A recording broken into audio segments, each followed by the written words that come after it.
And after his paper, which no doubt will be exciting, we will have the Iron Lady of Digital Innovation, Mrs. Kofo Akinkugbe, who at Secure ID led the production of plastic payment cards, eliminating the need to import such, whether for scratch cards in those days or for your payment cards, branded MasterCard or Visa. And then they've taken it to the next level for authentication for secure payments, eliminating fraud and making it more reliable. So Kofo is a panelist, and we look forward to an engaging session. Tobe Naduzie is well known, not just as head of technology, but also of innovation at CSCS. And he has led quite a lot of major projects. And we expect that today we will get the benefits of the fact that he's a Prince 2 certified practitioner. And he will bring not just the theory, but the practice to the discussions as a panelist.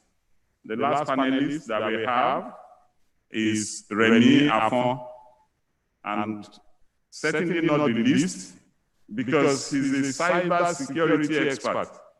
So as we get very innovative, disruptive, we have somebody here to help us understand how to mitigate the potential risks, keep the bad guys out, but keep the good guys in. So the food is ready, the aroma is intoxicating. Let's enjoy it. Ade, over to you. Thank you very much, Mr. Chairman. Thank you. That was a fantastic introduction. Without much ado, let me make a start. I have a few slides to go through, and I'm going to go through it very quickly because that gives enough time for the people to talk and have a meaningful conversation. But you know, you will have access to the slides, and I'm sure you will go through it then. Okay, without much ado, I'm trying to. Okay, great stuff. So there are 6 key topics I'm going to go through, and I'll go through the outline very quickly. So the first is around financial technology in a COVID-tamed world.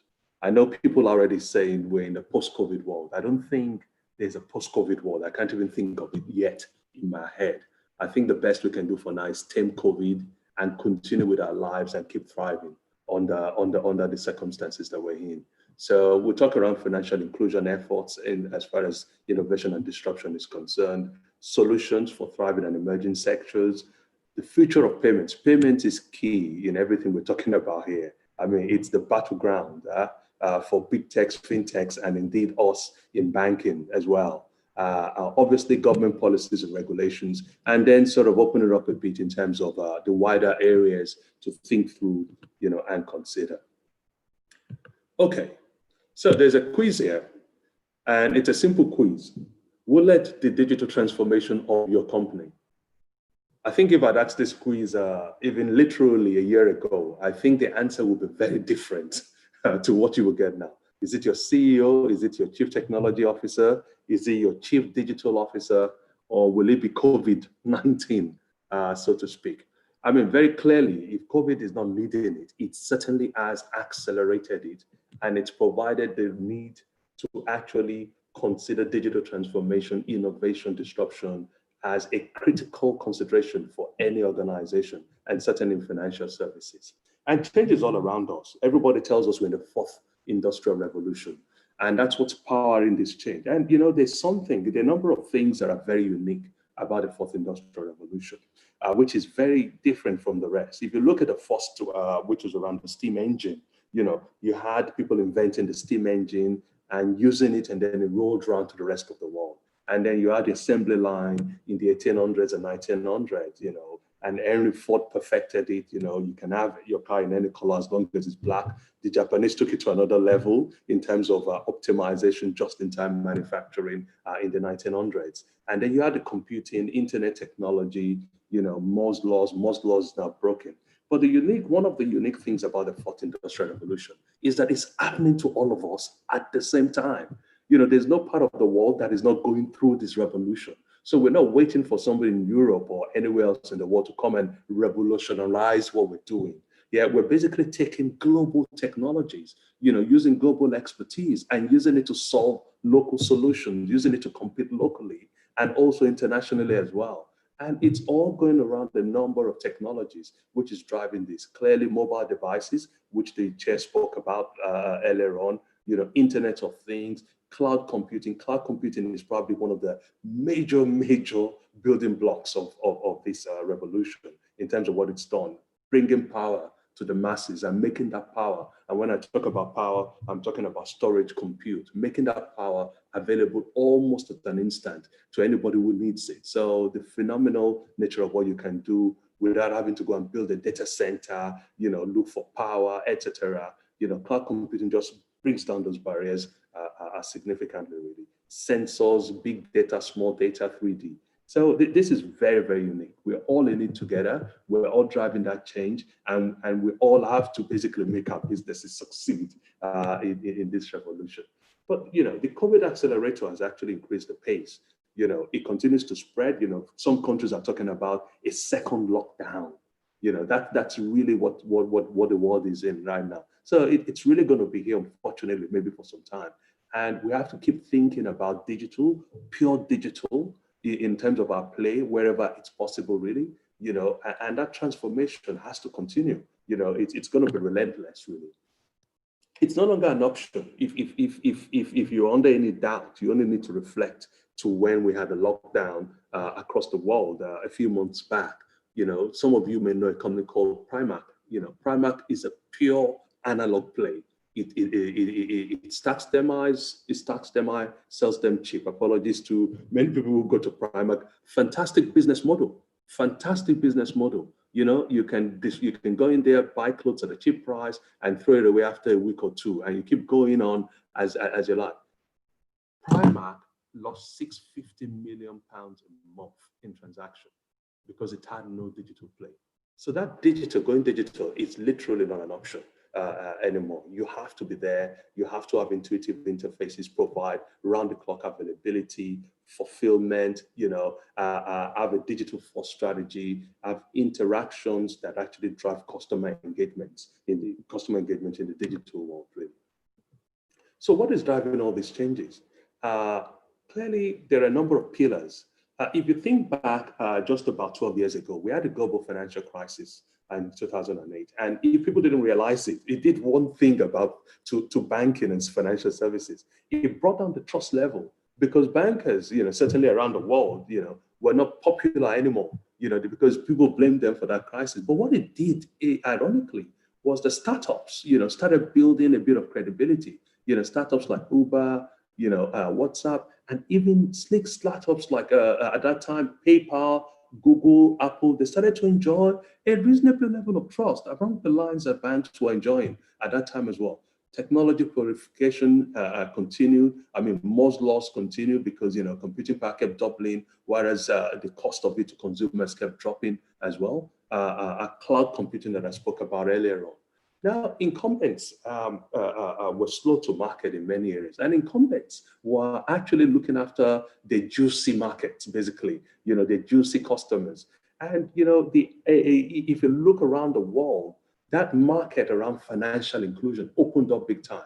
You know, incumbents weren't really interested in financial inclusion, let's be honest. They were interested in providing better, slicker services and more sophisticated services. When you look at financial inclusion, it took fintechs, it took people to basically look back there and with solution. And that's really where real disruption started coming from. You then add on the fact that everybody carried a mobile phone, you know, basically they had a bank or a branch in their hand to do whatever they needed to do, really. And the market adoption, you now have a generation that were born, the millennials they can't even imagine life without the internet because they were born inside the internet. It's almost, I mean, people like us are digital natives, digital migrants, as they call us, really. These are digital natives, really. So when you drive all of these together, you're seeing a level of change that we probably have never seen before, really. And the drivers, continue to go on. AI, blockchain, open banking, Internet of Things, big data, So, the platforms are opening up. We have to form strategic partnerships. Fintechs cannot be ignored anymore, really.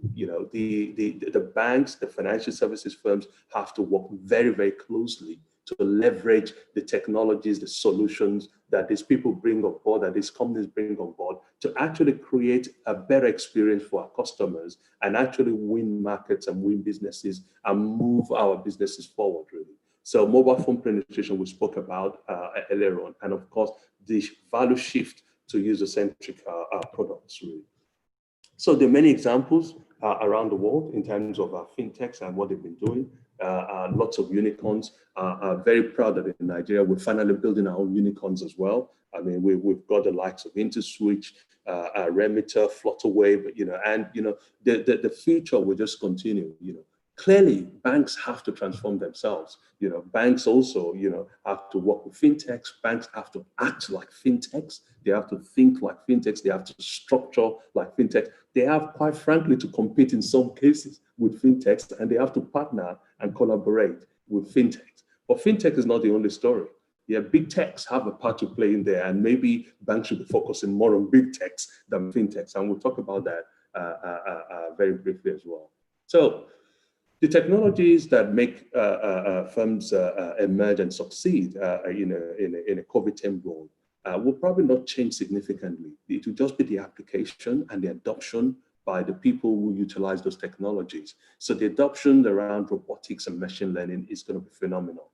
If you're scaling up your business today, if you're not applying what they call robotics process engineering, I don't know about the robotics there. I think that's an overuse of the word robotics, but let's just call it process automation.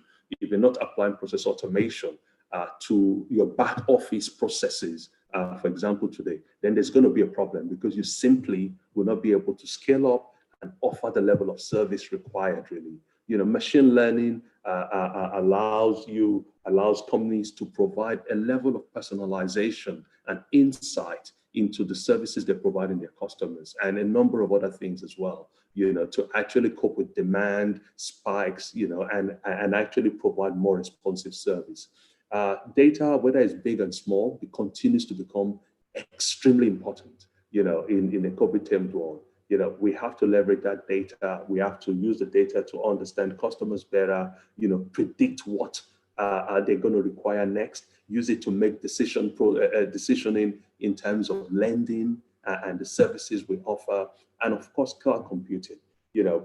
Whether you build a cloud inside your organization or you build a cloud in the cloud, that's probably not a debate, but cloud computing and what it offers, which is basically the ability to turn on capacity at an instant and do it in a safe and secure manner. All of those, a digital first, mobile first approach is really what is going to deliver that durable advantage in a COVID-10 world. Clearly, everybody now, we're all on video conferencing. I mean, this is probably the first CIBN conference on video conferencing big time. I think this is here to stay. We're going to see huge leaps in this technology going forward in terms of quality, ease of use, collaboration. Clearly, we spoke around digitized processes and products. I mean, work from home. I'll touch on that in a little while. That's one that we, collectively as an industry, cannot ignore. It's actually opening up some challenges, and then channels. Our channels have to go pure digital wherever possible and minimize the need for customers to actually have to physically visit a branch. So, and when I talk about channels, it's in every sense or form of way, or indeed interact with a human, unless they really need to or have to or want to. So, around all of these, obviously, are issues around privacy. That's not going to stop. That's going to intensify. That means that we all have to become more savvy around data protection, data privacy, We have laws that guide us, but it's beyond laws. It's about practices and processes. It's about discipline. It's about culture. Organizations have to adopt a new culture where data is classified. Information rights is actually understood and applied. And this is a journey. It's not an end state. And remember, regardless of what you do, there's no such thing as 100% security. It's a fallacy. But because it's a fallacy doesn't mean that you will not do whatever you need to do to actually protect the organization and indeed the data and access to that data. And of course, cybercrime, cybersecurity continues to hit the headlines. If we're all going digital, the criminals still have to come digital because that's the only way they're going to make a living. Nobody's going to, stay analog. How many trucks or bullion vans does a criminal have to raid, to make 100 million naira when there could be a haste and in seconds, when you're talking billions of dollars out, very, very quickly. So that is one big area where we all have to keep our eyes open on and be very, very focused about it. So digital banking continues to accelerate. There's a fantastic report from KPMG around digital channels, which came out about a month or so ago. It's one that I think is certainly worth a read and a look. And it's looking at channels, mobile, USSD, internet. Chatbot is beginning to rise slowly. I think the adoption of chatbots has not been as huge as one would expect in the market, but certainly, the use of social media, in terms of services and providing services, amazingly, has taken off beyond anybody's imagination.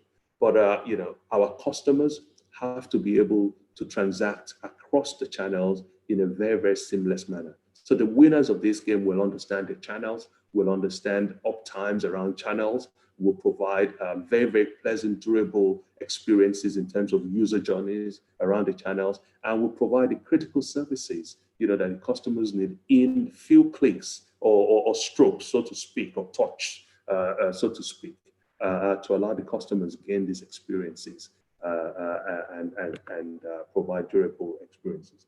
So if you look at the figures generally, what this figure is trying to say is, top left hand, if you look at cash withdrawal, this is just an aggregation of data across a number of banks. If you look at cash withdrawals, clearly that dropped significantly just during the lockdown to previous levels. It's never gone up, from what we were seeing across the board. Meanwhile, if you look at mobile volumes, mobile banking volumes, it stayed up. It stayed up. The figures actually show it staying up, and I'll share some figures in a bit around that as well.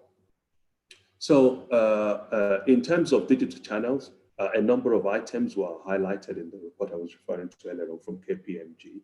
Clearly it's the functionality that matters the most. You can provide all the other things. I mean, don't get me wrong, aesthetics, etc., very important, but functionality. If people cannot get the function they need from the channel, then the channel is of no use whatsoever.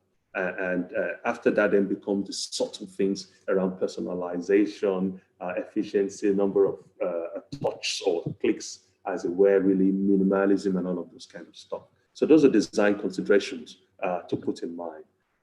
When we're talking about financial inclusion efforts, a lot has happened because you only need to think back 10 years ago to where we are. I know we still have a very long way to go. When you have 60 million odd people still excluded, that is almost a population of a large country in East Africa, or even larger, then it's certainly cause for concern. But the match has been steady, the match has been good, but the opportunities are there as well. And this is really where further collaboration, banks, fintechs, big techs, can really help attack that particular problem, really.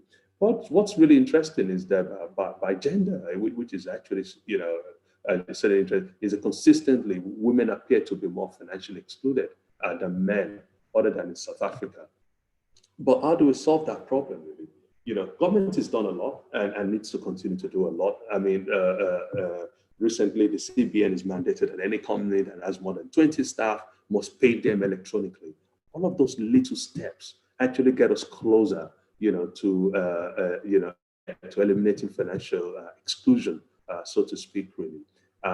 driving alternative solutions in terms of digital wallet, which is where a lot of the fintechs are playing, mobile financial services, PSP banks, agency banking. Agency banking is one that's really taken off big time during the lockdown, and I suspect will continue to do so.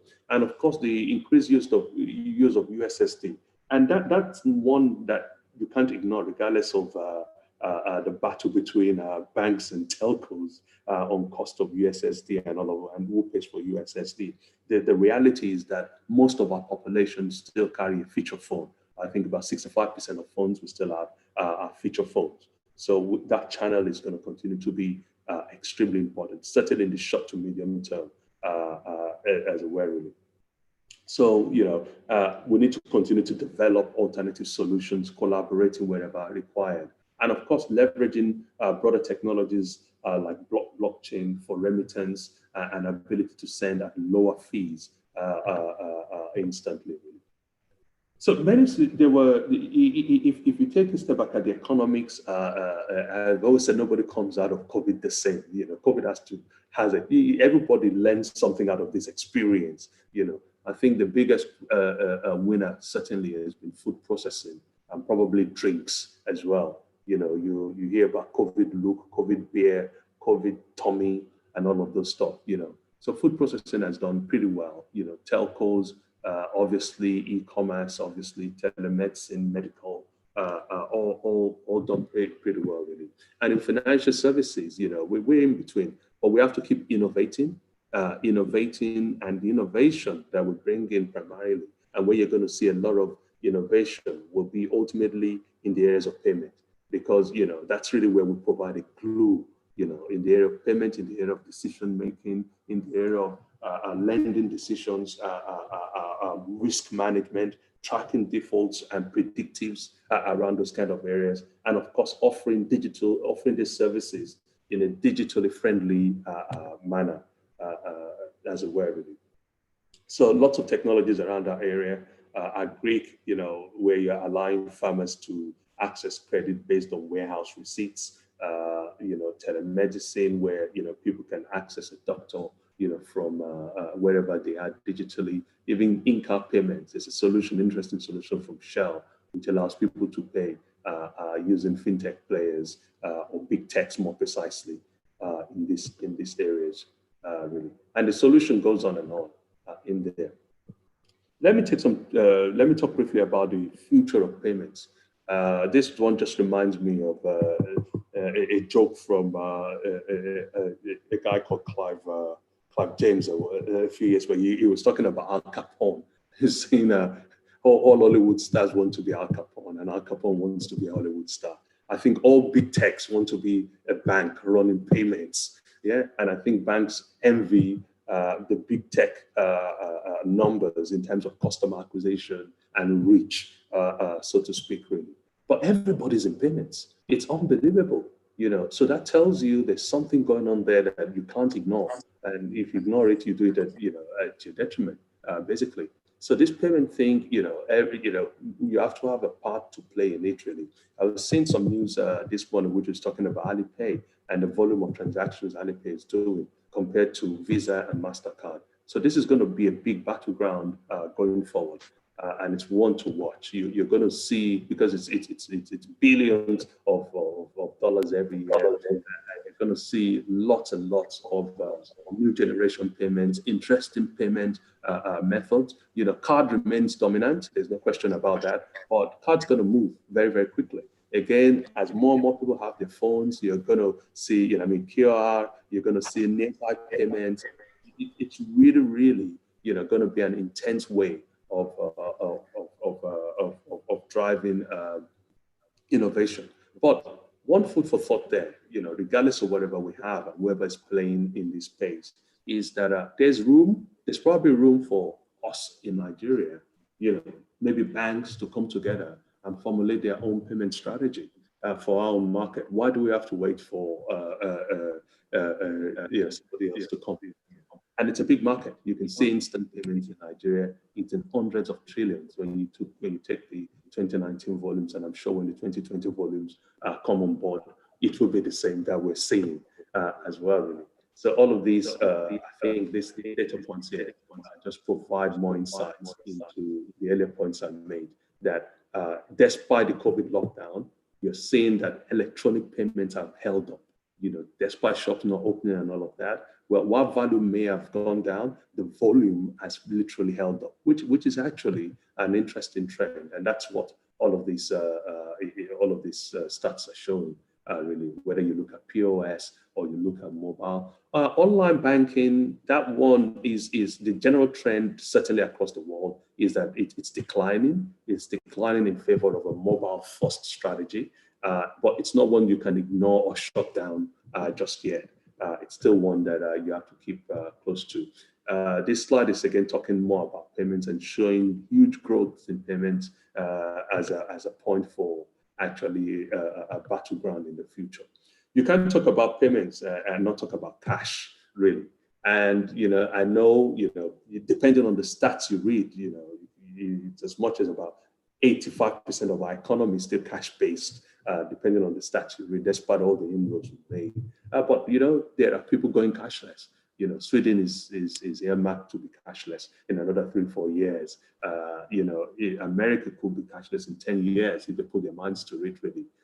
And we all know the pain of cash, especially in a COVID world. We know what cash does. We know the cost of cash. We know the bacteria and viruses cash carry as well. So that's one, that as a country, strategically we need to be considering as well. Is it going to be digital currency? What's going to be our approach? What is going to be our play around here? It's not one to catch us by surprise. So we shouldn't be disrupted by this one. We should be part and parcel of that conversation. Yeah, as far as our cash or cash-free future or digital or electronic payments future is concerned as well. Okay. So what's next for the payments industry? I've got 9 points here. I'm not going to go over the 9 points. I think the key items I'll be talking to bear in mind is it's going to be contactless. You will see a number of invisible payments embedded in apps.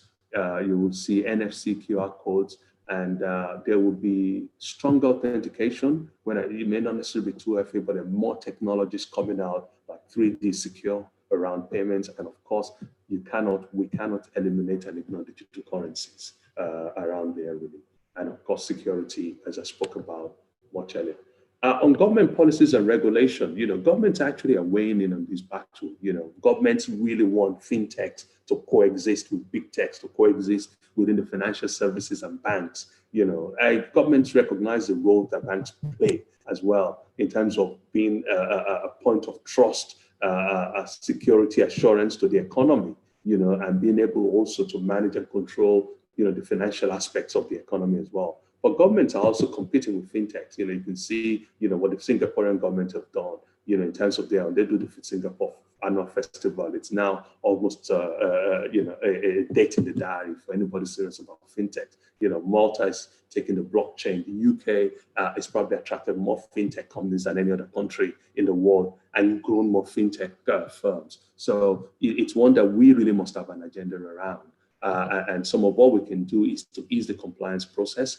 I know some of you, it's one I came across a while back, really. We still have regulation, which requires our customers to physically visit branches, in order to open tier 3 accounts, for example. So we should be able to onboard customers in a secure manner with very reasonably good KYC using geolocation and facial recognition technologies and all of those, without having to physically visit anywhere, especially as we're having a better national identification system.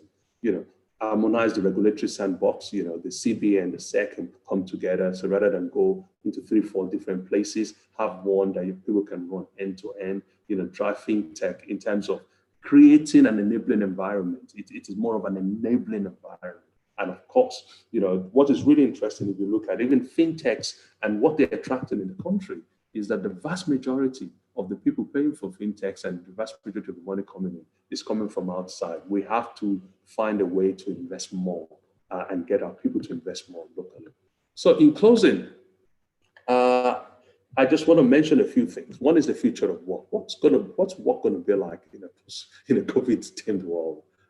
I think what is very clear, the number of emerging trends, some people can work fully from home. Some people have no choice. They have to come to the office. For some people, really, the industry allows it. For other people, it's a choice of leadership. The leadership says, you know what, I can't measure your productivity. So even though you can work from home, you have to come to work. So this debate is actually going on, everywhere in the world, and is actually interesting to see how different companies are dealing with that particular debate. You can see some organizations who have skyscrapers, 40-floor offices are downsizing their real estate footprint. Others are often stepping for people to work from home, bearing in mind that there's a higher fuel cost, to work from home. Others are saying, don't even come to work until we find a vaccine and co. So those are considerations that we all have to look at as we plan a return to work. Clearly, the future of work is being defined. The kind of work that will be available.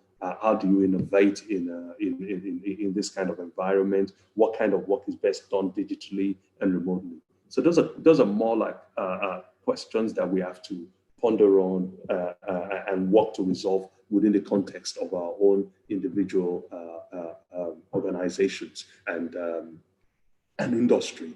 So fintech will continue to thrive. I don't think there's any question about that. We will see improving regulatory support across the world. It's there already, and it will continue. There's no letdown of what smartphones and feature phones will do. That penetration is clearly, that battle is won, so to speak. With everybody carries a phone, regardless of what the kind of phone is. Technology research and invention and innovation will continue at a much more intensified pace, and of course, local investment really. So, the winners will invest in technology infrastructure, remote capabilities. They will define agile organizations. Agile allows the big boys to work like fintechs and be very, very responsive, really. They will use design thinking and design principles, ask relevant questions on how organizations should work and where people should work, drive this, digital channels and self-service channels, and of course, be more aware of privacy. Two more points to remember is that platforms are very important. If you only just cast your mind to the biggest listed firms in the world, you will see that they all have a platform of sorts. Just think through all of those companies in 2019. You will see, other than one which invests in other things, virtually everybody is a platform owner, or at least a platform owner. Open banking is one we will not ignore. APIs, open APIs will continue. Just bear in mind, APIs they're like nuclear bombs. So, I get the message here is when I say nuclear bomb, the security issues around APIs are huge. So anybody interfacing with APIs, just think about the security, how you're going to secure it, and the kind of transactions you're going to allow through APIs, really. So the key takeaways are that disruption is here to stay. Yeah, it's just, in fact, we shouldn't even use the word anymore. We should just accept it that, it is the way of life right now. We have to continue to innovate with fintechs.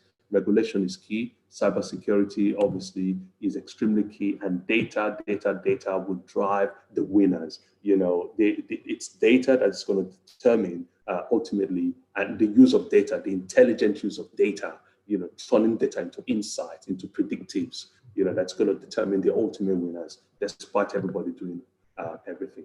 Thank you very much. I will stop here and hand over to the chair. Thank you.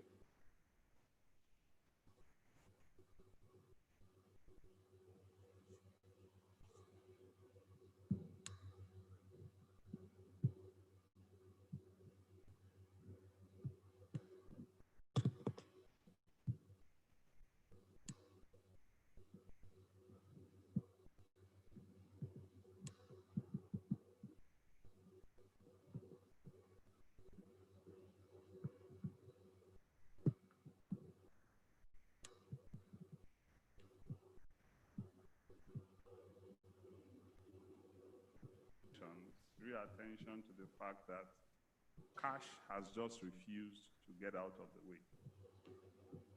and that with all the big improvements we see in adoption of digital payments, use of cards, use of phones, USSD, online,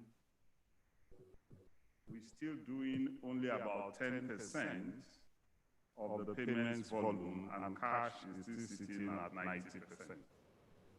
So ahead of coming back, I would like to get your thoughts.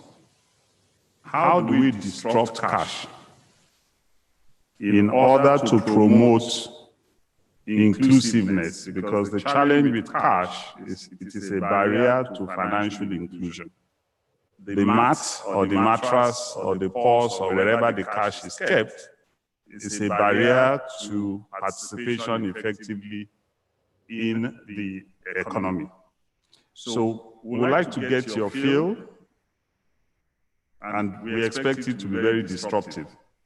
So let's move on to the Iron Lady of Financial Innovation, Secure ID Amazon, Kofo Akinkugbe, to give us just some ways to look at things differently in a manner to disrupt in a secure manner. Thank you. Kofo? Thank you, Chair. And Ade, that was fantastic. I don't know what I need to say to add to what Ade said. I mean, he covered it all. But just a few comments, because I guess I only have about 5 minutes. Fintech, I look at it as a blend of finance and technology. And as Ade have said, the way we do banking today is completely different from how it used to be. Now banking is done from the palm of your hands. You can carry out whatever banking services from the palm of your hands. I mean, what's happening today is that banks are closing branches. They are moving from brick and mortar. Relationship management is also moving to being done on video conferencing platforms. Telemedicine has emerged and has become the new normal. And as Ade said about Sweden, it's becoming, cash is gradually becoming extinct there, such that the Central Bank of Sweden is concerned about what happens if the network goes down, if there's so much dependency. We've talked about how fintech is transforming human behavior and life. In agriculture, there's a lot that is going on there. In manufacturing, which is where we are as well, robotics and cobots are replacing humans when it comes to repetitive function. Digital solutions are used in supply chain, education is changing, and so on and so forth. But there still remain challenges, the challenges of growth and penetration, especially in developing countries like Nigeria, where the unbanked is still a majority. It's still something that we need to talk about. And a lot of these things are coming from the infrastructure deficits that we have in terms of internet, in terms of power, in terms of the affordability of smartphones, feature phones, and so on. And with this growth of digital, the digital world that we're talking about, it then, of course, comes up with all sorts of risks to do with cybersecurity. And it's a good thing that we have Remy Afon here. One of the things I also wonder is the health impacts when we talk about the risk and the threats of how we're moving in the digital world. It's just something to think about. What is the health implication, of having to depend so much on your devices? Are they going to tell us in a few years to come, or long years, 20 years, 30 years, that this could be harmful to the health? We don't know. But I will just touch a bit on, the financial technology. I wouldn't say post-COVID. I will use this term as tamed COVID, and what it's doing. So with the COVID pandemic, that has created definitely a lot of, a lot of move into the digital side of things. And the impact of the pandemic has done a lot of the following. For instance, branchless financial services. We find that the banks, with the pandemic, it has exposed the importance of branchless services. And also digital payments. Digital payments with tamed in the era of tamed COVID is likely to rise because people are looking for digital alternatives to make payments. What has also happened is that in the era of tamed COVID, it has also encouraged a lot of innovative customer service products, such as customers asking and requesting for cards, and those cards are sent home delivery of the cards, as opposed to having customers come to the branches. So that has brought about things like that, and things like digital cards. Can I use my mobile device as a smart card? So can I go to a POS and tap and pay with my mobile device? So these are things that the tamed COVID era is highlighting. And Ade talked about financial inclusion. For financial inclusion, fintech-driven services is definitely going to play a major role in filling the gap of meeting the CBN's target to bring more people into the formal sector. And what is key now is the importance of collaboration. And when I talk about collaboration between the financial institutions, the regulators, the fintech operators, and third-party providers. Also, just to touch a little bit on what was said, a few of my comments is on the future of payment services solution. A few areas would definitely drive the future of payments. One is the open APIs, which we talked about, which allows developers to easily reprogram, softwares for their own use. But as Ade said, cybersecurity has to be on the alert when it comes to that. What is also happening, and one of the areas that would drive the future of payments, is open APIs. And also, apart from open APIs, artificial intelligence, which a lot of banks are using artificial intelligence to understand the customer behavior, and it helps them to then come up with tailor-made services for certain demographic. Contactless card technology is something that we cannot ignore. So as opposed to having contact with the POS or the ATM, just tap with your card is something that I think would definitely is an area that would drive the future of payments as well. And when we talk about contactless card technology, we'll be looking at the mobile NFC, using your mobile NFC card to do payments even offline, not just online. So we're not talking about a virtual card, but we're talking about having tokenization using your phone for digital card payments as well. So these are things that, little comments that I have. The thing about blockchain is that blockchain definitely is going to be a game-changing technology in the future. And the question, that I ask myself is that what role will blockchain play in the future of cross-border payments? But those are just a few comments that I have. Thank you very much. Thank you, Kufo. Let's put our hands together for her. Thank you. Yes, Uber is innovation that disrupted the transportation business. You just mentioned blockchain, so perhaps we'll come back and you share very briefly your thoughts. How can blockchain disrupt fundamentally the payments landscape?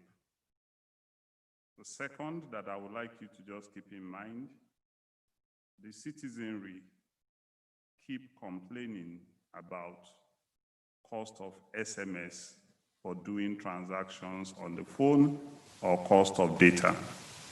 Is there disruptive technology that will provide these services free so that it does disrupt cash? Okay, thank you. we get to move on to the digital geek himself, Tobe Nadozie.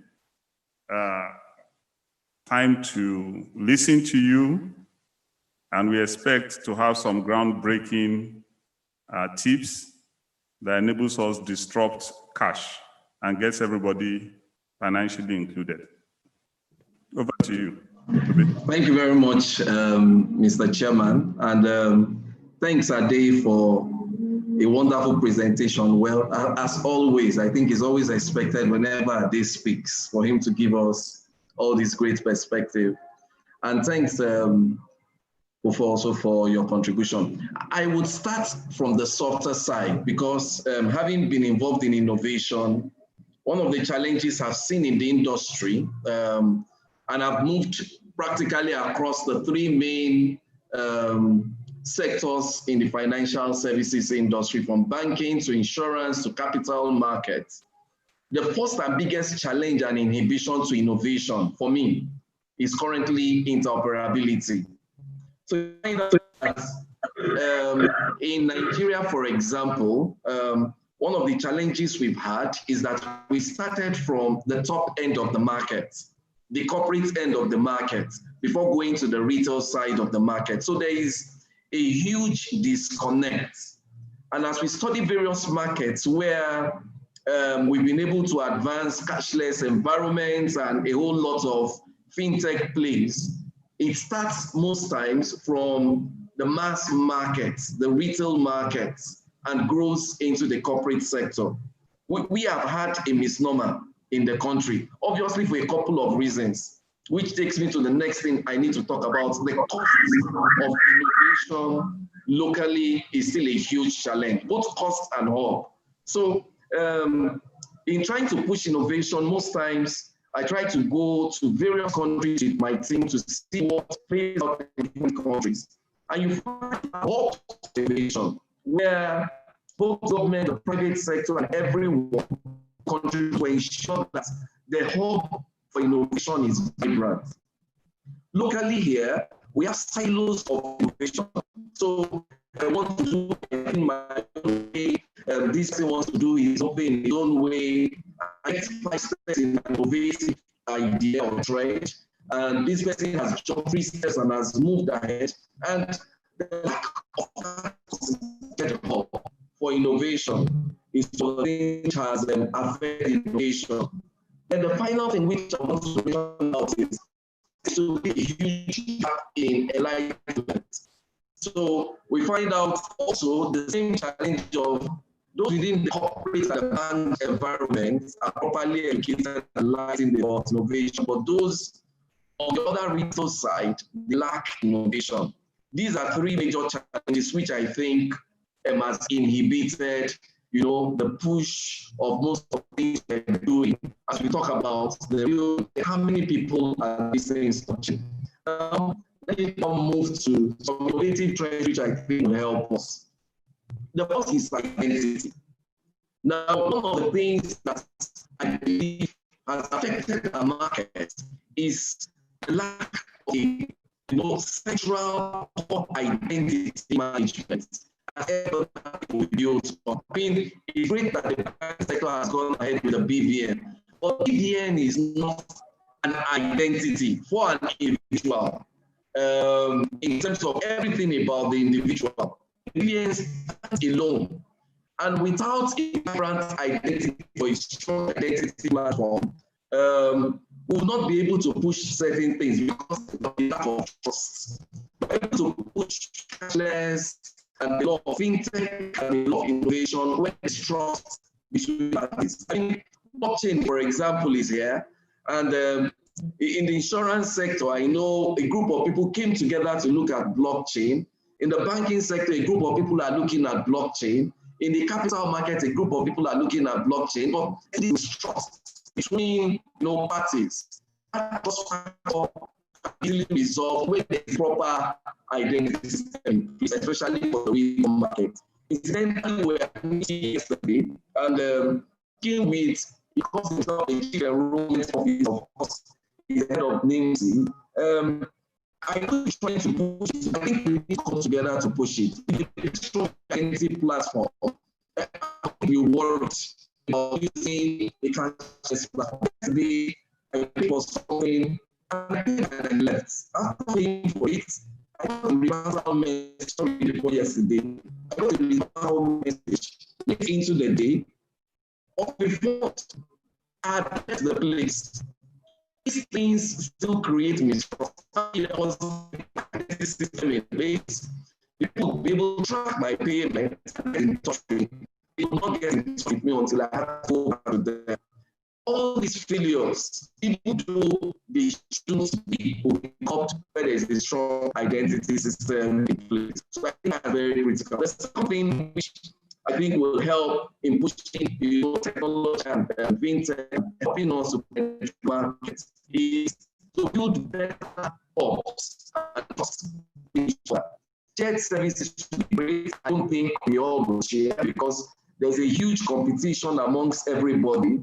But we need something to reduce that of competition and come together to push things for markets. I think I've worked in some very great banks.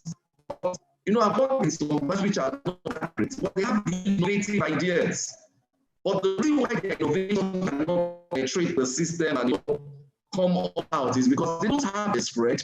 I work in a bank that has 6 million accounts. You can't compare a push of innovation with a bank that has just 700,000 accounts. And to me, passing of competition. Technology is not a problem in the country. Our problem are these sort of things that are letting people with ideas not to be able to penetrate the lab. I think I'll stop here, then bring a couple of things in and go into the discussion. Thank you, Mr. Chairman.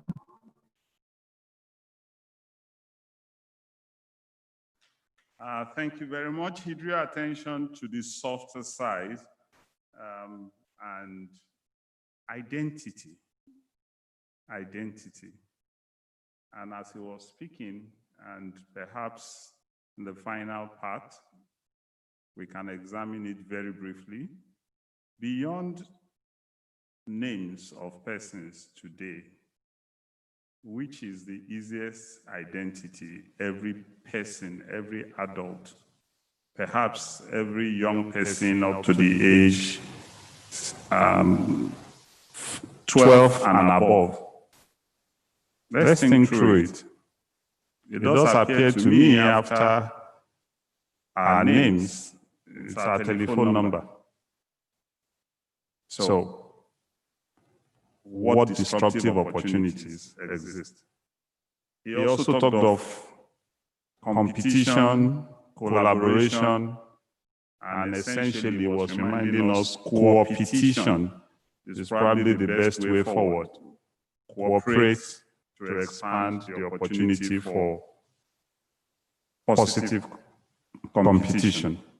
Finally, he drew attention to platforms as a basis to expand and leverage or unleash scale.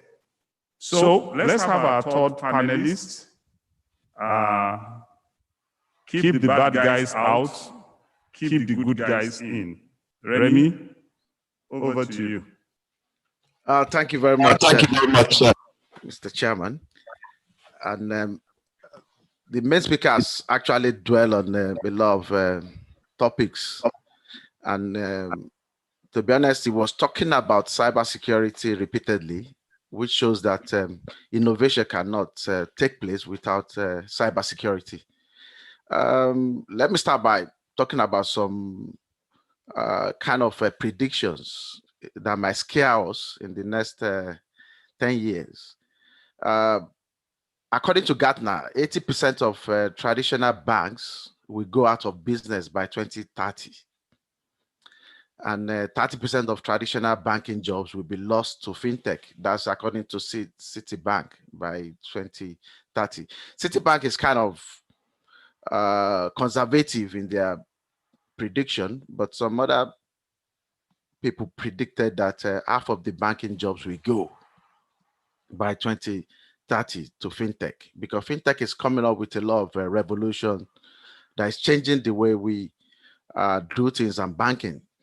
And the traditional banks will no longer attract the younger generation. For example, my teenager son is always busy using the stock trading app. I'm sure my 7-year-old daughter, by the time she wants to start opening an account, is going to be a digital bank that she's not going to go to a traditional bank branch to open an account. She's just going to be doing that online. So while innovations is taking place in terms of fintech, the innovation is also attracting cyber criminals. In the sense that in terms of payment for cyber criminals, they are now using cryptocurrency. When there is a ransomware, they don't want their identity to be traced, so they try to request for payment in terms of a ransomware. When they steal identities and steal information, the data from the banks or from anywhere, they sell it in the dark web. Also, while fintech is allowing for automation of tasks, cyber criminals now are automating their tasks as well, and they are rendering support online. They are even using machine learning, artificial intelligence, to accomplish their cyber criminal act. So in terms of cyber security and digital management, digital identity management, some cyber security focused fintechs will now become more attractive as traditional financial institutions. What I'm trying to say is that there's going to be a shift from banks and financial institutions from building their own cybersecurity capability to buying cybersecurity capability, and that's where cybersecurity fintechs will be coming in. So there are some use cases which the main speaker have mentioned and also co-panelists, but I just want to touch on them, like crowdfunding. Crowdfunding is becoming more popular now, which is alternative way of financing. We've got blockchain and cryptocurrency, which obviously the cyber criminals too are using that, but most governments are looking into cryptocurrency now. We've got robo advising, which is providing financial advice based on mathematical rules and algorithm. I was involved in a project in Belgium a couple of years ago, based on analyzing the security of robo advising tool to be provided to one of the leading banks there. And the major focus was to attract the millennials, the younger generation, so that they will start investing their money. And rather than go and meet a physical person to advise you, the robo advisor will be able to look at areas that are thriving and look at your risk appetite and be able to advise you based on that and move your money around. Virtual and online banking has come to stay because most countries have embraced that, and that is gradually will definitely come to Nigeria as well. Where banks will have to operate exclusively online with no physical branches. All this also come with threats and vulnerabilities, which one has to look into. But these are the things that will shape the future. Artificial intelligence and machine learning. Where we've had the cases of chat boxes whereby rather than get a customer service person that will be attending to customers, you will get a chat box that will be responding to your queries. And it is COVID enabled changes that's taking place. Rather than people going to branches or see people physically, the chat box can do the job.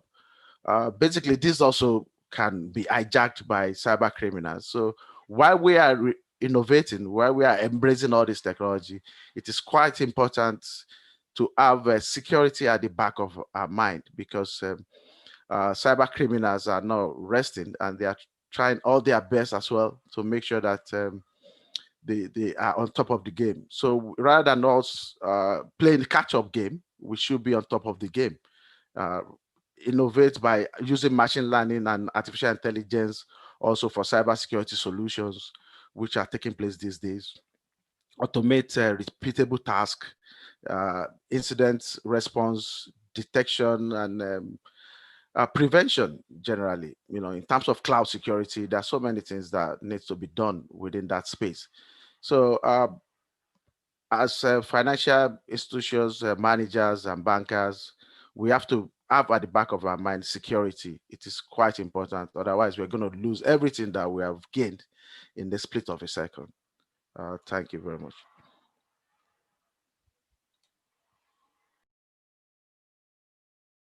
You know, when I was looking at the composition of the panelists, I said, okay, I think the World Registrar of CIBN and my colleagues in the Programs Committee, Akim, Lawal, have done a fantastic job because we have secure ID on this panel. That's Kofo. We have cyber security experts. That's Remy. That's making sure that before the bad guys come from, did I say bad guys? Okay, before the bad guys come from outside, we have our own good guys who can do better than the bad guys. So keep the bad guys out and keep the good ones in. Okay, so we're going through the question and answer session. The moderator or the MC would assist us. I'm sure the questions are rolling in. And like I said, when we're providing the answers, I would like us to speak about blockchain. What can that do to disrupt? Cryptocurrency. What can that do to disrupt? Mobile numbers, your mobile phone numbers. We talk NIMC, we talk BVN. BVN, by the way, has been a brilliant success. We're talking of now, how do we take that to the next level using that learning? Yes, MC. Thank you very much, Chair. So particularly for those joining us online, Lagos, if you indicate that you have questions, we will take them. Then for those in the hall, just raise your hand, approach one of the microphones on either side of the hall and ask your question. For those joining us virtually, just note that you're requested to log in with your name as registered, because if device names won't be admitted into the conference for security reasons. Only participants registered are permitted to join with login details that were sent to you. To your email. Now, the Q&A icon on the screen should be used for questions to be addressed by the facilitators, and all questions should be typed in the Q&A box on that virtual platform. Each participant should click on the raise hand icon to signify they'd like to contribute to the session. Once acknowledged by the host facilitator, an access will be granted for you to speak, and you go ahead. There's a chat box there as well that's available for any technical support that you might need. So just click on the link to join the webinar. The questions section is open. Over to you, Chair.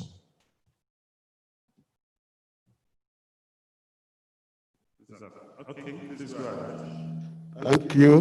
My name is Ken Opara, First VP, CIBN. The chair talked about the issue of cash still being very predominant. And I think it's something that is also worrisome. But two things I want to say. One is the cost of data in Nigeria continue to be a major issue.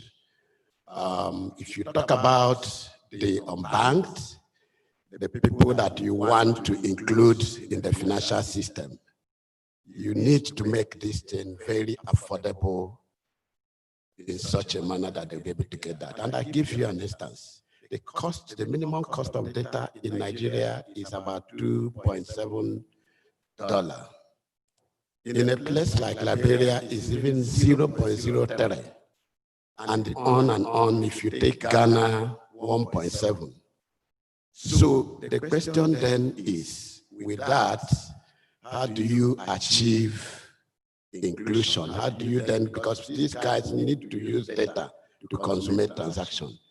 The other important point for me, and that's a challenge for the telcos, which is how to achieve this. And that's the area of interoperability. If I'm using Airtel and I'm in the remote location, and then it's not available. Is it in such a manner that I can seamlessly move to MTN and still consummate transaction? And they share, because alliance sharing is what makes the difference. So this area is very critical, because that is a major area. Once you know that they are able to achieve this, you discover that inclusion will increase. If you look at the report that we had yesterday, you see that financial inclusion we are talking about is still more in the metropolitan area. But in other areas, you still see that it is not as optimal as we should. So how do we achieve this? Thank you so much. Thank you.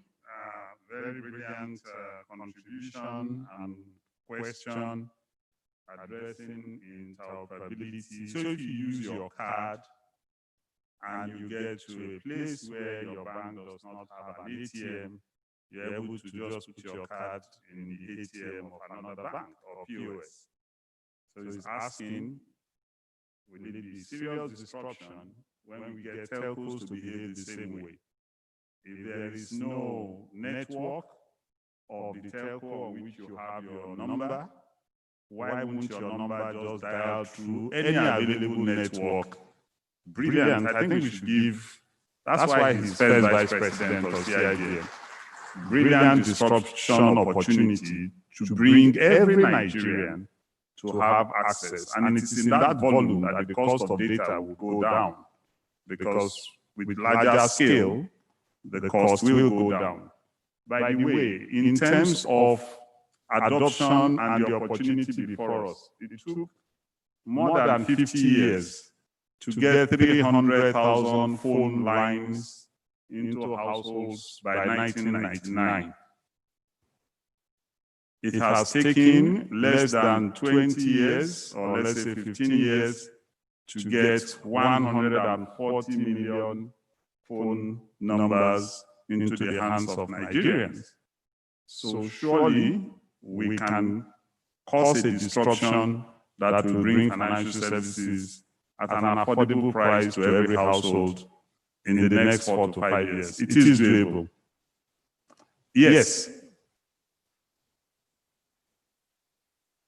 Quickly.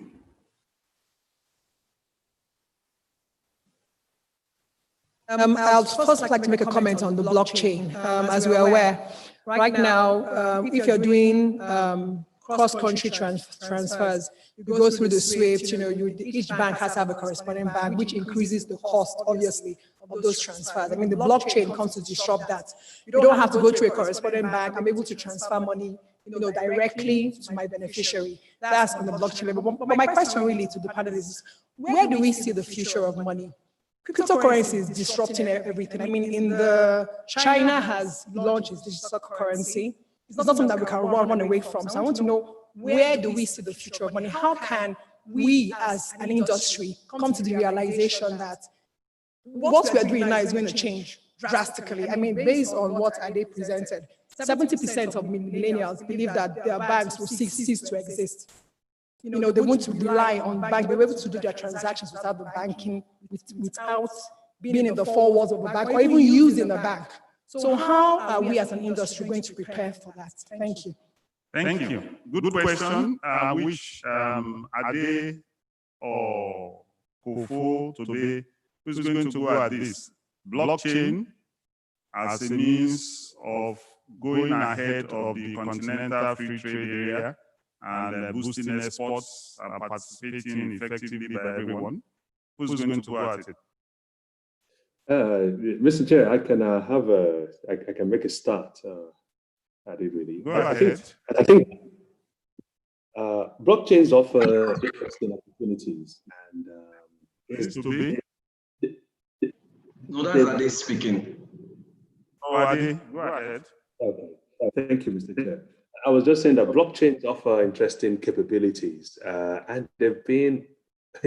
It's almost an overused word now, almost, because they've been around for about 3-4 years, and people have written and said all sorts of great things that blockchains will do. And I think blockchains they are already doing great things. You know, they serve a purpose. And if they're exploited for the purpose they serve, then they can really bring some transformation. You know, the fact that you can use them for smart contracts, you know, they're transparent, they're pretty much secure in terms of the cryptology and all of that stuff. You know, the fact that the data is shared, you know, it's appended to, so you can track the data, is distributed. You know, it lends itself naturally to certain types of application. Not all types. Yeah, I think people in some way overrate it in that sense. So when you're talking trade finance, for example, where you need contract, where you're talking asset management, and a lot around, obviously, cryptocurrencies, a lot around digital currencies as well. Blockchain lend themselves very much to being able to secure ownership, understand ownership, and see how that changes in real time. As far as how we can apply it, I think we are very well behind in terms of using blockchain for trade finance. As a country and as a continent, I think our laws don't allow that in a flexible manner. And if we're going to compete globally, and Africa, remember, you know, we produce a lot of the minerals that the world uses. You know, that is one big area that, you know, we can work to drive the innovation, and we can work with the lawmakers and regulators to drive that innovation and not wait for that innovation to come to us. Certainly in asset management, in digital currencies, a lot of companies are already using blockchain without realizing it. Certainly companies with remittance and are leveraging remittance. But let me talk about the point you made, Mr. Chair, about identity and financial inclusion, because that particular point bugged me a little bit, you know, because the most prolific or the second form of identification we have is obviously the phone. And that is quite profound because, you know, everybody carries a phone, you know, these days, and will continue to. We're going to see that drive in that sense. The issue with the phone is that of security again. The fact that I can clone your SIM card, and if it's stolen and I'm not savvy enough or responsive enough, the damage can be very, very huge. So that pushes us to start thinking through and saying what other forms of identification is going to be robust and scalable and give the level of security we need to transact in a world where computers, robots, you know, machine learning technologies is solving every problem. And criminals have access to these technologies as much as we have access to it as well. And, you know, I cannot help but think that we really have to, in a coherent manner, start moving towards facial recognition technologies. There are lots of algorithms around facial that actually make it far, far more secure. Iris type technologies, and start finding a way to push that down. Yes, the cost might be very high initially, but you know, the benefit in terms of now being able to identify everybody and pushing that out from a financial inclusion perspective becomes very, very pervasive. You know, trust to me is probably the number one issue that is impacting financial inclusion.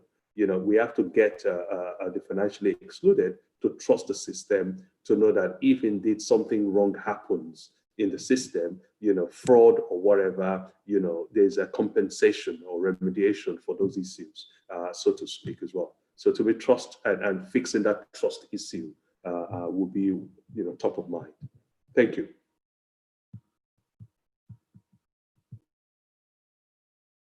Blockchain opportunity, obviously, there is huge potential there, and we need to better manage the risks. I do recall in the past, cards came under threat. The mark stripe was easily cloned, and out of that problem, the chip and pin technology was brought on board that significantly increased the safety of use of cards. Today, I think yesterday we discussed the facial recognition before use of ATMs, and the fact that if you have your face blocked, there is enough technology now in use by banks to ensure that you will not be able to do that transaction. So the opportunities to secure whatever platform is to be used to unleash the disruption we need. I think that's why we have the likes of Remy on the call, and I would like Remy to talk on security vis-a-vis blockchain as an opportunity for payments and the more use of phones for transaction. Remy, can you come in directly on that? Because I see in the questions coming up, quite a lot of people are interested in how that can create massive disruption. Yeah, thank you very much. I think the good thing about blockchain is in terms of authentication, it's a very good technology for authentication, you know. So in terms of security, it brings in security, you know, using blockchain technology. Using mobile phones, you know, for payments also come with its own vulnerability, you know, when you are doing mobile payments, because a lot of vulnerabilities are associated with online and mobile payment. I can see that someone asked a question regarding what can, you know, because a lot of hacking that are taking place now. He said there's some people think that technology are bringing more harm to society. So how can we totally banish them? It's not possible to totally banish, you know, cyber criminals. They are there to stay. But the only thing is to ensure that we implement some security from our own side. For example, he's talking about people that are hacking people's bank account, Facebook, WhatsApp. Individuals also need to be cybersecurity aware. And there are some basic steps that we need to take to secure our account. For example, if you have a Facebook account, you have a WhatsApp account, you make sure that you implement what we call like a two-factor authentication, such that it's not only what you know, which might be your password or your PIN, but also what you have, just like the banks are implementing, you know, whereby it's not only putting on your username and password, you also need a token, which is this kind of a second means of identification. So dwelling more on you know, blockchain, the good thing about blockchain is that it's changing the way people do transaction, which is quite good. I was telling someone that one of the things that will solve all this land ownership problem in Nigeria, especially in Lagos, is if blockchain technology is implemented, and one African country is doing that. Because once you issue a transaction, all other people involved in that will authenticate it, and everybody will be notified, you know. So it's quite important. And United Arab Emirates, I've started using blockchain for kind of a legal transaction, whereby they give power of attorney and make sure that you know, everything is recorded in the blockchain. So blockchain comes with its own benefits in terms of authentication, and that's where the future is going to.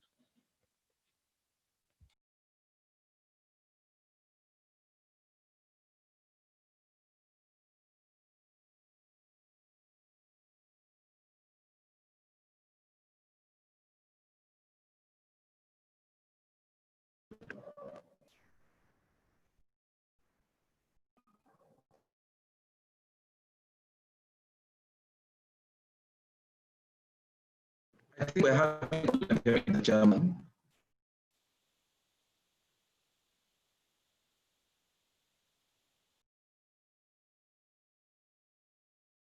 Stands and the need to go through the current routes. How blockchain can unleash significant value into the economy and make things much easier and faster. Thank you very much, Remy. I would like to take this question that was asked online. But there are two questions actually, so let me go through them quickly. How will the banking industry maintain consistent innovation without misuse by both internal and external factors, since benchmarking is not enough? I think Ade is the banker on the panel here. The second one, again, relates to banking.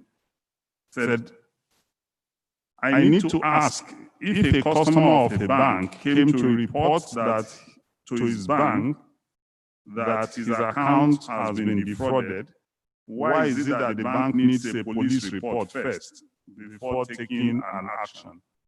I think the law should provide a situation to support the bank to immediately place a hold on the account first, rather than waiting for police report from the complainant. Ade, you want to go at this quickly as we get to round up? Okay, thank you.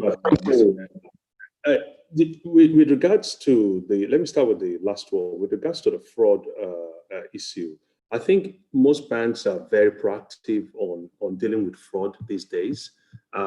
If there's a fraud in your account, most banks will have provided a number that you can call. I think many of the banks even allow you to use a USSD string to block your account while you actually report it. You'll find that banks have anti-fraud desks, and they will stop the account. They have a mechanism inside the banks as well. If indeed the money is moved from one bank to another, they can, depending on how quickly you notify them, actually, if you like, stop the withdrawal of that money at the other bank or within their own bank as well. So perhaps if you by all means get back to me if I've not answered your question specifically, but I don't think you will find that as an issue in many banks these days. With regards to the misuse of data, I think without a doubt, banks actually hold a lot of information and have to be, to a large extent, trusted to be able to use that information. And remember as well that they are regulated entities. Regulation comes, with a lot of benefits, both in terms of financial regulation, but in terms of the use of assets and the use of data assets specifically.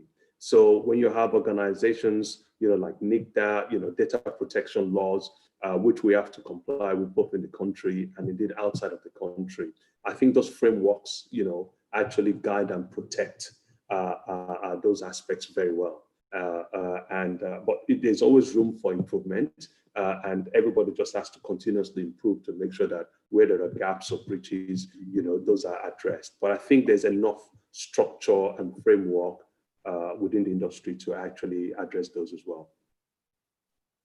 Thank you very much. To try to bring this to a close so that we can move on to the next session. I think the fact has been established that this is not post-COVID, it's stemming COVID and moving forward with massive innovation and disruption. Banking used to be where you go. Those days, you actually prepared to go to the bank. Now banking is what you do. You simply do it on your phone, on the web, and you do your transaction yourself. That's a significant change, and now leveraging on that, the incredible point raised by Mr. Opara, that why is it and why shouldn't we remind the regulators to allow for seamless interoperability in the use of telephones, so that USSD banking, agency banking, blockchain, cryptocurrencies can actually ride on that rail and reach every nook and corner, bring everybody to be involved. We've seen what has happened with the big techs. The fact is that Nigeria has the opportunity to become a producer of big techs, from the SME tech entities, SME or microfinance entities, agency banking units.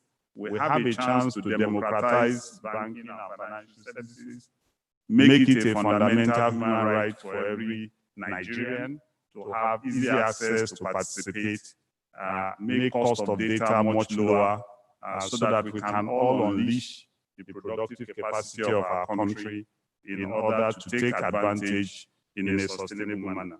So once again, let me thank on your behalf Adebajomo for an excellent presentation.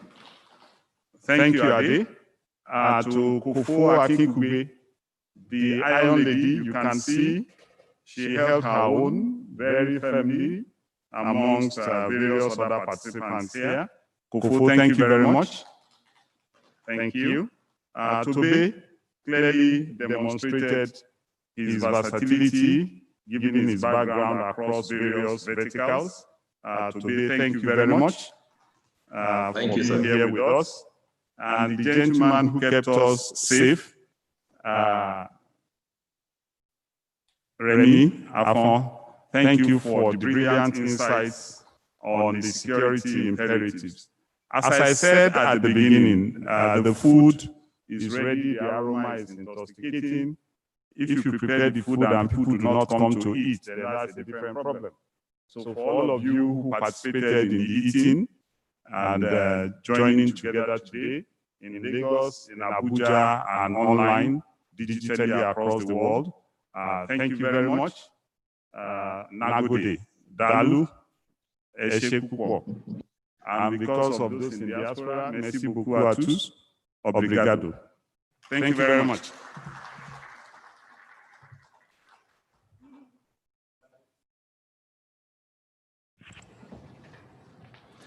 Thank you very much to the session chair, Mr. Patrick Akinwuton, FCIB, MD/CEO, EcoBank Nigeria.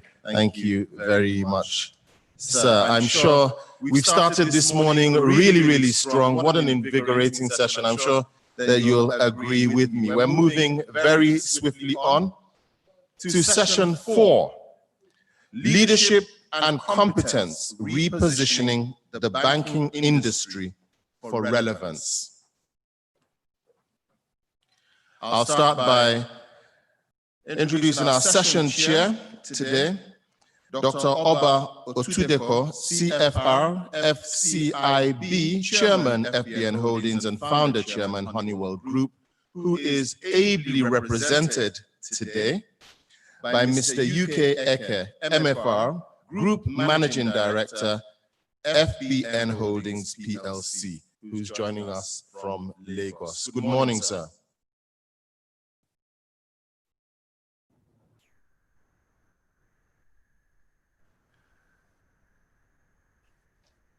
Our session chair is taking his seat.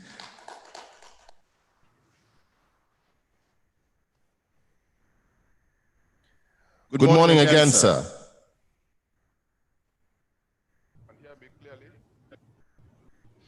All right, Lagos and Abuja, please note that we can't hear the session chair. All right, can we raise the volume, please?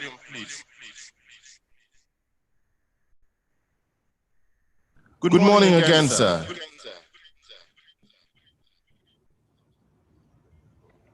it better now? A bit better. Let's move on. I'm sure the technical guys will. Yes, that's perfect now.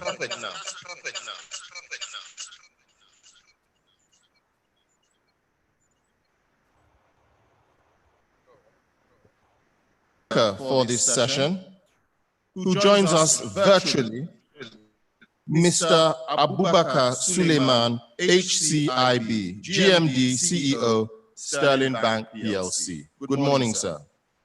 Good morning. Thanks for having me. We now move on to our panelists. The first two are here with us in the hall. As I call you up, please do join us on stage and take your seats. Mr. Akeem Oyewole, FCIB, Chief Executive Officer, Stanbic IBTC nominee. Oyewale.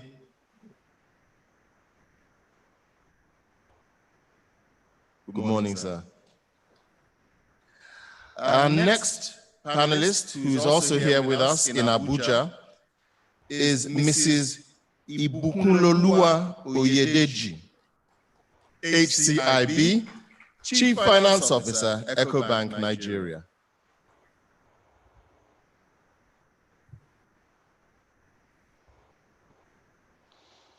Our last two join us virtually this morning. Mr. Folusho Aribisala, Managing Partner, CEO, Workforce Group. Good morning, sir.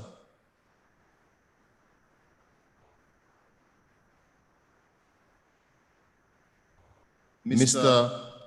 Folusho Aribisala, Managing Partner, CEO, Workforce Group, joins us as a panelist this morning. Good morning, sir.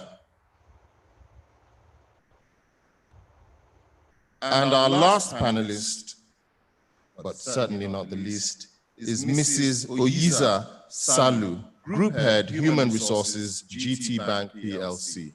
Good morning, madam. Good morning, and thanks for having me.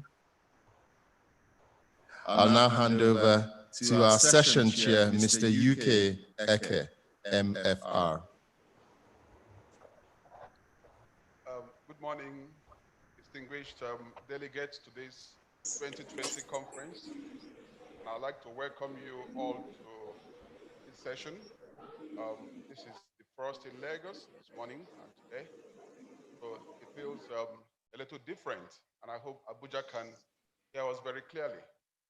But let me say how delighted I am to chair this session today. We have a very interesting sub-theme to interrogate, which, as had already been mentioned, is leadership and competence, repositioning the banking industry for relevance. Now, let me say that as the Group Managing Director of CIBN Holdings, one of the greatest challenges we have to deal with on a daily basis is the issue of leadership and the twin brother competence. And in more ways than one, this goes to the root of success or otherwise of any corporate, and I dare say any nation. And for us, it's not just about Nigeria, because we have presence across Africa. We have presence in Europe. So this issue is relevant across geographies. Now, interestingly, we are seeing a very active play, by Nigerian banks in Africa. And what that tells me very clearly is that if we're able to crack this issue of leadership and competence in Nigeria, then we can export very credible leadership and competent folks to go and manage our businesses for the purpose of delivering value to the shareholders or to the stakeholders, if you will. So this is a very important topic. Now, my remit today, as you know, is just to moderate the conversations, to be able to ensure that we get the most out of a very loaded and competent and knowledgeable panelists, and of course, the key speaker. Now, there will be an opportunity for Q&A, clearly. So I'd like for you to take notes as we progress on this journey. And then when the time comes, we'll be able to invite you to raise questions. But let me try to give a sense of what to expect, just to set the context. Without sharing their speaking notes, I'm almost certain that the lead speaker and the panelists are going to be highlighting the mega trends that have occurred in the industry and across the globe. What are those mega trends? You're looking at urbanization, definitely. Innovation. You're looking at new digital platforms that have come into the marketplace. You're even looking at environmental changes. You're looking at global warming. So much is happening. But above all, we see changing demographics, very important, in the workplace and then in the marketplace. And so the skill sets needed to challenge these mega trends may not be the skill sets we had yesterday or we have even today, very clearly. And so we need to begin to interrogate the way we engage the marketplace, the way we also offer solutions for relevance. And then the other trend that we need to keep an eye on is the changing balance of economic power in the globe. And so as you develop new trading partners, the mindset you need to engage at the global level must change, definitely. So today, we thought we had a handful, we had had enough of the mega trends, and suddenly COVID-19 happens on us. And so that has compounded the way and manner that these mega trends have to be confronted. And that's really why I think the future is here already with us. The competencies and leadership abilities you had to confront the issues of yesterday may no longer be relevant for today and for the future. And those are the things we need to watch out for as we listen to these knowledgeable speakers.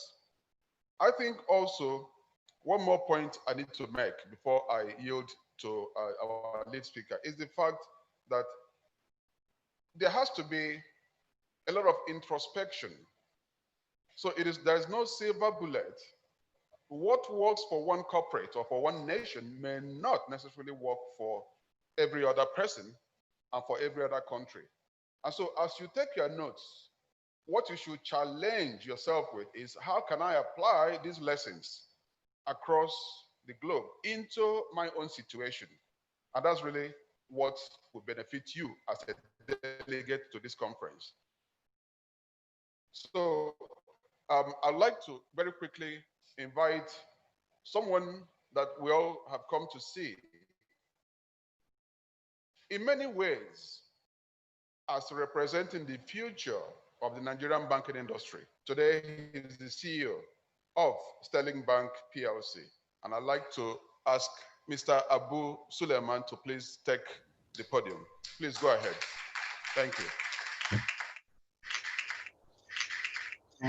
Once again, good morning, Chairman. Good morning, fellow panelists.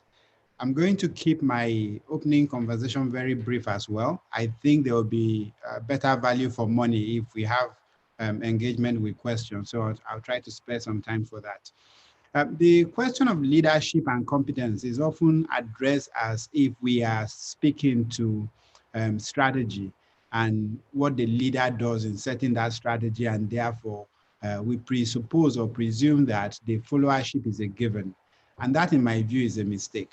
I think increasingly, leadership is something that needs to feed from the followers. In other words, the nature of leadership and that a leader would demonstrate must come from the type of followers in question. Because irrespective of how much clarity you have in terms of what the future looks like and how much understanding you bring onto a leadership position, if it is not connected with the nature of followership that you have, well, what you're going to have is an inability to execute. So again, for the first time, in my view, we're beginning to reconsider the fact that it is in fact your people that would determine the kind of leader that you need or the kind of leader that you have to become. Because the people are more often than not given. And that speaks to the major trend that we have to deal with today, which is that the nature of the people that we have to lead today are significantly different from what we had to say 5 years ago or 10 years ago. And therefore, we need to step back and ask ourselves, who are we leading? And that conversation about who we lead also comes down to, why are we here? Because again, when it comes to determining your workforce or the people that we're bringing into the banking system today, we must ask ourselves, what are the objectives that we want to serve? That objective could start with something as simple as, what is the type of customers that we're preparing for? Because if I'm preparing for a banking sector that will serve my uncle or my father, then that service is completely different from what I'm preparing for my daughters. So we must have that understanding that we step back in leadership to ask, why are we here? And again, we must also ask the question as a leader, are we here to deliver profit? Because more often than not, that seems to be the number one thing that we pull out when we look at our reasons for being here. But the truth is that profit must be seen, and in many cases it's now being seen as an outcome rather than a purpose. That you generate profit by pursuing a purpose, and in achieving that purpose, profit is then generated. And so, as a leader, the big question that I ask everybody is to rethink that, in the words of Simon Sinek, who says we should always start with why. The why for the banking system, in my view, is something we've not done a good enough job of. I think that if we look at the system, the issue of our critical role in development is one that we have often set aside, often assume is the role for government, and have not taken enough active position in focusing on development or economic development as a critical role for our sector. Luckily, the banking sector of today is increasingly becoming active in that, and therefore our purpose is being redefined. Of course, every speaker before now, and I'm assuming all the ones that will come after us, will talk about the shift in financial behavior and the shift in the tools and technology available to serve those behaviors. That is a significant reason why we have to rethink why we are here as well. Someone asked, what is the future of money? That without money, what would then be the future of banks? And obviously, every leader's primary objective must be to attract and retain the best people. Because if you do that successfully, then you have a very good chance of winning. And so those are the questions that we must address before we start to talk about it. Now, there's a little chart I put together about the banking system, and I looked at what had happened between 1892 and 2005.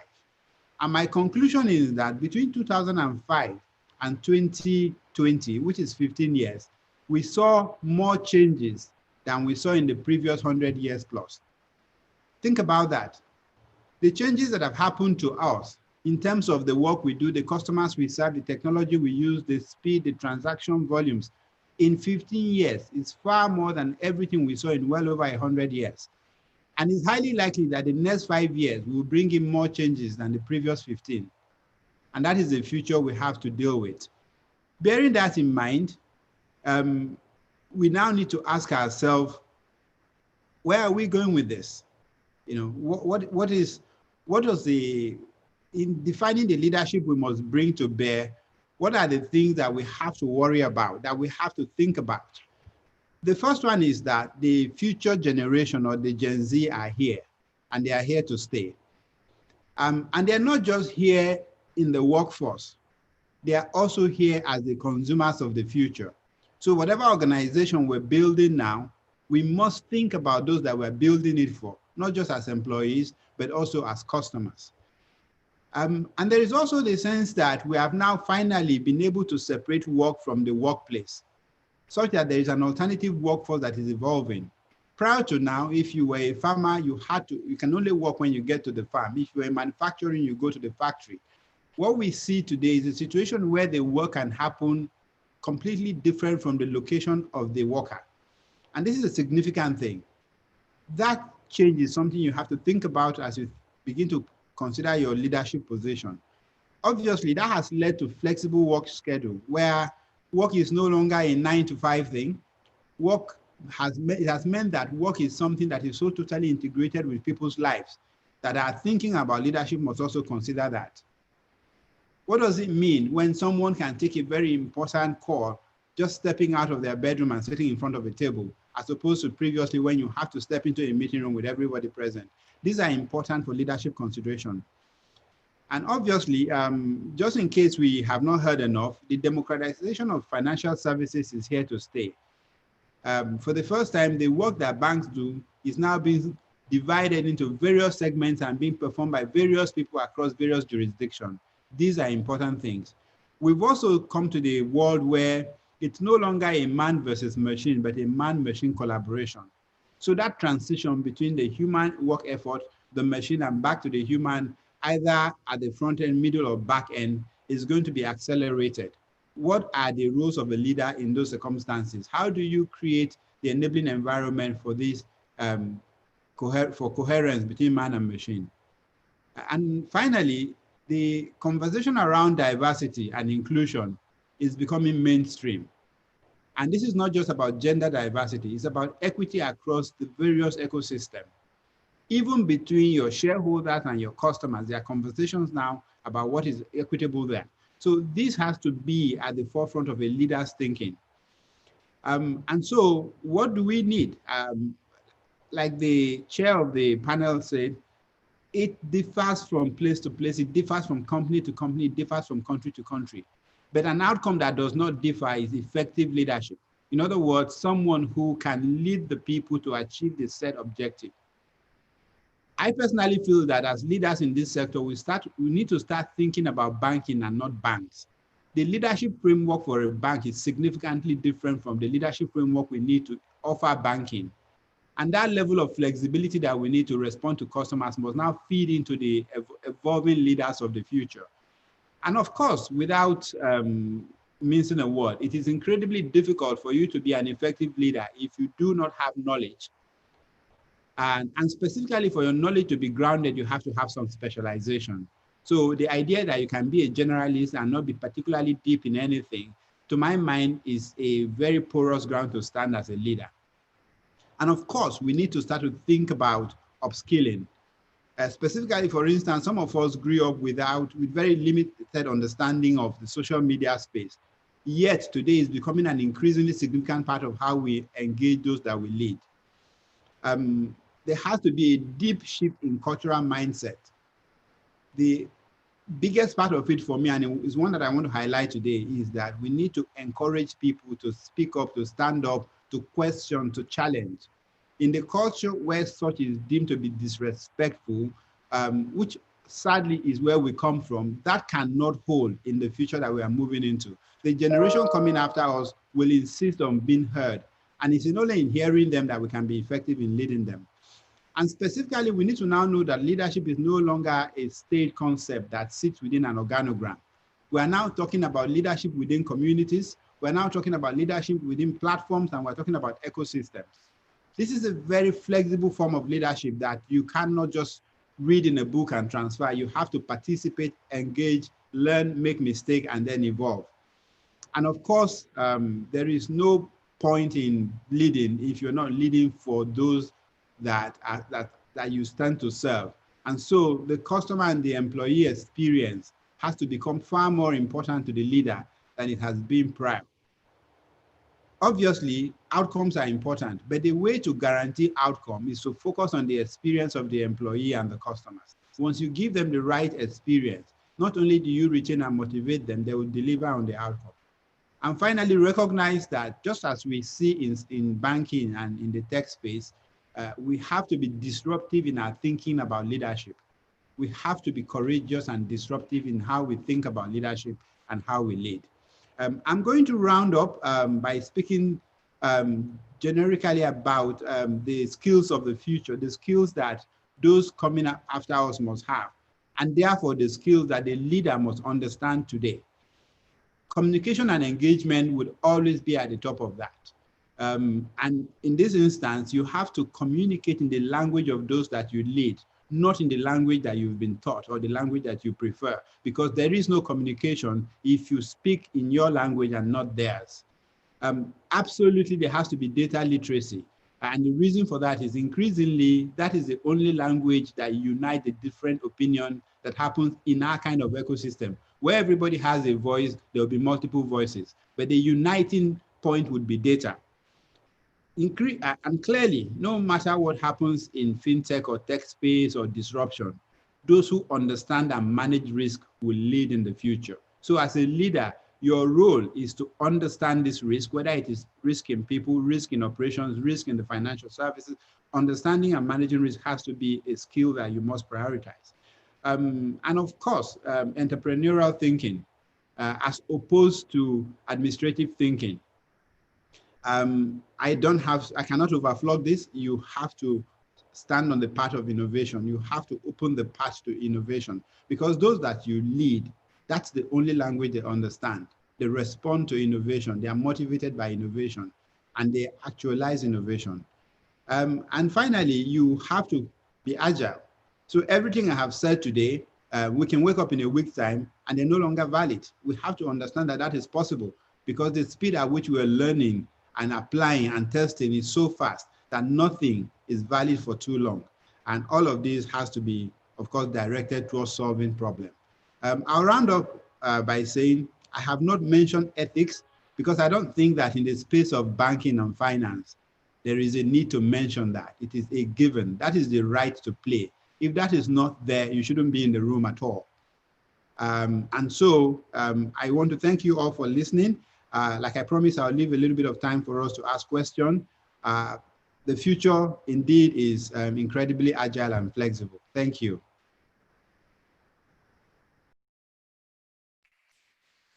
Thank you so very much, Abu, for your excellent presentation. It is difficult to not comment on what you've said, much as I would like to throw it up to the panelists. But just to say a few comments as we prepare the panelists to step in. Profit should not be an outcome. Sorry, it should be an outcome, not a purpose. Very important statement. Profit should be an outcome, not a purpose. And what that means is the right governance, the right thinking, and also who are you leading? He talked about Generation Z.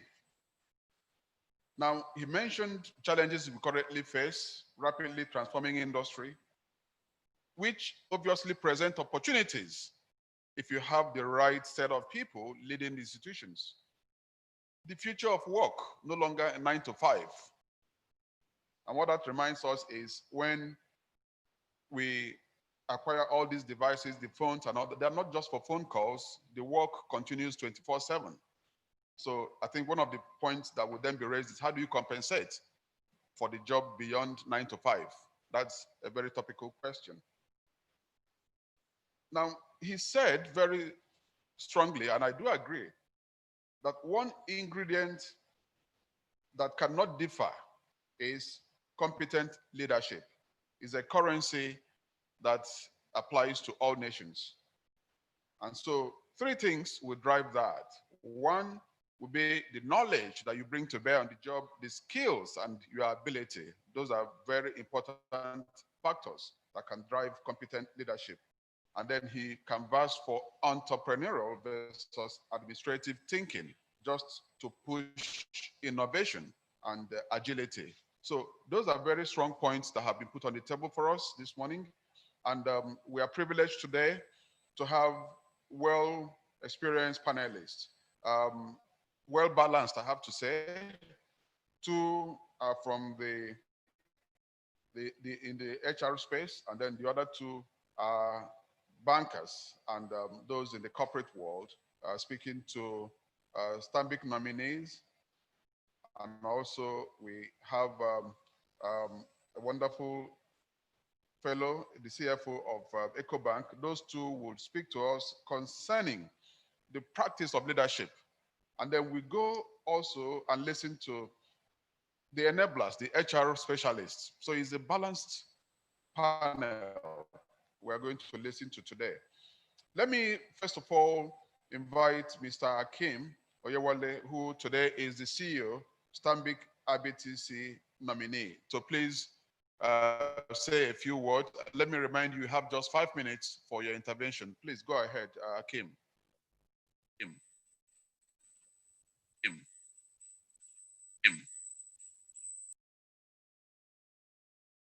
Presentation, I think you've actually laid the ground rules and the guidance for what I'm going to talk about. One thing that is important, which I will mention, is the fact that the Gen Z guys are here. They are here not only to work, they are already in the workforce. We have nothing to do about that. There's nothing we can do. But they are also here as consumers. They are here as customers. They are here as clients. They are the ones that are going to be the inheritors of wealth as these current generations are moving on and they are bequeathing their resources to them. Now, if we have this new generation of people already working with us and they will continue to be with us, we need to also understand a few things, and this is what we've seen in the banking sector in the last couple of years. They want other things apart from a fat bank balance. And we need to understand that, first of all. So they are not just critical or interested in acquiring wealth. They are more interested in the purpose that wealth can be put to, the uses you can put wealth to. And that is why, based on the last engagement we had as well, a number of them are very, very critical about investing in something that is material to them, that's going to change the world or change an aspect of the world that they believe in. So you have to understand the needs of this new generation, and also understand how you can actually meet those needs. We've seen that in the banking sector. In most of the products that are being designed right now, you see some products come in and they fail, they fall flat despite immense adverts and marketing expenses. That's because you've not been able to address the key and core needs of this new generation of the workforce. The second aspect that I would like to talk to, apart from the needs of the workforce, is a constant star. Whilst you have a new wave of people coming into the workforce and you need to reposition them, there's one thing that is constant that we must do, and we must ensure it is done, and that is leadership. We must imbibe in the new staff workforce the attributes of leadership. I like the way Abu mentioned it. We must make them have entrepreneurial thinking and not administrative thinking.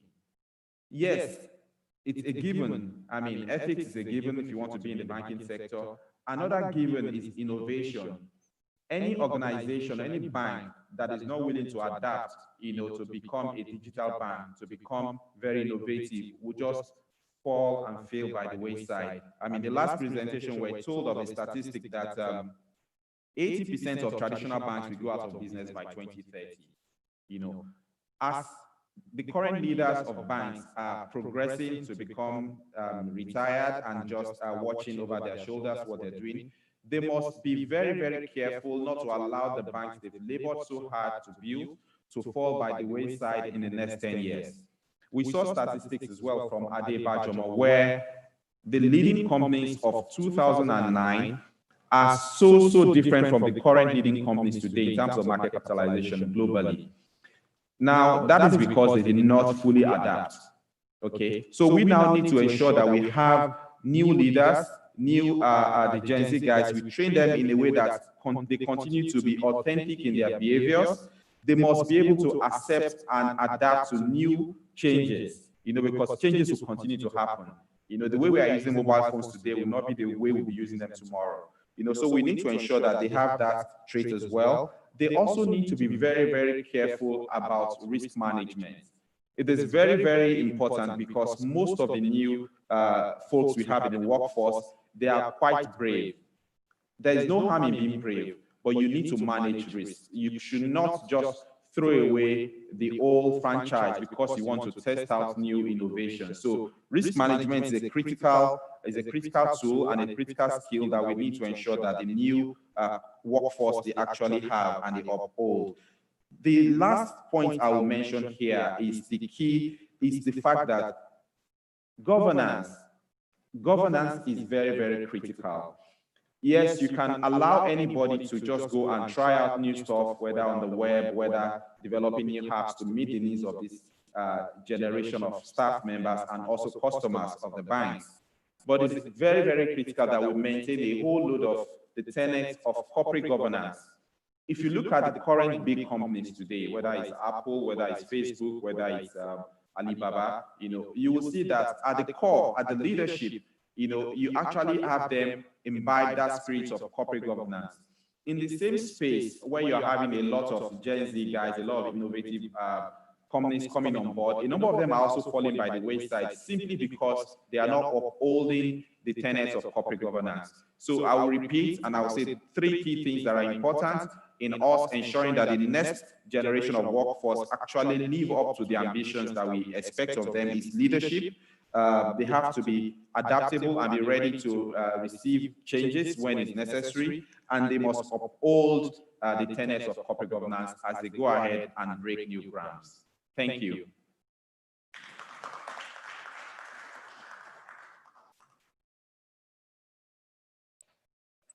Akim raises a very interesting point, and I just want to paraphrase what he said.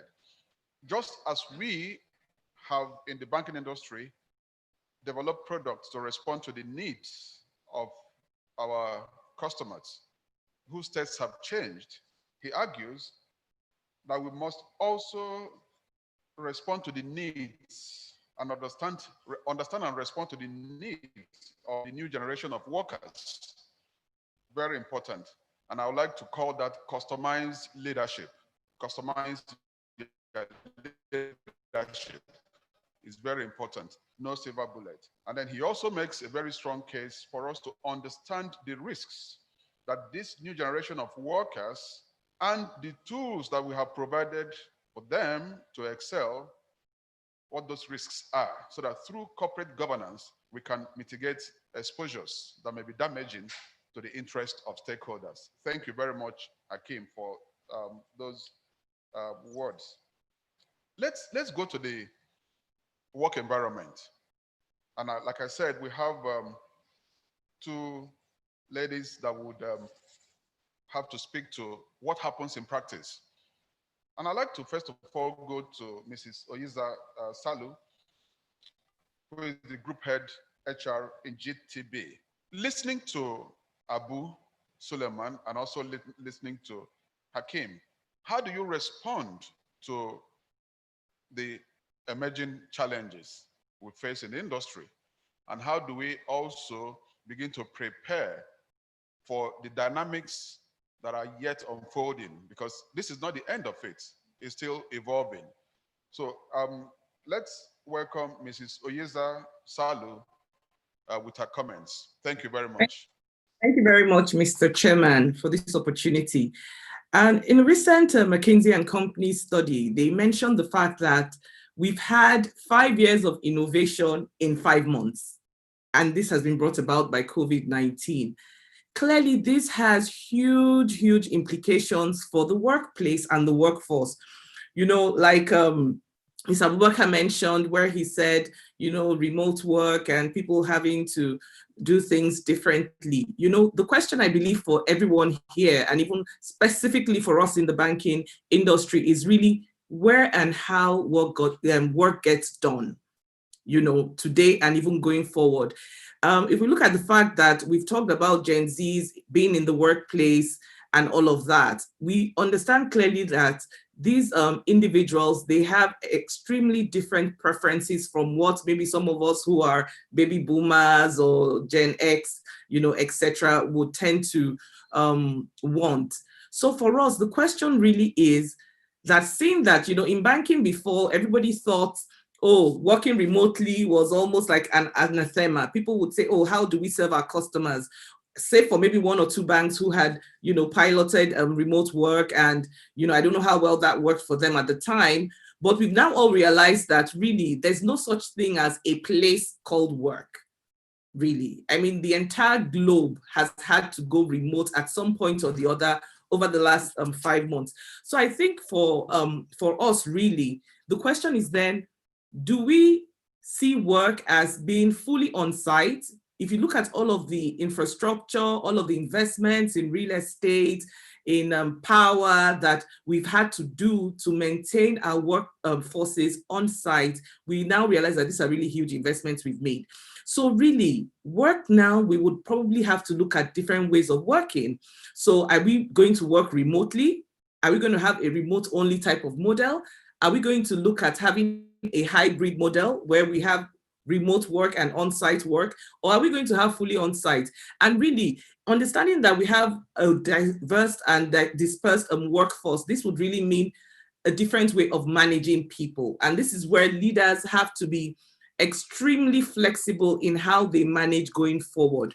So there are different things we then need to look at as leaders and ask ourselves, are we the kinds of leaders who can manage ambiguity and manage complexity in terms of a diverse workforce, a workforce who probably wants different things? We talk a lot about the millennials, but guess what? We probably have 4 or 5 different generations in the workplace today. And so we have to look at how we can integrate all of these individuals, these various generations with their various preferences, their various ways of thinking, and ensure that there's a strong level of collaboration within our various organizations. So for me, I would say really, in terms of what kinds of leaders do we need to have today? We need leaders who have a clear vision, who are able to inspire, because we're looking at a workforce that truly is willing to do the extraordinary, but if they don't have an inspirational leader who can set clear direction, clear strategy around what needs to happen, how it needs to happen, and where it needs to happen, then we may face challenges.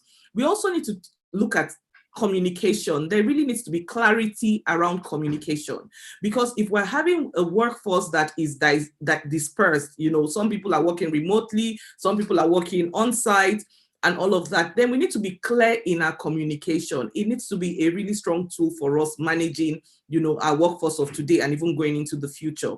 And then another key leadership skill we need to have is empathy.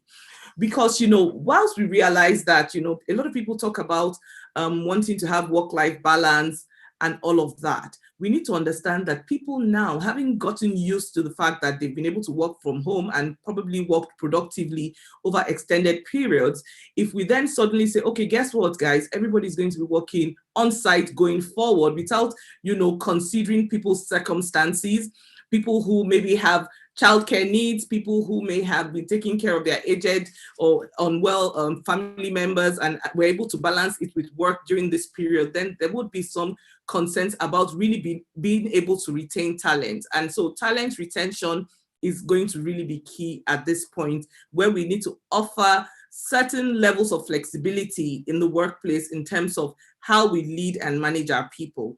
Then we also have to consider, how do we reward?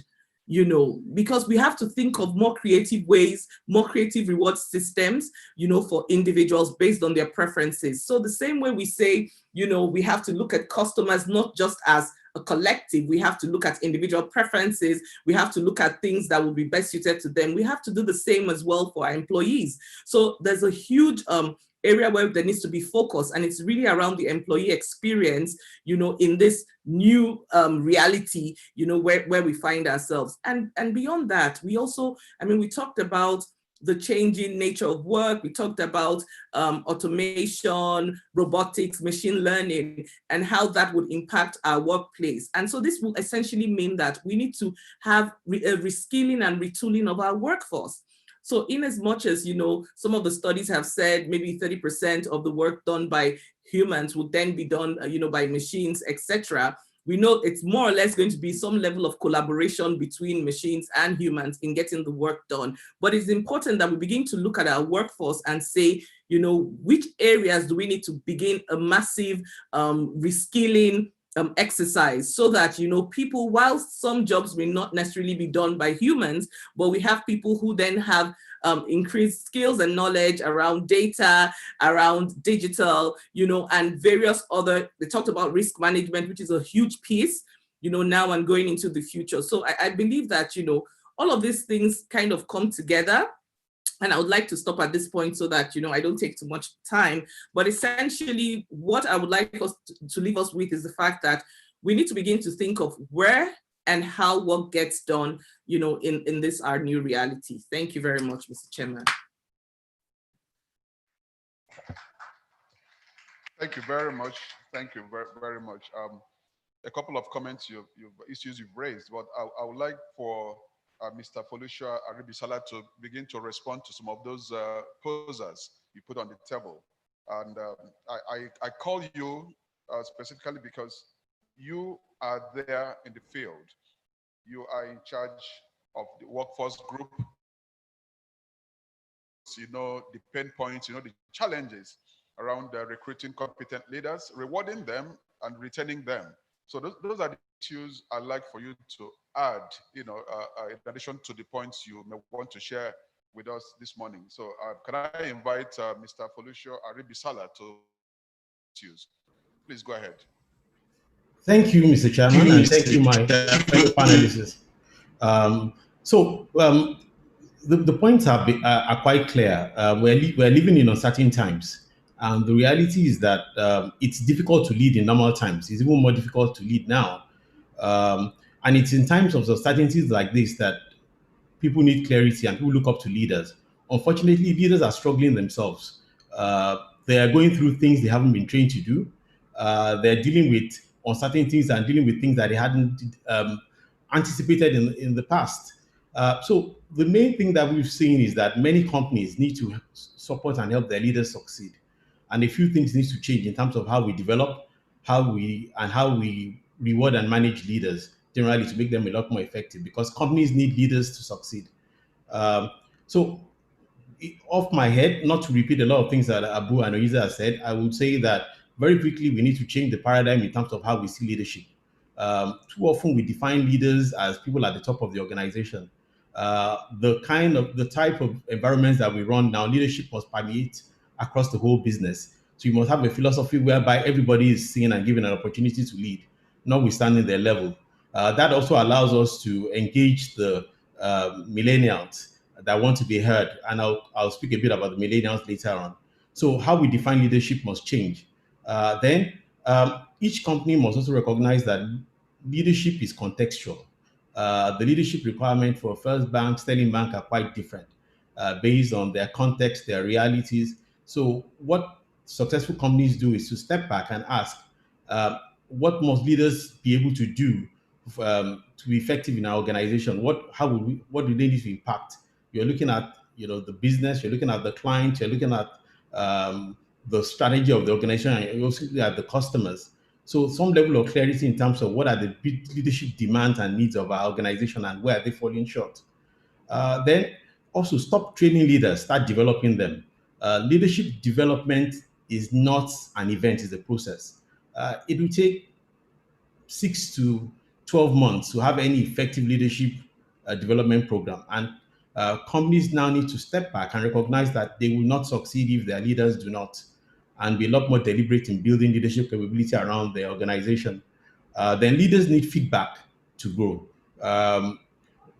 Feedback from everyone, the system, colleagues, their peers. And most importantly, leaders need leaders to grow as well, what they call leaders leading leaders. The senior people in the organization must invest a bit more time to develop the leadership pipeline. Beyond just driving the numbers, they must be able to commit their time to ensure that they develop leaders that understand where they want to take the business, where the philosophy of the business, the culture, and also with the ethical beliefs that will help the business succeed. Then, of course, investing in developing leaders will not help if you don't retain them. So there must also be clear retention strategies for your top and most and brightest leaders. Any effective leadership development program that would benefit organization and develop the right competencies must be application based, meaning that it shouldn't be a classroom discussion, but there should be projects, there should be evaluations, there should be mentoring and also shadowing with senior people in a way that these leaders have the opportunity to explore and apply what they've learned. And of course, that now leads to an effective what do you call succession plan for organizations. Of course, millennials will also need to be involved in this. I'm going to be an advocate for millennials. Why? Because we've taken a position where we've seen that as we speak now, 50% of the workforce are millennials. By 2025, 70 to 75% will be millennials. So whether you work or you own a business, you would need millennials to build a successful business going forward. So to be fair to them, we brought them into an organization that was designed for Generation X, and we've not really considered what their own requirements and needs are. Now, if we're going to build sustainable institutions, we need to start involving millennials. We've spoken about a lot of their sore points, but they also have a lot of strengths. They're innovative, they're digital natives, meaning that they can fit in better into this era that we're in. They are also quick learners. They are agile. A lot of the best ideas that we've had have come from them. Yeah, they come with their baggage as well. But I think that if we learn to focus on their strength and utilize it, it's well worth it. So millennials want to be heard. They've been told by their parents that they are special. So they come into the organization and expect they must be given red carpet. They have a short attention span. They seem to jump from one task to the other, start a lot of things. So it now creates new challenges for leaders to even manage them. So the way you were leading 10 years ago might not work now because you have a different set of followers that require a different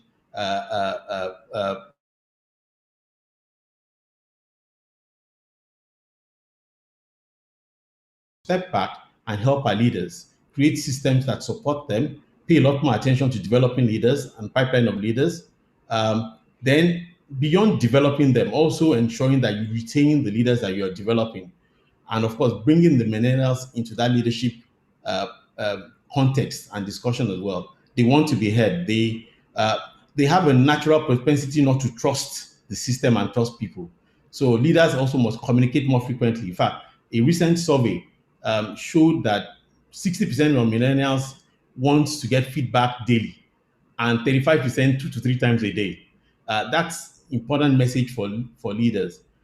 Then manage. Then they want flexibility. They are champions of work-life balance, so they like the remote work. It works for them. But I think that it's more about organizations recognizing that we don't have a future if we can't incorporate millennials into our organizations, give them a space, build on them, on their strengths, modify our workplace to accommodate their needs, and of course, start projecting and engaging them with respect as leaders of the future. That's it from me. I think that changing the way we manage leaders and also being able to change their perspective in terms of how we manage millennials and giving them an opportunity to succeed will be two key things that I would like to share. Thank you, Chairman. I was so certain you would bring fresh and practical dimensions to the discussion, and you did. So we thank you. You said stop training leaders, start developing them. So the issue of culture and fit, very important. Develop leadership pipeline and also have retention policies. Shadowing, those are very practical suggestions you have put on the table for us. But let's quickly go to the last panelist today. And from the financial side of things, you are very relevant, Mrs. Oyedeji. The question is, how do you compensate? How do you make sure you retain the best talents? This industry has some of the best talents in the country. So how do we ensure that we build a pipeline of competent leaders, and how do we ensure that there's continuity and sustainability in our operations? I'd like for you to please speak to the paper that we listened to from Abu Suleiman, but also attempt to speak to the reward environment and practices as a way of retaining the best talents for this industry. We need to have this industry continue to excel. Mrs. Oyedeji, please. Thank you very much, Mr. Hello. Okay. The feedback is better. Thank you very much, Mr. Chairman. I think I'll start from the point in line with the paper that Abu spoke about, but the key thing, the question you asked was, who are we leading? It's very important we understand it. And from my perspective, I want us to work with a bit of statistics. And so let's start. Nigeria's population, the last time we did 2019, said we're about 200 million Nigerians. Second point, they go on to say by 2025 would have increased in 5 years' time by 35 million people. They said by 2030, which is would be about 265. No, sorry, 2025 will be about 265 million. Which tells you the population of Nigeria now, at the population of UK, are the people that are going to be Nigerians. By 2030, it says we're going to be about 265. Then 2050 will be 400 million Nigerians. What makes it very interesting is the demographics. Right now, the median age of Nigeria is 18.4, which means 50% of Nigerians are below the age of 19. I mean, we're working with statistics here. So if you want to talk about leadership and relevance, it's telling you that 50% of the people that are your staff, people that are the consumers, are already below the age of 19. The question is now, how relevant are we if we don't understand the people, in line with what the speaker said? One of the things that is very important we understand about these people is their characteristics. One, as consumers. Two, like the speaker said, as consumers. Two, as workforce. First, as consumers, whilst we all consume based on maybe status, our experience, our feelings, they have a different cause. I mean, for a lot of them, their search is for the truth of their individuality. I mean, this is based on a research by McKinsey, which is done, is to say truth about their individual. Who are they? They want to consume based on who they believe they are. What do they believe in?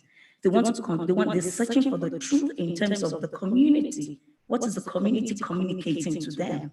They're searching for the truth in terms of the causes they believe in. So these are the three things that drive them. Let's use an example in terms of cause. Drifting to UK, we all remember the documentary or the whole campaign around Black Lives Matters. The people that led that were actually Generation Z, because we're so passionate about the cause they believed in. They went on the streets to demonstrate that they believe they're equal to the other people in the country. What does that mean? They're bold.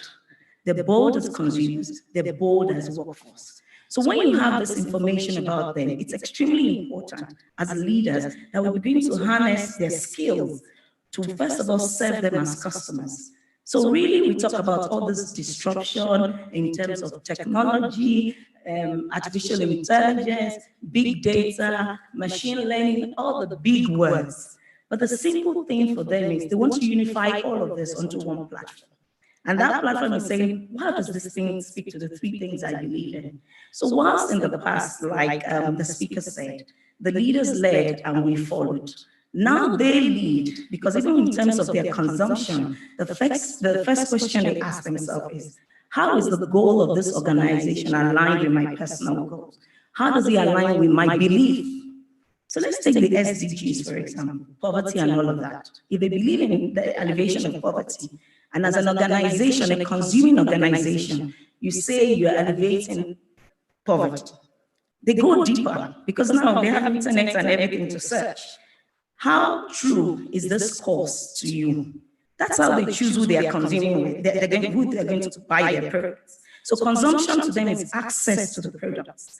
It's not really what they consume. So at the end of the day, they want to make sure their causes are aligned with you, the organization. That's when they buy from you as a consumer. So even as a banking industry, we need to also, as we lead, start paying attention to what are their interests. So when we are trying to set up the system for even the customers that we invest in, or we help to build their business, we need to know that this next generation, if I go by the statistics, by 2050, if you go by the numbers, 75% of them are going to be this Generation Z. And if you probably even maybe 85, if you add the millennials today. So basically, Generation Z, Generation Alpha, and Alpha is the ones that just born 2015, and they're just 5-year-olds now. And millennials, these people are going to be the major drivers of the market. But now, in terms of leadership and competence, we need to start planning now, because the questions they're asking us really is, they're searching for questions, they have questions, they need answers. But in the process of those answers, everything has to be the truth. In the workforce, I mean, I work a lot with them in my team. They are, like I said, very bold. The communication between you and them is extremely important. As a leader, vulnerability is extremely important. What do I mean by vulnerability? In the past, what we did was, oh, I'm the boss, I needed to look perfect. Everything about the boss needed to look good. It had to be extremely perfect. But the reality is, we need to understand this generation, that they're very forgiving.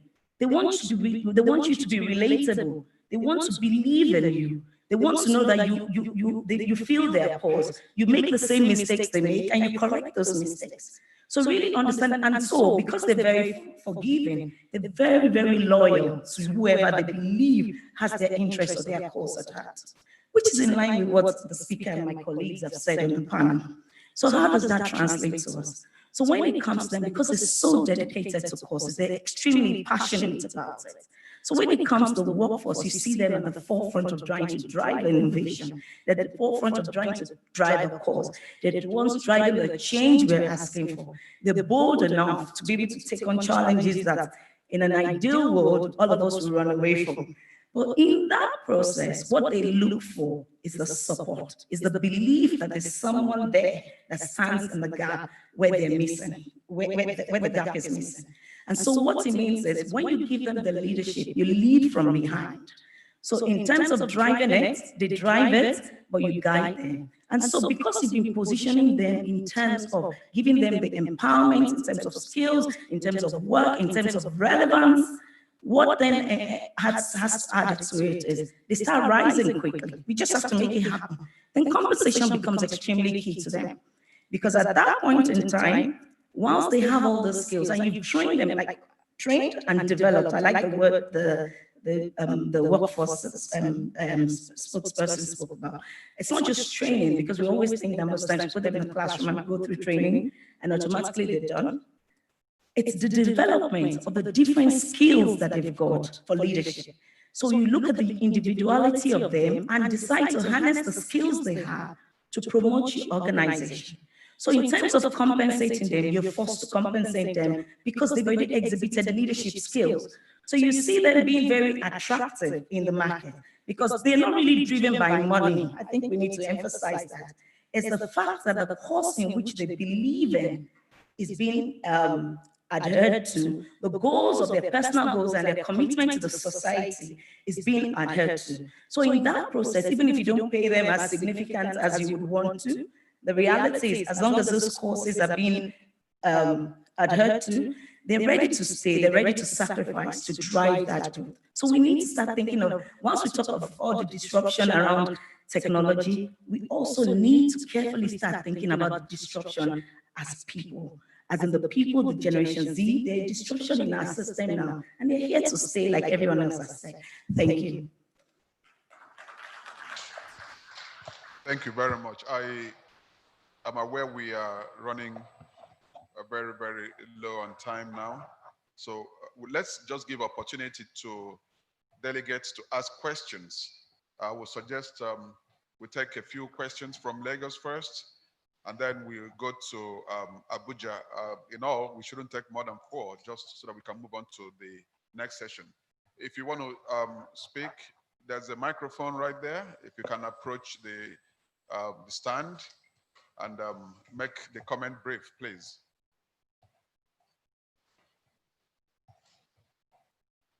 Good morning, distinguished delegates. My name is Rafiat Unitiri. I'm just here to add my voice. Because this morning, as an advocate for Generation X, my own is, as leaders, we are actually trying to talent, relevance in the world. We as leaders at this time need to begin to embrace what is called mentorship. And can we do that? In our own world, like Oyizo said, there are 5 different generations in an organization of today. How do we begin to marry them together? We need to first and foremost go back to basics. We need to begin to instill discipline. Let the value system that we are actually brought up with begin to work in tandem with the ecosystem of which millennials are actually known for. Also, ethical professionalism, we need to begin to instill that into them. We need to instill discipline, principle. We need to begin to tell them that the pain of regret suffered is usually a long time regret in life. We need to begin to mentor them. As leaders, what we don't have, we cannot give them. They want to rule their world, no doubt about that. But we need to bring them, you understand, supervise them, guide them onto the right path so that they don't derail as they are growing actually in life. We need to, as leaders. That is my own take on that. Thank you very much. I think that's a very fair comment. The need for us to reinforce discipline and ethics, which is basically what this industry strives on. Let's go to Abuja. We've got a question from His Excellency, Mr. Femi Pedro, FCIB. If you can please approach the microphone if you're in Lagos, sorry, in Abuja rather, and then raise your question. Excellency, Femi Pedro, please.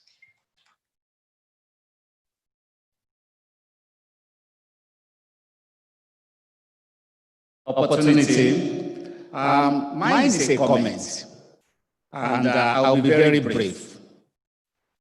We need to look back the last 25 years of this industry, the monumental changes that are taking place. In the last 25 years, we've lost over 70 banks in Nigeria. I can begin to name them for you.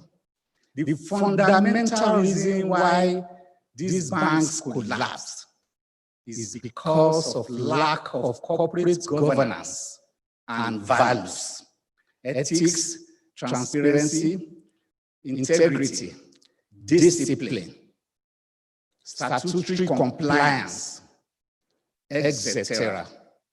Before we begin to dwell into the issue of skills and competence, these points that are measured are so important and so critical. John Maxwell said it all.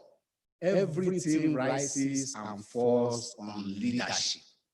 The banks that will survive tomorrow are those that adhere strictly to these values and the principles of corporate governance, not more of market dominance or skills and competence or digital revolution and technology, but more of values, the critical ingredients of banking, the solid foundation. I can begin to name those banks that have collapsed in the last 25 years because I was a player in that industry. And I can tell you the reasons why they failed are because their leaders did not comply with the principles of corporate governance and they compromised values. And as a result of that, billions, if not trillions, were lost in terms of investments. Jobs, hundreds and thousands of jobs were lost. Some lives were also lost.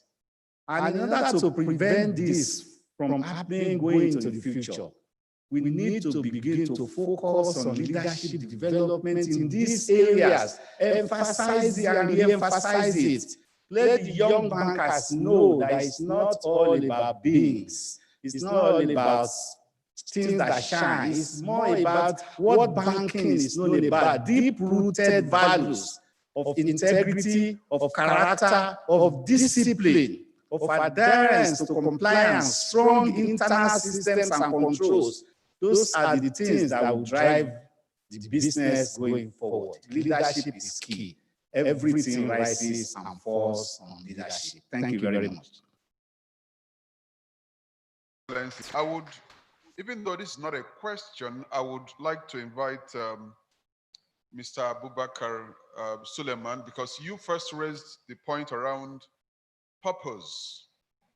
And I think if we anchor on that, we will have done justice to that point raised by His Excellency Femi Pedro. Profit and size, they're important, but they're not enough. And therefore, how can we begin to reorientate the minds of practitioners, of bankers, of owners, of shareholders, of stakeholders, so that the pressure is not on returning profits, much as it's good, much as it's important, and then we build a culture of resilience and build banks that can endure for 200 years and build competent people that would want to work in such environment. So let me invite the lead presenter, Abubakar Suleiman, to just speak on that topic, and then we'll take one or two other final comments. Please go ahead. Thank you very much for bringing me in, and let me start by showing my respect to His Excellency and my former boss, the former Deputy Governor of Lagos State, for the leadership that he has provided to the banking industry even after he had left us. We appreciate that. I insist that there are many paths to profit, and once you make profit the end game, people will take the best path that leads to profit. And most of those paths are harmful, even if unintended. So it is very dangerous if we start with profit as the end game. And what you see are people running through all the various paths and shortcuts, And in fact, the people who ran those institutions that went down were all looking for a shortcut to profit. And sometimes that became at the expense of the institution themselves. And again, it ties to the earlier comments about discipline or how we help the Gen Z to develop the discipline required. Once there is a commitment to a purpose that is bigger than self, then you can rest assured that nobody would destroy the same society that they've committed their lives to. And how do we make sure that institutions begin to think of this greater purpose? We as a people must respect those that do. The greatest example of committing to purpose and demonstrating long-term profitability is Amazon, a company that ran on the brink of extinction for the better part of a decade because they had a view of what the future should look like and what they want to serve. Today, there is no conversation about the fact that that is the best path to success.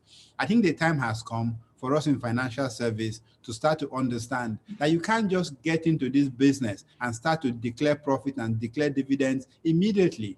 There is a lot of work you do to provide services to the consumers, to your customers, that then effectively lead to profit a few years down the line. Unfortunately, today, if you get a banking license today, people expect you to declare profit in the very first day of business. It makes absolutely no sense.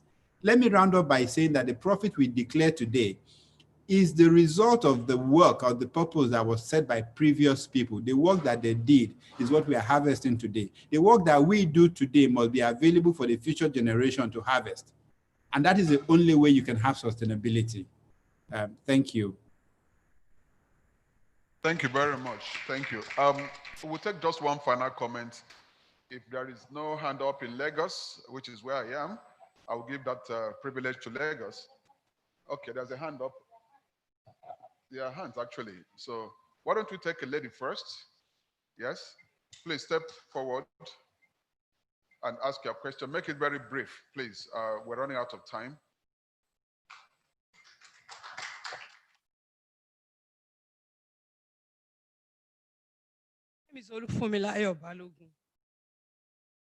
My questions will just be direct to the speaker.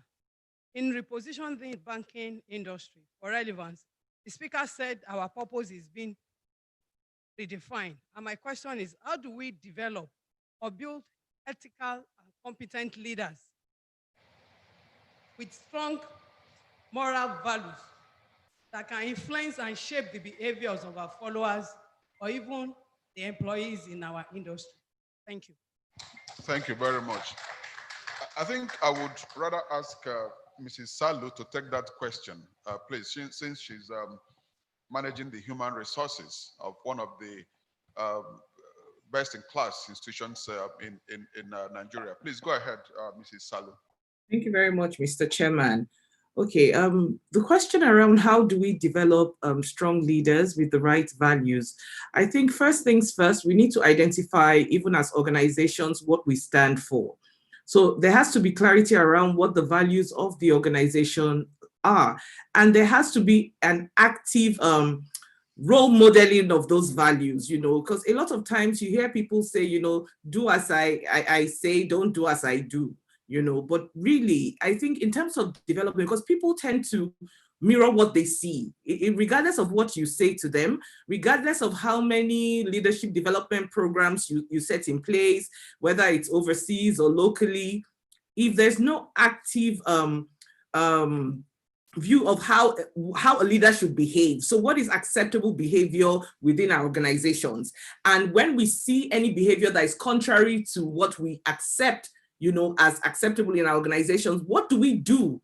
What kind of, are there any repercussions for people who behave at variance with what our values are? So I think there has to be, we need to go beyond, who is delivering the numbers, and who is meeting those targets to how are you achieving those results?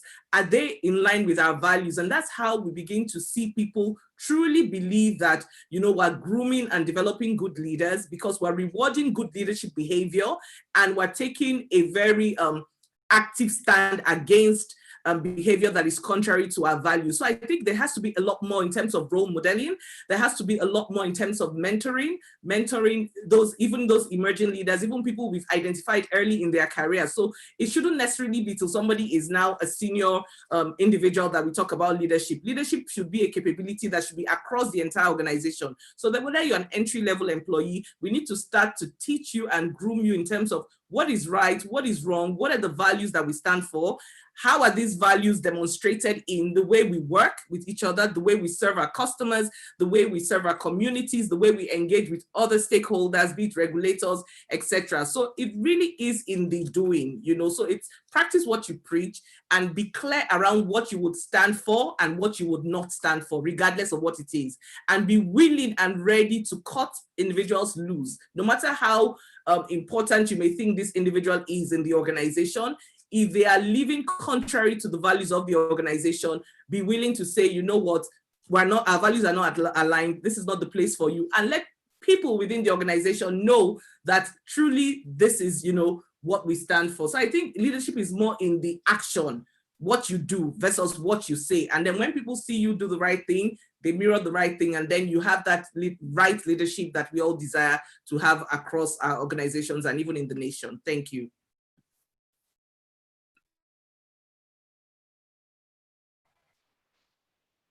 Yes.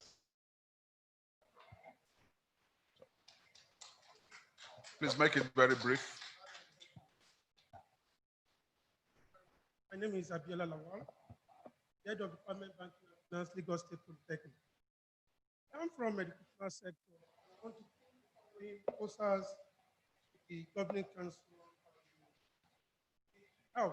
We're talking about new generation workforce and leadership in banking and where we are producing them in the educational sector. The questions are these: who are the workforce in the next generation in the area of field?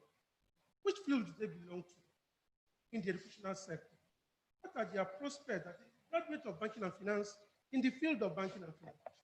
The banking and finance students or graduates meant for this field called banking and finance. Our educational institutions are the edge of changing the world, banking and finance, our institutions of finance, basically because they are being limited to a particular area.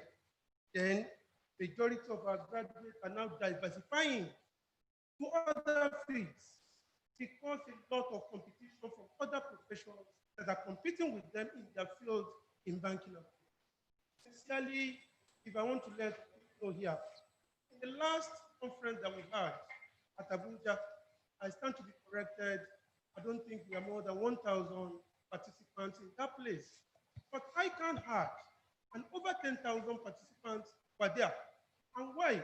Because majority of the graduates that we produce in the banking and finance field are now diversifying to other fields, basically because they don't have time and chance in the field in which they have the for. I want to conclude. Here we have somebody who read agriculture. I stand to be corrected. And it's in the field of banking and finance, doing the work in banking and finance. And at the time comes up, the person will now leave banking and finance and go back to his field, which is agriculture. For somebody who read banking and finance, that has the mind, the flair for the field, from the ND, from the first year of graduate, in our institution, will not get a job in banking and finance. Then what is the prospect? That is why we put it. Who are the workforce? Thank you, Ango. Thank you very much. I think I'm glad that the CIBN leadership that are listening, they're hearing. There's a need for collaboration, a lot of education. But just to make the point that even within the banking system, you have a lot of departments, even agriculture. If you don't have the experts in agriculture, they may not be able to properly analyze the opportunities and the risks. So all fields are relevant in the industry. We welcome all professionals. That's what makes us strong. This is the end of the Q&A, but it would be unfair to not give opportunity to the online participants, and you know there are thousands of them. We've got one question from an online participant, and I'm going to ask Mrs. Oyedeji to please speak to this question. He says, banks in Nigeria are having issues with excessive charges and unethical marketing practices. This is obviously failure of leadership. How can this leadership anomaly be corrected going forward? This is from Ikechukwu Acha. Can I ask Mrs. Oyedeji to please address the issue of excessive charges and also the unethical practices? Please go ahead. Thank you, Mr. Chairman. Okay. Thank you, Mr. Chairman. Banks on excessive charges. I think I need to make it very clear that the banking industry is regulated, highly regulated by the central bank.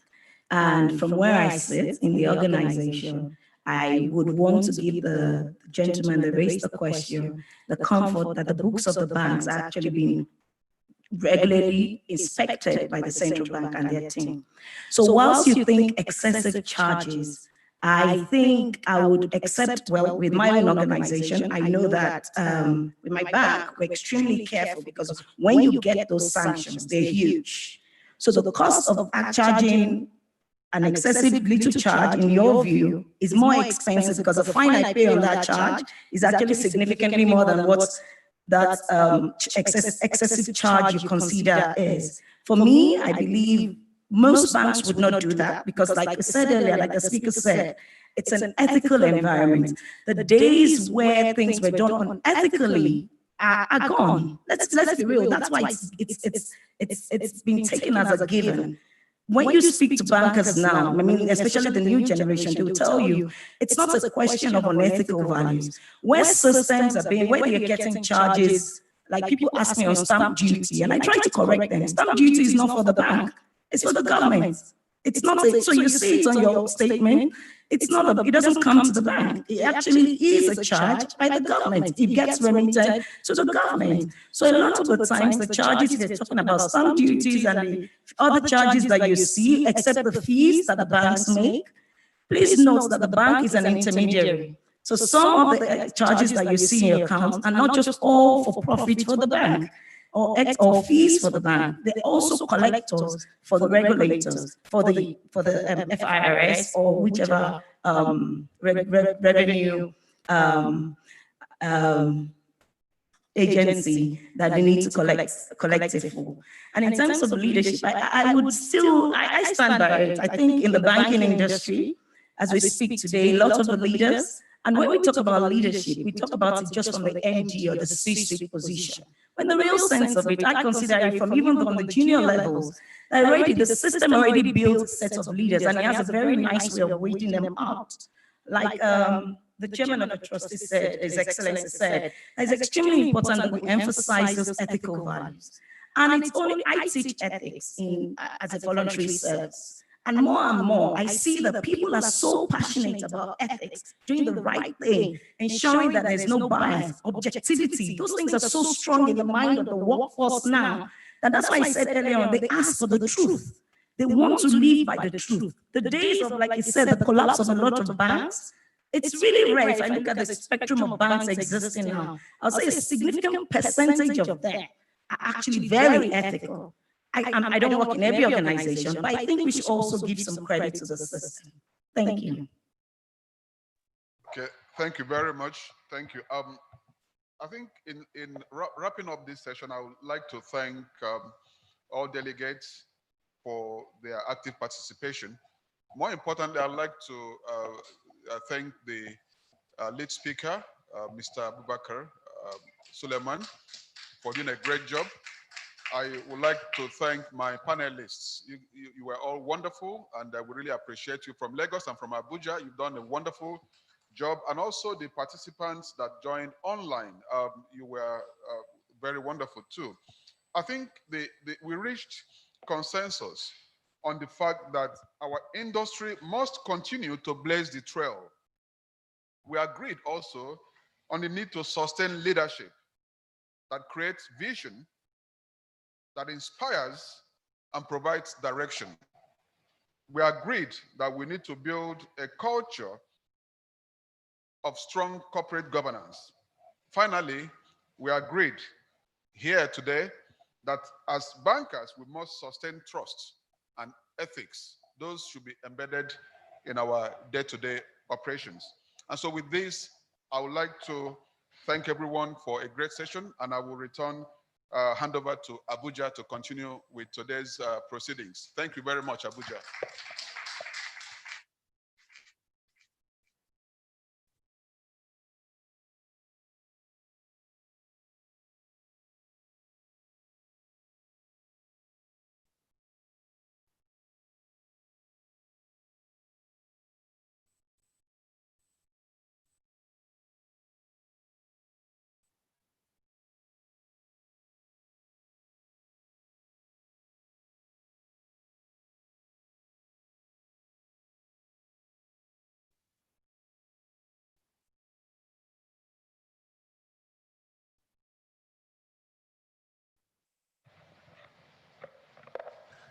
Just before we go to the photo session, I'd like to call on your host. This is the President, Chairman of the Chairman of Council CIBN, Mr. Bayo Olubemi, FCIB. President, you have the floor. Thank you very much. Just a second intervention. The last question on issue of excessive charges. I know Mr. Ediji has defended us very well, and that's the truth. However, any of our customers, including the one that asked the question, if we still feel strongly about what is said, there is a way out. We have an ethics and professional subcommittee of the Bankers Committee that is headquartered or residing in CIBN. If you have a strong issue and you believe what you're saying, you can actually send, I call it a petition or a letter to that committee. And that committee is headed by no other person than Mr. Patrick Akinkudu, for now is the chairman of that subcommittee. And rest assured, if you feel strongly about what you're saying, and if you appeal to that committee, they will look at it dispassionately, and oftentimes judgment will be served. Thank you very much. Thank you very much, sir.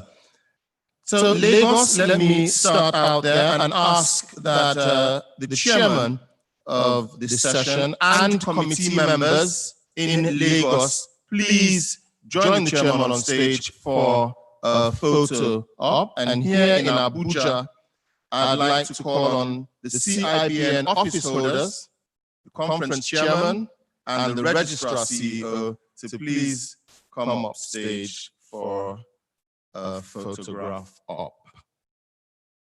Now, while that is happening, I would like to recognize and acknowledge joining us, or who are in Lagos Bankers House right now.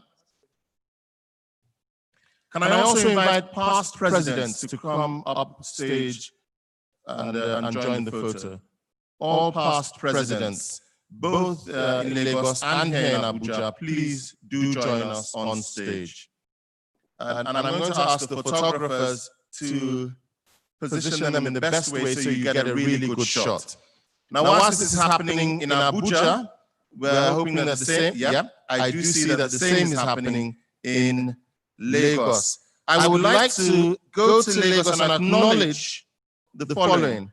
Mr. UK Eke, MFR, FCIB, the GMD, FBN Holdings, PLC, who is in Bankers House. I'd also like to acknowledge the presence of Mr. Toby Lawal, HCIB, MD, Lagos Building and Investment Company, PLC.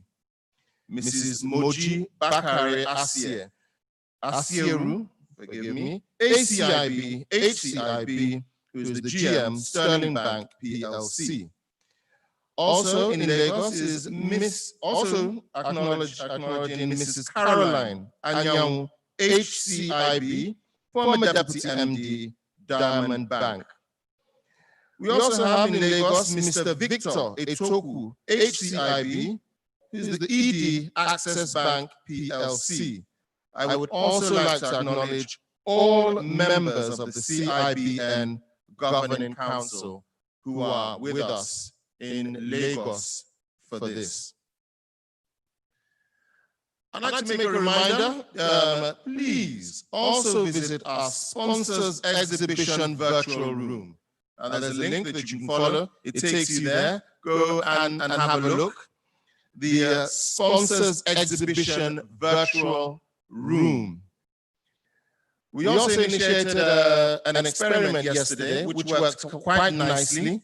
I would like to remind you of that. You indulge us by just taking a selfie with your telephone.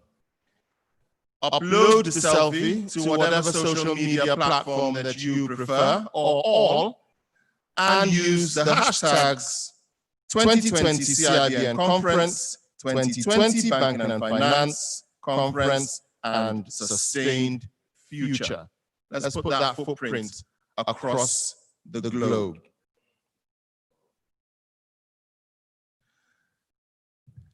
Having done that, it falls on moi to say that we shall be taking a very short tea break,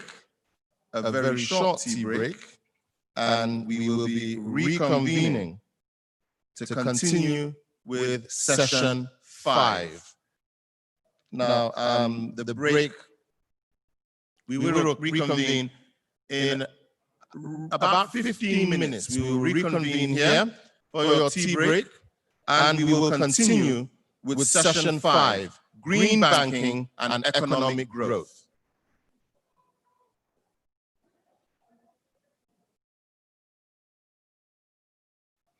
No doubt it's been a very vibrant morning. We've just concluded sessions 3 and sessions 4, or day 2, of the 13th Annual Banking and Finance Conference. The theme of the conference is Facilitating a Sustainable Future, the Role of Banking and Finance. Sessions 3 and 4 covered innovations and disruptions, how fintechs are defining our future, and session 4, which we just concluded, covered leadership and competence, repositioning the banking industry for relevance. Distinguished ladies and gentlemen, do enjoy your tea, but we want to keep the program going along smoothly today. We are roughly 10 minutes behind time, so we will stick strictly to the time allotted for tea and reconvene for session 5. Let's have some music.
Can I ask that we begin to make our way into the hall, please, into the conference hall, as we are about to continue today's session with session 5, Green Banking and Economic Growth. If you are part of this panel and joining us virtually, please do get ready. We'll be commencing very, very shortly. Still to come today, we have special recognition and presentation of awards, loading. Some who have excelled in one way or another. If you're here with us in Abuja, joining us virtually, or in Bankers House, Lagos, we are about to commence. Please make your way back into the hall.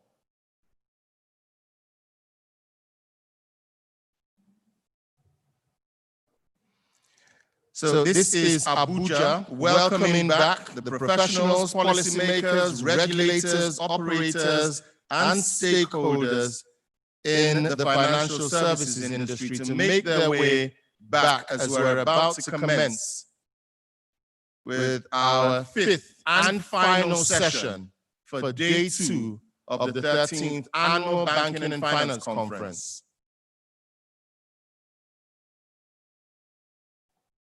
I am going to proceed by inviting the session chair today, Mr. Professor Segun Ajibola, FCIB. He's the past president, CIBN, and professor of economics, Babcock University.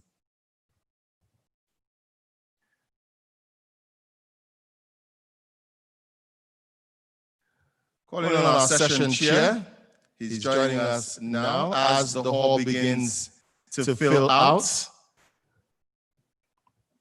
Good morning, sir.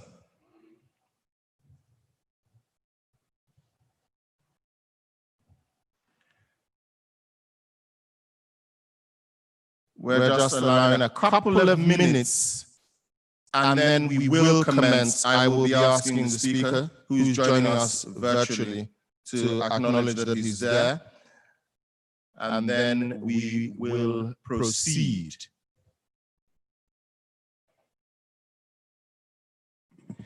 The speaker for this session is Mr. Herbert Wigwe, FCIB, the GMD CEO, Access Bank PLC. Good morning, sir. Good morning. Good morning to you as well. Good morning. Thank you for acknowledging you're there, sir. Thank you. I will now move on to our panelists. The first panelist I will be calling on is Jubril Adeojo, PhD, the Chief Executive Officer, SME Funds Capital. Good morning, sir.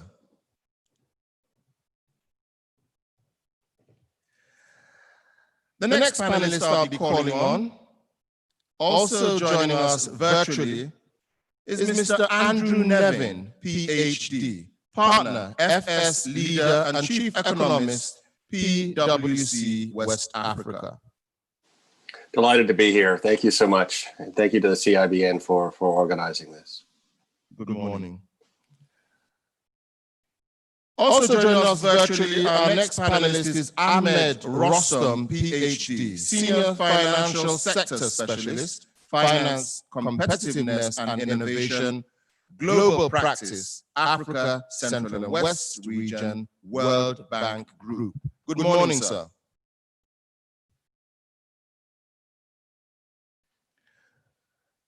All right, we have a slight audio challenge with the last panelist. Can the technical people sort that out while I move on to our final panelist this morning? Joining us from Lagos, Mrs. Oyinkan Ogungbemile, Senior Credit Risk Analyst, Rand Merchant Bank. Good morning, madam.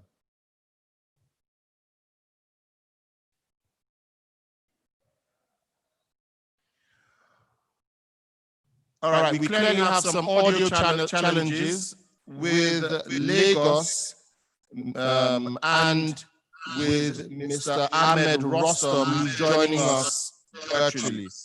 Can we confirm that we have them before I hand over to the session chair?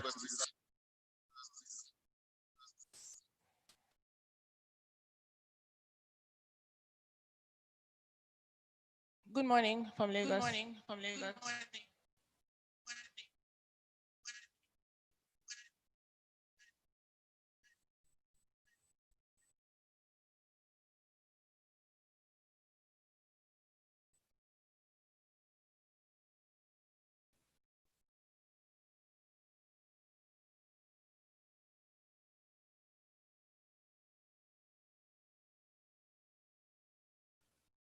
Executive. Let me acknowledge the presence of our distinguished participants here this morning, welcoming our past presidents, those who are joining us from Lagos, and virtually from all over the world. We are here. This is the 5th session. It's always good to be on the program as the last on the line. I'm being tempted to say all that we have had, we just adopt and we move on to the level of implementation. But we will be missing out if I should do that. We are looking at a very, very critical area and aspect of our national life: green banking and economic growth. The word green, ladies and gentlemen, has been reverberating in our environment for quite some time. Even if we look here on the podium, it's greenish. This program we are holding, the booklet, is greenish. Nigeria flag is greenish. CIBN logo is greenish. So what is hidden about this greenish, greenish, greenish? Since I was a student, I've been hearing about green revolution. I've been hearing about green belt. So what is this green, green, green that we are talking about? Here again, we are to talk about green banking and economic growth. Green banking, what is the nexus between it and the growth and development of our environment? We'll be moving straight to our speaker for this very important topic. When we talk about Dr. Abat Wigwe, this is somebody with a trajectory, with a pedigree, that has actually created a very efficacious nexus between banking and the environment, that has converted banking practices into environmentally friendly architecture, that has taken into consideration in running the affairs of one of the biggest banks in our environment today, the interests of the environment. How do we apply banking to promote growth, not only growth, and move growth to development? Because one of the challenges of developing economies in the world today is growth without development. So we'll be hearing from somebody who has played the role, not just of a group managing director of a bank, who has led this industry in the capacity of the chairman of the body of bank CEOs for years on and still counting. Who has provided leadership? The last session was on leadership. Who has provided leadership through thick and thin? That is the messenger who is bringing the message of green banking and economic growth. Albert, over to you. Within the next 30 minutes or less, we want to tap from your reservoir of knowledge. Thank you very much, Prof. Thank you. Thank you. And it's a great pleasure and privilege to be speaking today on this topic, which is one that we're very familiar with, which is about creating or facilitating a sustainable future and speaking about green banking and economic growth. I'll share my presentation and I'll speak to it. Hopefully, I should be done in 30 minutes. Okay. Okay. So like I said, it's about creating a sustainable future. And to do this today, I'll try to provide a working definition for sustainability, even though most of us know about it. I will speak about green banking. Today's circumstance that we find ourselves around COVID is a good place to situate the importance of sustainability and why we must continuously put it at the forefront of what we're doing in fighting it. Banks play a critical role in all of this. And I think, again, COVID has brought that to reality, and the fact that as banks, we need to do things that can basically create a more sustainable environment and that will basically help to support and push economic growth. At the end of the day, I will show the benefits. I will show some of the things that we need to do, some of the networking arrangements that need to be created that should have that great opportunities for all of this. Now, what is sustainability? If you don't mind, I think this stuck somewhere. Right, okay. I think there are some interesting definitions. The one that is most important to me is the one that has been provided by the United Nations, which is that development that meets the needs of the present without compromising the future generations, the ability of future generations to meet their own needs. We also have one that has come from the Sustainability Accounting Standards Board, which is about ensuring the triple P. In fact, that actually came from the American Institute of CPAs, which is about people, planets, and profits. It takes into consideration economic viability, social responsibility, and of course, economic responsibility. Now, what is driving all of this? I think we've all beaten this planet too much through the things we've done. I recall going to Sokoto for secondary school. You had trees that helped to stop issues that had to do with desertification. All those things that exist today, things that have to do with deforestation is a big issue. Population growth, urbanization, too many things we do that are hurting our environment. And at the end of the day, we have to pay for it. But are there ways in which we can solve this problem? Definitely. And I think more and more, we need to come together and do those things as an industry and finance those things that can take us and depart away from all the things that we've done to basically hurt the economy. Things around climate change, extremely important. Water scarcity, wealth creation for people, all of those things are things that have to do with sustainability. What are green banks? I mean, they're basically mission-driven institutions that are using innovation, all right, to finance, to accelerate the transition to clean energy and fight climate change.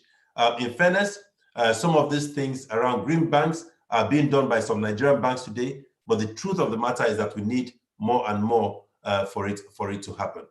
Again, if you extend it to green banking, what is it? It's again about banks that are sustainable or ethical and are actively engaged in green banking. I will step back to 2012 when Access Bank, under the auspices of the Central Bank of Nigeria, decided to create what we refer to as the Nigerian Sustainability Banking Principles. And this is essentially a mirror image, but suited more to Nigeria and Africa, of what the Equator Principles stand for. Unfortunately, again, led by the Central Bank, more and more Nigerian banks are getting into this space. But there's still so much to be done at the networking level, in able to attract the desired capital that will come to finance several of these projects that can push economic development and growth. And I think that is one critical element that is missing in all of this. More and more, we've moved from just speaking about it to a few banks engaging and practicing it. But I think, again, if anything, what has happened with COVID has shown the real need for all of this and the need for us to actually walk our talk. So let us situate COVID. What is the impact on banks? In a very bizarre sense, I think it's a call to action. In terms of the immediate impact, we've seen what it has done to the logistics sector, to the hospitality sector. These are places where you have the direct impact. And the issues around poverty and the reduction in consumer discretionary spending. I don't want to talk about the social effect of all of this, because if you take during the full period of the lockdown, if it had continued, you'd have seen significant social unrest, okay? But for all of these things happening, while they affect those sectors, you have a more protracted impact, which is going to be shown in the financial services sector. The more businesses suffer, the more businesses die out of this pandemic or whatever it is. By the way, sustainability is not just about this particular pandemic. It reveals itself in several different ways. But the more you double click on it, you find that a lot of it is as a result of things that we as individuals or countries have done to our planet.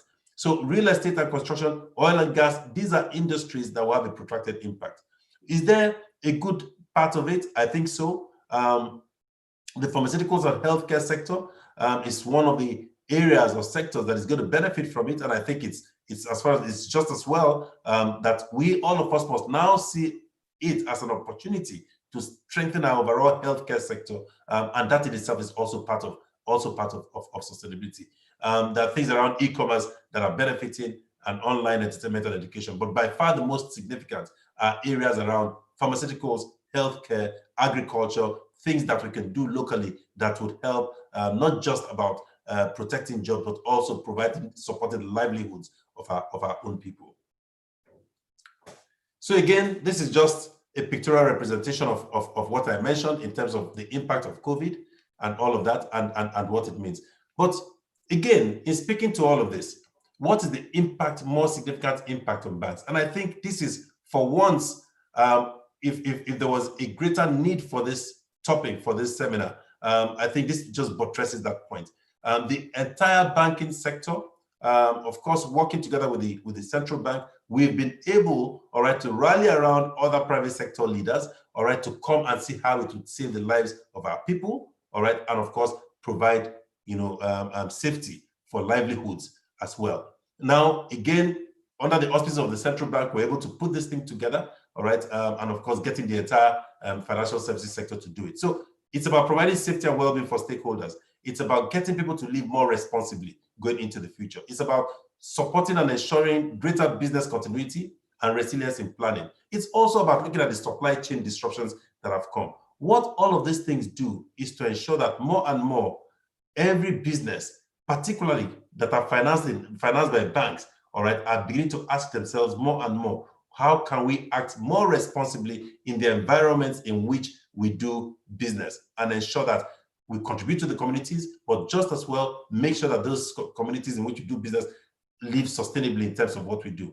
Now, there are other things which are more theoretical around board reporting strategy and all of that, but they're also important around the governance of all the things we do.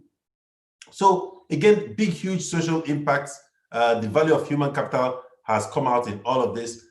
People have had to work differently, remotely, to ensure that the sustainability of the enterprises is maintained. But I think even all of that is leading to a much more sustainable environment, all right, that will help lead to reduced carbon emissions and all of that. So I think in a very bizarre sense, what has happened is going to lead people to start thinking a lot more effectively. But I think the financial services sector, just because of the leverage that it has, is at the center of all of these things and need to invest more, all right, to ensure that we create more sustainable businesses, particularly things that have to do with agric, things that have to do with small and medium scale businesses, and things that have to do with the entire P around making sure our planet and profits and people are maintained.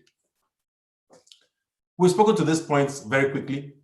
These are the typical things people will talk about with respect to environment. They'll speak about carbon emissions, about solar panels, they'll talk about green products, they'll talk about with respect to social issues, community interventions. become more important now than ever before.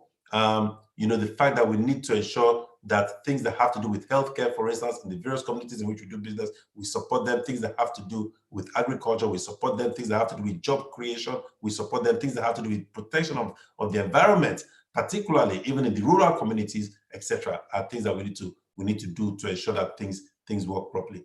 The remote work and flex work time, we need to look at it a bit more interestingly. Fortunately, we don't have much control over it. People have learned how to work from home now. But in an era that people refer to as post-COVID, I don't believe there's any such era. It means that we now need to optimize how we engage our workforce, all right, to ensure that issues around sustainability are at the heart of whatever we do.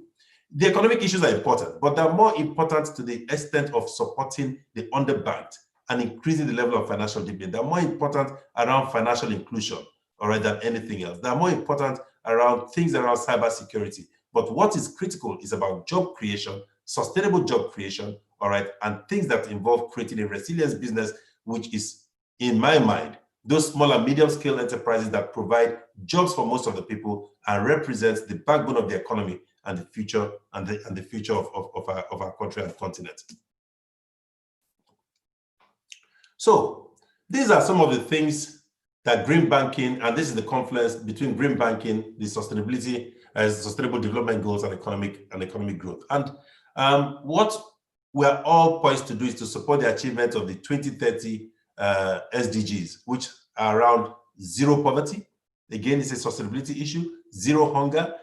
We saw what this lockdown meant to people. How do we ensure that going into the future, that is how we exist in any sense, providing jobs, supporting people, etc. Good jobs and economic growth, extremely important. Reducing inequalities is critical, all right? Of course, education and healthcare, those are some of the highlights of all of these things. These are global goals, and they exist in the developed world, but as far as I'm concerned, we need to bring it back home, more to Nigeria, and how do we work together on all of these items to provide and ensure that we create a much more sustainable environment required for businesses to thrive, for our people to exist, respecting the issues around people, planet, and profits, and making sure that whilst we create for today, we also ensure that our future generations do have something to also live up to. Again, for banks, it's important. All of these things will need and will lead to the unlocking of about $12 trillion. And I'll share with you how it's going to work, because you're having people and countries contributing about $890 billion annually, all right, to ensure that these sustainable development goals are achieved. To my mindset, all of these contributions are things that also can be channeled in the context of Nigeria and Africa and would help to stimulate economic development. Some of them involve the creation of infrastructure. Some of them involve supporting small-scale businesses. Some of them involve replacing existing infrastructure into much more environmentally friendly infrastructure that is required to unlock, opportunities and create jobs in developing markets. Now, what the SDG goal is, for instance, is about creating about 380 million new jobs. Most of this is supposed to be in the developing countries. So what is the role of banks here? I think the first is for us to proactively create and internalize the sustainability in our banking operations and in whatever we do. So I recall, 30 years ago, financing steel mills that were basically puffing out huge amounts of smoke that were unfriendly was existing in Nigeria. But today, I think what has happened, and this has come from pressure from the banking industry, most of the steel mills are done in a much more environmentally friendly manner. And I think that has come from the leverage of banks. And it needs to be replicated in several other industries. I think we need to do and carry out other activities that will alleviate social and economic challenges. It's important.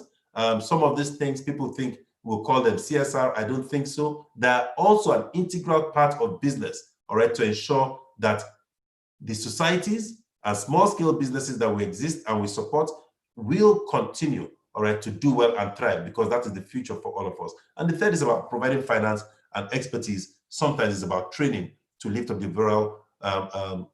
overall competence and understanding of people. So, like I said, the banking industry plays a critical role for promoting environmentally sustainable and socially responsible investment because there is leverage.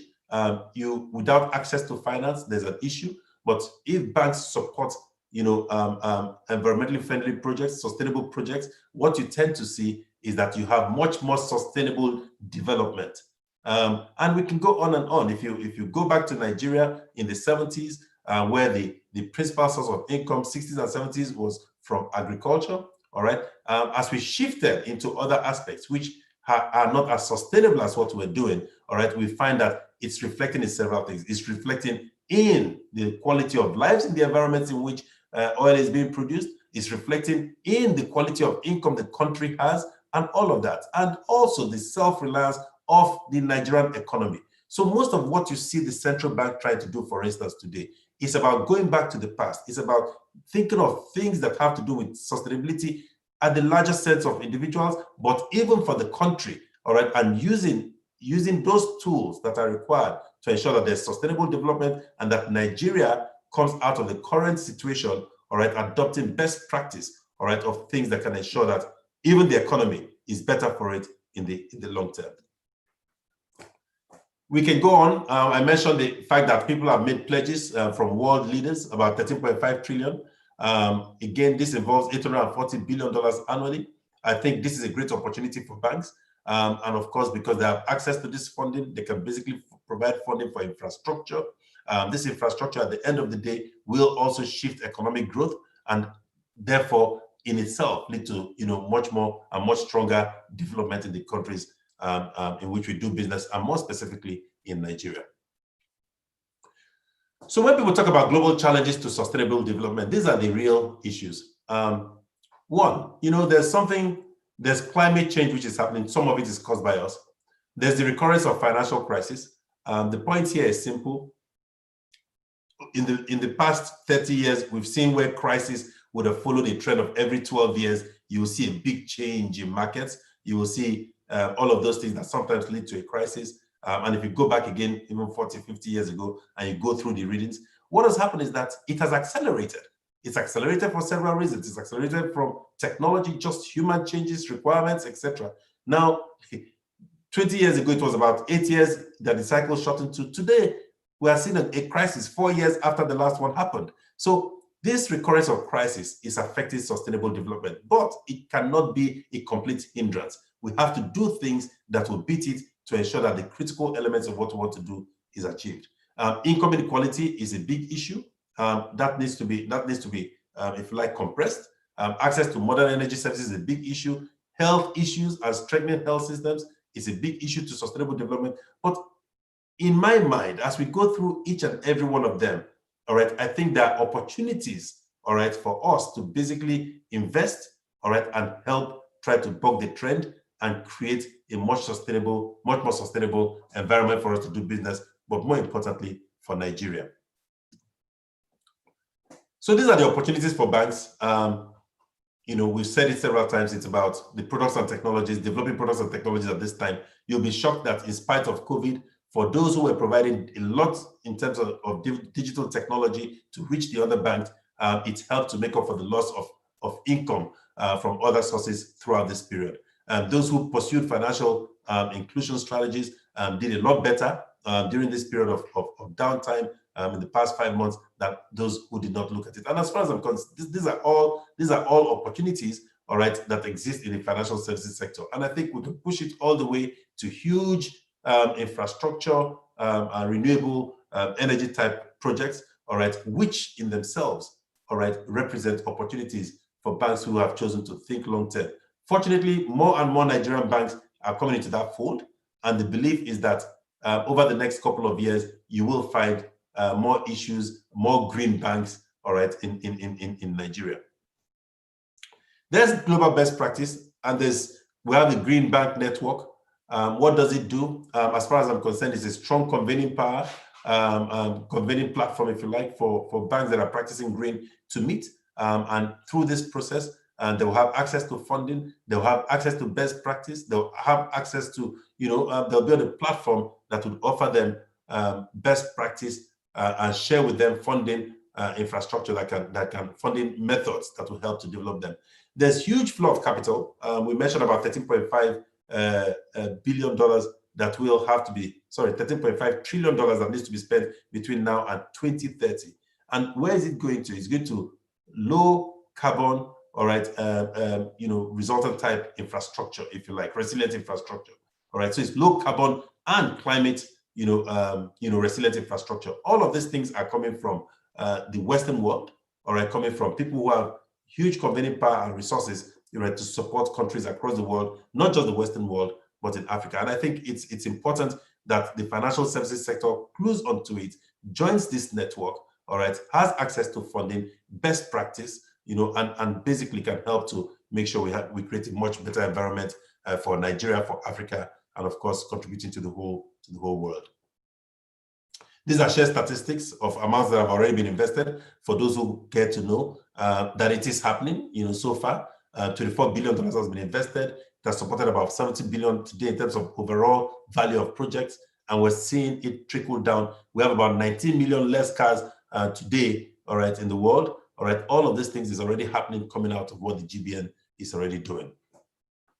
What do we need to do? And the reason for this slide is for those who are watching and who are part of this whole environment in the sector to understand what it takes to benefit from it. And I think, in fairness, some of the banks are already doing some of these things, and it just means, first of all, you need to have a mandate and mission aligned to what the Green Bank Network requires. Have the right, governance structure, strong management team, and I think most banks can do it. I think what is critical now is the implementation and is the execution, and for people to get on top all of these platforms for us to start to take advantage of it. You see it in Australia, Japan, Malaysia, United Kingdom, and United States. These are the critical people who have become part of all of that. And in the emerging markets, where you have interesting green banks, in Bangladesh, in Brazil, China, Nigeria is there. But I think so much more work needs to be done, because at the country level, we have created the policies and framework, like I mentioned. The Nigerian Sustainability Banking Principles started in 2012, all right? But I think what is required is that Nigeria needs to leapfrog out of this list, all right, because of how far we've practiced it, all right, and ensure that we all join the Green Bank Network and start to benefit from the long-term funding required. Quite frankly, none of the countries in this list, stands up to us. If I take Access Bank, for instance, across the world, we've continued to have huge accolades, and we've reaped, we've gotten several awards, far beyond any of these countries, all right, showing the great things that are happening out here in Nigeria. And I think there are other banks that are doing pretty much the same thing and catching up with it. I think we all need to make that leapfrog, and take advantage of the opportunities that are coming out. I shared with you a case study. It won't be appropriate for me to take you through all this without talking about ourselves, as you will appreciate. Again, sustainability has been at the heart of what we do. We have almost a balanced proportion of professionals. We've continued to win awards in this whole field. Right before the whole of the continent of Nigeria started thinking about going green and sustainability issues, we took it to a totally different level into healthcare. We took it to the point where we were basically supporting people to complete their families and all of that. We led the committee that basically set up the Nigerian Sustainability Banking Principles, working with the central bank. And honestly, to a large extent, if you ask me, it's been profitable, all right? And I think it's been profitable because we have paid the price of keeping to it. We've always invested 1% of our profit before tax on things that have to do with sustainability, whether it's our financial inclusion strategy, the creation of a USSD platform, and of course, even in terms of creating what we refer to as a certified climate bond certified green bond. We've issued all of those things. But if we're to share with you our financials, we can share with you things that have come out of sustainability endeavors, and you'll see that it's growing more and more. We continue to pay attention to the planet, and of course, with respect to people, it's not just the institution, but every staff of Access Bank is committed to employee volunteering, all right, and is part of the entire appraisal network of people. At the highest level, several years ago, when there was donor fatigue in the continent, again, pursuing issues around sustainability in healthcare, we led what we refer to as gift from Africa. We had to go through all corporate institutions to support raising money to eradicate HIV/AIDS. And I think to a large extent, we've been successful. It's a never-ending battle, But I think the more people contribute, as they're doing more and more now, we will have a better place to live that protects us, protects future generations, and the things that we do. These are things we've done in healthcare. These figures may not be exactly right, but today we're giving all the way $5,000 to $800,000. We've created 100 billion naira of loans around it. We're the first African bank to basically create, a green bond locally, apart from the climate certified bond that is today, on the listed on the Luxembourg Stock Exchange. And I think the reason we're sharing it is to get more and more of our colleagues who are here today to do the same thing. The more we cooperate to compete, particularly in this space, the better it is for the whole country and for the entire continent. This just shows some of the things that we've done. And of course, the footprints, we've done things that where we've basically empowered about 20 million people through the different things we've done, particularly in healthcare and in agri. All right, and we continue to invest a lot of money as far as capacity building for female employees is concerned. So these are the critical critical collaborations and partnerships that we are part of, and we would like most people to be part of it. I think it's not just working with the central bank, but with LBG, with PRI, with the UNEP FI, Global Compact, FMO. I think we need to get more. These institutions have deep pockets to support all the things that we've been doing, and we felt it necessary to make these partnership disclosures, not just to show what we're doing, but for other people to actually do the same thing, all right, and have access to this information. Competition does not involve keeping things like this to yourself. It's about sharing this information and getting more and more people to do the same thing, get into strong reporting structures that will ensure that the whole world can see what we're doing, and of course, hold ourselves accountable to those who provide funding or any type of support to our institutions. So again, the benefit is simple. We think we're seeing increasing revenues, reducing costs, but by far the most important thing, building intangible assets, brand value, etc. But most importantly, making sure that the planet and that what we do today, all right, does not take away from what future generations can do to also survive. And we are lucky because we are in a vantage position as banks. We can determine how we do have leverage over how investments happen that can basically lead to economic growth and development, not just of Nigeria, of the continent. You cannot create what is not financed. And this brings me to the end of the presentation. And it says the financial sector will always make the difference, as I said, because you cannot build what you do not finance. It was statements made by Christina Figueres, the former executive secretary of the UNFCCC. I do hope I've covered the topic in as much detail as you require, Mr. Chairman. Thank you very much for the privilege.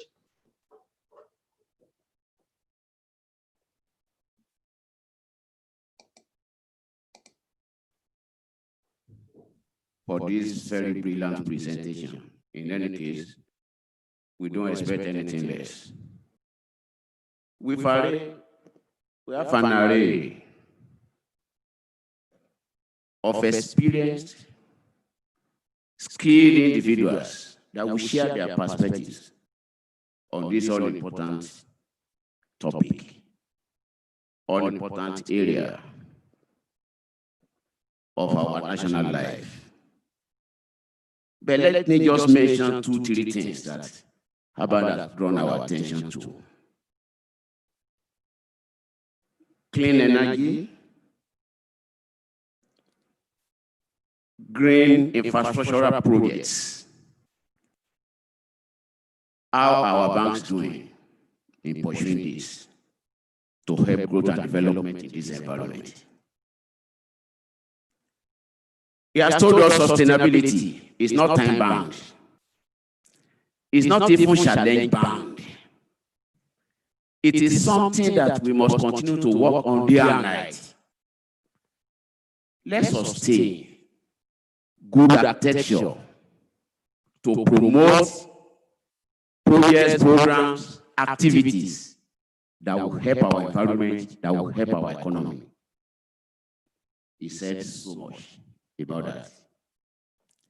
The SDGs, let's remember, ladies and gentlemen, that the whole essence is to promote all-inclusive growth And if we are able to achieve all inclusive growth as a country, we will achieve development. As of today, our development indices are in very bad shape because we operate at the lowest rung of the ladder when it comes to Human Development Index. He gave example of opportunities that still abound in this environment that as banks we can key into and help in partnering with other stakeholders to move our environment forward. Albert ended with an area that is so fascinating to me, walking the talk. What has Access Bank done to walk the talk? One of the major challenges we have in this environment is that we talk too much and do so little. So how do we translate into a people, a set of professionals, an industry that will walk the talk and help collaborate with other stakeholders to move our environment, our country to the next level? He has given us an example of Access Bank, what they have done. So how do we replicate this from Bank A to Bank B, etc., that at the end of the day, our environment will be the better for it? Let's go straight to those that will be sharing their perspectives with us. Jubril, we've had... Thank you so much, Mr. Chairman. In 5 minutes, let's hear from your perspectives, then we'll go to the others. Thank you so much, Mr. Chairman, and I'm very happy to be in the midst of everybody here. And I would also like to especially commend the excellent presentation from Herbert. And it touched on some point that I actually wanted to share with the audience. When I think about green banking, or when I think about green banking, what comes to mind instantly are two things. The first one is climate change, and the other one is the environmental destruction. And you know, and what Albert said was so good, because he said that green banking or green investment or green actions or activity is integral in the process of the investment that any financial institution engages in. You know, and I would like to also then talk about the impact of climate change that we also call the climate risk. You know, around the world, what the conversation has always been, or is being, that climate change is an existential threat to humanity. And we think that COVID-19 had a very devastating impact on lives, livelihood, or investment. What we are now saying globally is that wait until you see the actual effect of climate change on our lives and livelihood. You know, that is why globally, the conversation we're having is not about post-COVID recovery. The conversation is about post-COVID green recovery, you know, which is part of the work that we do in our company at SMA Funds Capital, where we work with the Federal Ministry of Environment and the UNDP in mainstreaming climate action into the national budget of the country. You know, so I will also then touch on the fact that when we look at climate green banking, I don't like to say green banking because, like Andrew, my co-panelist, will always say that in the next 3 to 5 years, green finance or sustainable finance will be the normal finance that we all do. But let me just throw light into this. So when we talk about green or climate action or climate finance, we have to understand that it is not something that is new. It's just to awaken our consciousness that in everything that we do, there are climate risks inherent in everything that we do.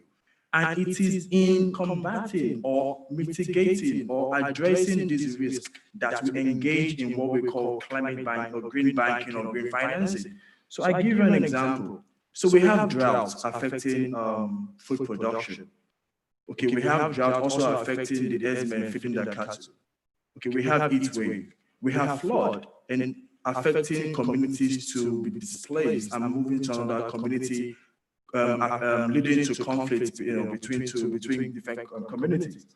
And the two ways to come in combating climate change are these. We can either mitigate or we adapt to it. In mitigating climate change, what that basically means is that what kind of activities or investment can we engage in that will reduce the cost of climate change or the costs of climate change?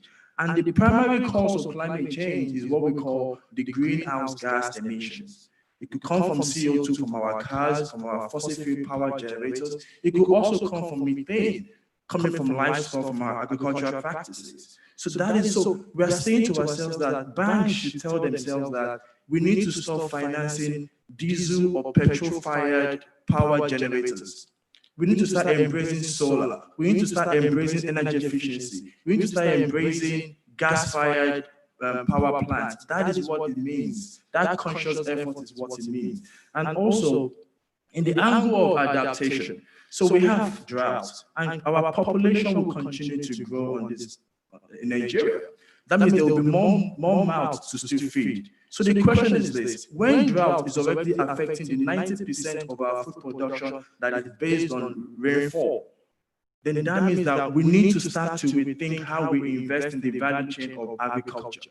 Because at the end of the day, what we are saying in green banking is that it is still the same sector that green banking or green financing will still operate in.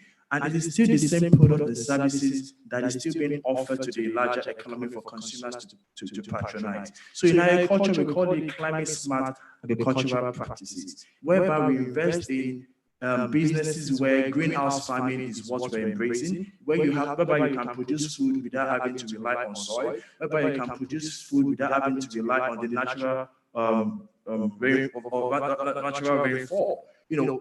That is also why, I always say that for any food production investment, if there's no irrigation, either it's powered by gas or solar, it must be integral in such investment. So that is really what we're talking about. And I would also like to mention that as a country, in 2015, over 90 countries across the world sat in Paris in 2015. And they all agree that every country should commit to their own, should make a commitment on how they want to contribute to the collective combat against climate change. And as a country, Nigeria, we told ourselves that the country wants to support investment that will inject over close to 13 gigawatts, that's 13,000 megawatts of solar into the country. We also said that we want to conditionally reduce our CO2 emission by 45% and unconditionally 20%. We want to transition from cars to buses. Why should we have 20 people driving 20 cars? We can have one bus move people from one point to the other. That is what we're trying to do. We also, the country has also said that they will support with policies and investment so that we can end gas flaring. It's very important. And by ending it, we're saying that how can we capture and commercialize this flag? These guys are being flagged at different times. I will stop now and then later I will build on with us and so forth. Thank you so much, Mr. Chairman. Thank you so much. You've shared quite a number of fundamental perspectives with us. It's not about just post-COVID recovery, but post-COVID green recovery. That's a major message. And when we are talking about green banking, let's also be climate conscious. What are the risks that accompany green banking? However environmentally friendly we may want to be, let's also be risk conscious. The reawakening, like we said, green revolution, these are languages, these are terminologies that we've adopted over the decades. So how far have we gone? Reawakening the consciousness of all of us. Thank you once again, Yuri. I believe there are so many economic fundamentals to this issue. Andrew. Yes, I'm here. Dr. Chairman, I'm here. Yes, thank you, sir. Please share your perspective with us. Thank you so much, Chairman. Thank you, Herbert, for fantastic presentation. Thank you, Jibril. Let me stand on all existing protocols, but a big thank you also to CIBN. Those who follow me in the media know I've been talking about Nigeria as a self-organizing nation. So much positive that happens comes from organizations like the CIBN who just step up and do things and organize themselves. So big thank you to that. I mean, on this issue, sorry if I'm looking at my notes, let me start out with, I think, a very basic premise. Jibril said I would say it, which is in the 2020s, all finance is sustainable finance. There is no real place in the world for anything that is not sustainable finance going forward. And if we look around us, even the events of this week, we have 30 inches of rain falling in the Gulf Coast in the United States. We have the wildfires in the West. On the hurricanes, right now, we're up to Hurricane Sally. People know, I think, that they're done in alphabetical order. We're going to run out of 26 letters this year for the first time in history. I mean, this is happening as we speak. And as an economist, if we step back for a minute, I think a lot of what we counted as economic progress over the last few decades was essentially a lie, really, or even a criminal act. Because when a company goes and takes money from the financial system, from the banks or the capital markets, and then does a non-sustainable project, what does that mean? The company makes its profits, the bank and the capital markets get paid back, but the losses are effectively dumped onto society. That's not a sustainable model. And I think taking something that's not yours, taking part of the environment, taking part of the sustainable capacity of the planet, and then not paying for the damage that you caused is effectively, as I said, I don't think it's too strong to call that a criminal act. But those days are getting very rapidly behind us. So I think the message for the industry today is this: all finance is sustainable finance, and everyone who's involved today in the financial institutions, in the banking sector in Nigeria has to get behind it and think in this way, that this is not 1% of your thinking or your portfolio or 5%. It is, over the 2020s, going to be 100% and integral to everything you do, which I think has a lot of implications for the leadership of all the banks, a lot of implications for the education of everyone up and down the bank, a lot of education that the banks will probably have to lead for the clients on that. I also think that what's critical in this is we have a language. So we talk about sustainability, and it means so many different things to different people. There's the climate emergency, there's deforestation, desertification, gender issues, etc. Poverty, no hunger. Where I'm leading with this is that we are of the view that we have a language, and Herbert talked about it, which is of course the Sustainable Development Goals, or the SDGs, and this gives a language around which we can coalesce and measure how the banking industry is financing things. And the great thing about the Sustainable Development Goals is they are simple to understand. So when we say no hunger, we all grasp what that means. When we say employment, we all grasp what that means. When we say, life under the oceans, we all grasp what that means. And increasingly, we're getting measurements. I mean, the UN's already done, I think, about 280 different measurements of the Sustainable Development Goals. But each country is getting better and better at building up that language and being able to communicate it. And if we have this common language on it, the financial community can really drive where the allocation of capital goes to make sure that it's happening in a sustainable way and supporting the development goals on that. So when I look at it as a whole, I mean, the COVID-19 crisis, as Jibril says, is small compared to if we don't address sustainability. But I think there is, as much as a positive can come out of such an incredible event in the world. The thing about the COVID-19 crisis, I think it's going to accelerate our understanding that we have to move to sustainable finance, to sustainability in everything that organizations do around the world. So in that sense, it's really heightened the urgency around this, and it's a positive. So the message, just to wrap up here, the message for the banking industry today is every single person involved in the banking industry needs to embrace the SDGs, to understand how they work, to help contribute to the measurement of these in Nigeria and across the continent, and to make sure that the capital flows of the continent and capital flows from outside the continent that will support SDGs are going to the right place to do that. But at the end of the day, we have no choice. We're facing a climate emergency on every dimension. I mean, everyone I think probably saw the news this week. The UN came out and said on the 10 goals around the environment that were set in 2010, all 10 have been failed. So this has to do with obviously climate change, biodiversity, desertification, life under the oceans, all of those things.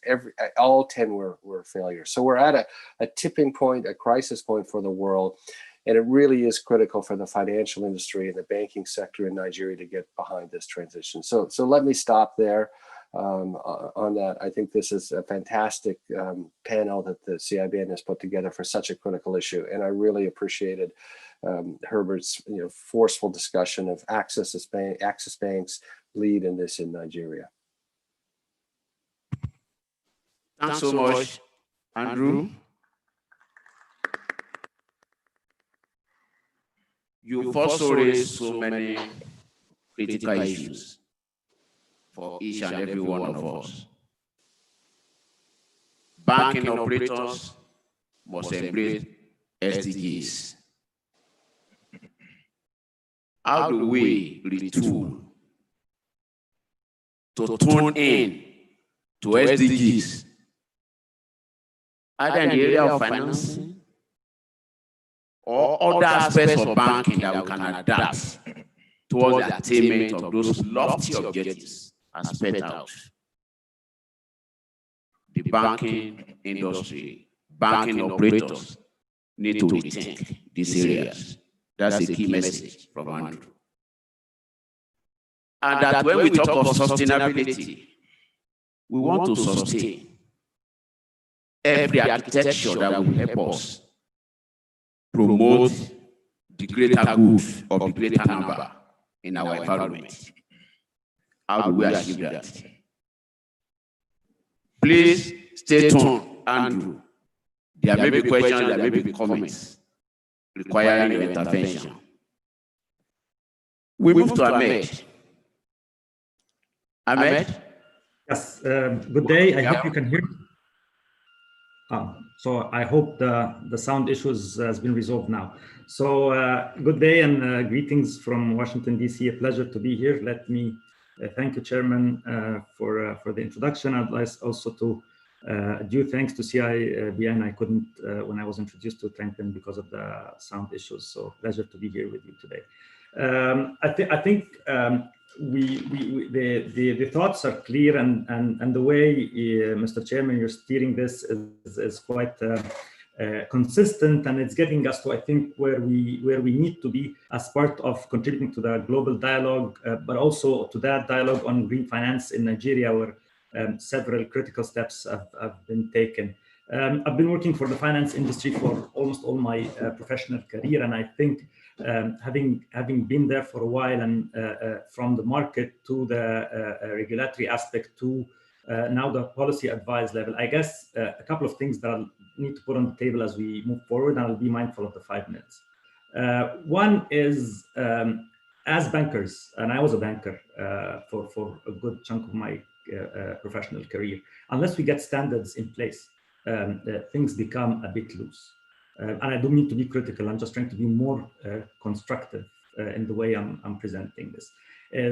I think part of what the effort should focus on as we move forward, and I'll borrow some of your words, Mr. Chairman, on walking the talk, and I'll also borrow some from the excellent presentation that Herbert has done.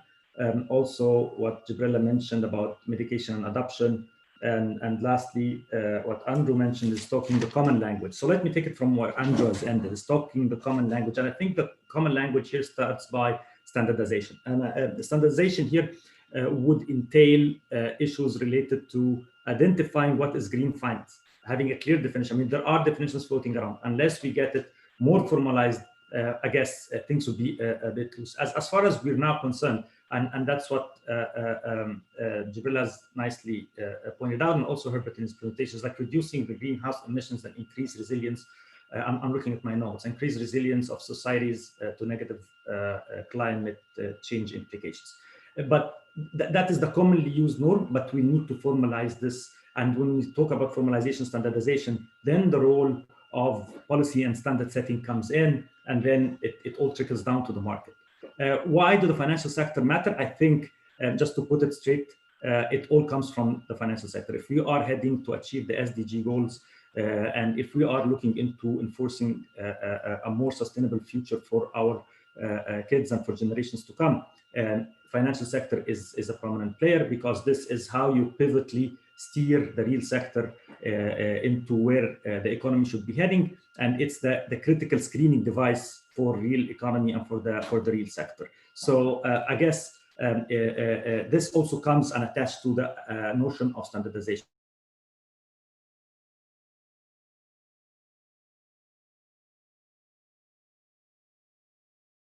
and regulatory guidelines, and then get the market to properly screen risks attached to that. I think we'll be heading in the right direction. Let me just put a couple of numbers out there also to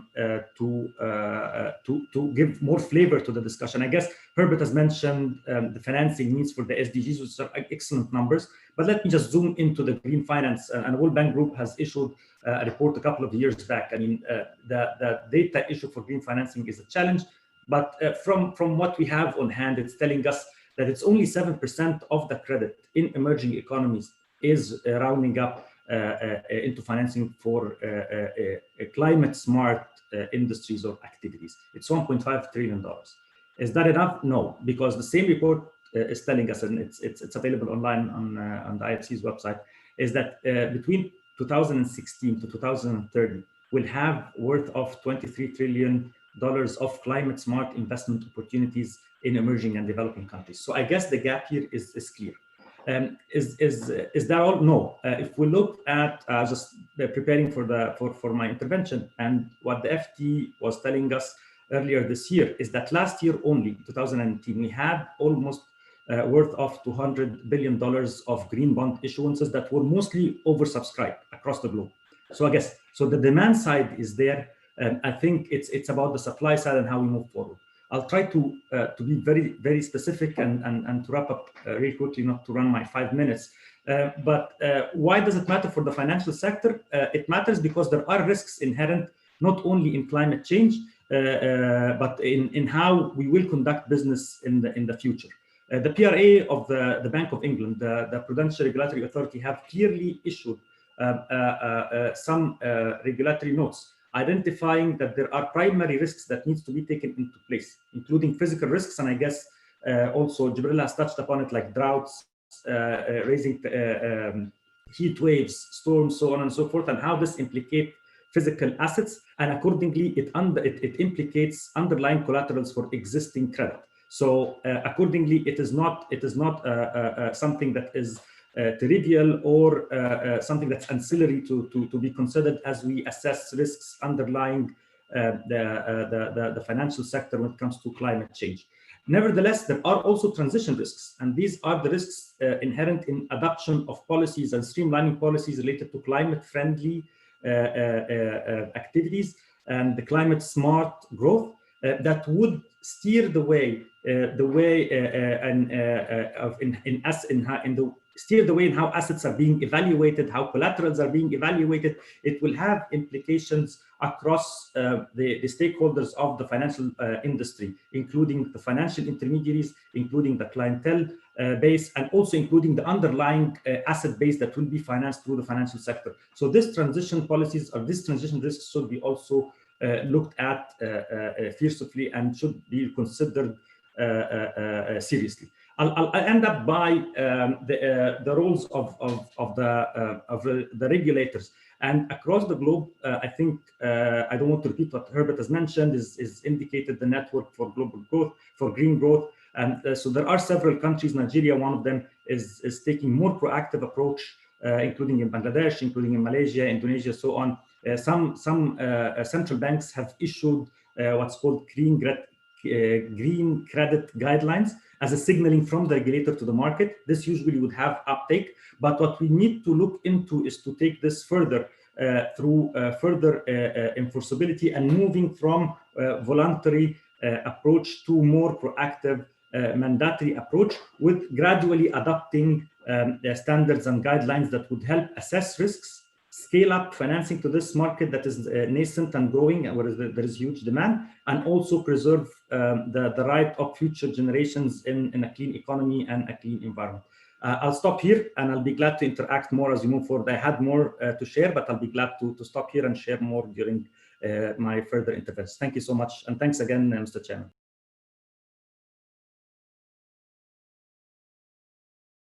Standards.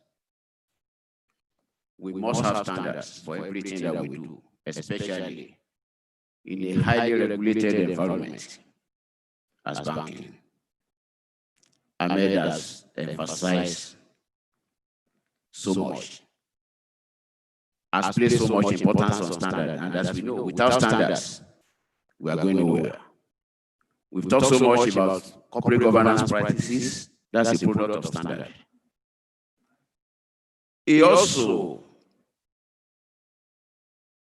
paid so much allusion to what in economics, in the academia, we do refer to as demand-led and supply-following templates. He said the demand is there. Where is the supply? Supply of loanable funds, supply of services. And that we must be ready to do this, to play these roles, if we want to be partner in progress, especially as far as SDGs are concerned. He also mentioned something that has been so tricky. How proactive can we be, should we be? Or do we wait for the big hammer from the regulators to play ball? Thank you once again, Ahmed. Our last but not the least of the discussants is a risk person. I'm not saying she's a risky person, or I say she's a risk person. And we've said so much about risk. You mentioned the issue of risk and others. What are the risk issues that we can identify? How do we move forward? And when we talk about risk management in banking, well, we are talking about green banking. What are the risks that we are accompanying it? His Excellency Otobafemi Pedro, I'm not sure he's in the room again. He said so much the other time, leadership, corporate governance. How far have we gone? How have we fared as an industry? What has happened in our environment when we go back 2-3 decades and see the kind of assault on the industry, on the entire template, the entire architecture? But my own personal experience, working in the biggest of banks, the medium, highly system-driven, highly personalized, corporate, commercial, retail sectors, the mindset is almost the same. Only two things differ. The capacity to absorb wahala differ from bank to bank. What could kill bank A may not have a part on bank B. Then how powerful has the system itself been in checkmating excesses? Some are personality driven, some are system driven. I work in a bank where a mistake of 10 million was made. When the capital, the required capital to obtain the merchant bank license was 2 billion, and commercial bank 6 billion, 10 billion. And it appears as if nothing happened. And life continued, and the bank remained resilient. If that had happened to 5, 6, about 10 banks put together at that time, all the 10 banks will have gone under. Risk management why I call on Onyekan to share our perspectives on this. Abbott, please hold on for us, Abbott. From planning committee, there's a message which I will relay immediately after Onyekan's perspectives. Onyekan, please. Speaker, for such an excellent presentation. I'll provide my insights, which I believe will trigger some thinking in green banking, regulation, and government policies, and then share 5 recommendations, which I think are critical. The concept of green banking is laudable and beneficial to the world and its environment, but are we ready to play our part? Yes, the fact that we are debating this is a step in the right direction. However, one can't help but wonder if this is another pie in the sky. An effective green banking system is an assurance for the development of the Nigerian's green industry, and this is the responsibility of not just banks, but all of us as Nigerians. Take, for instance, what is happening in the recycling space. Banks can learn from recycling companies who have been successful in creating awareness and developing guidelines for setting up green hotels, green beverage companies, and generally how to achieve sustainable development goals. Are we prepared to strategize and formulate practical policies that will promote these initiatives? FIs will need to build capacity, identify and assess the management of the environmental and social risks and opportunities that we see. The UNEP FI initiative has recently engaged 39 banks as a pilot, one of the banks being Access Bank, to identify and assess and manage their climate risks and opportunities. As summarized by the speaker, there are many definitions of sustainability. There's, however, no clear framework or guideline for managing climate-related risks, both for prudential and operational purposes in the Nigerian banking sector. However, COVID has shown us that banks can still operate with minimal fiscal presence or interactions, thereby reducing carbon emissions that would otherwise be impossible with transportation of customers and workers to and from branches.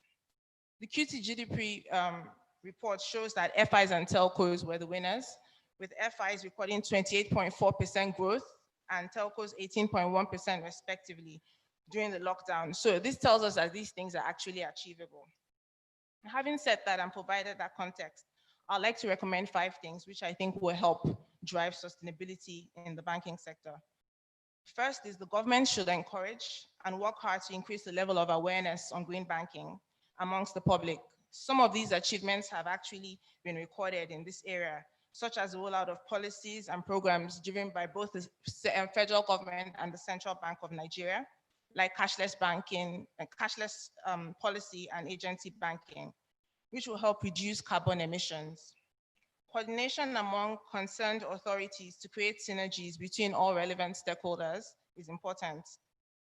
FIs can also provide a thought leadership for green banking initiatives by engaging relevant sectors like manufacturing as a case study, which, if embraced, will drive production costs, increase margins on their goods, and allow them to accept payments using alternative cash channels.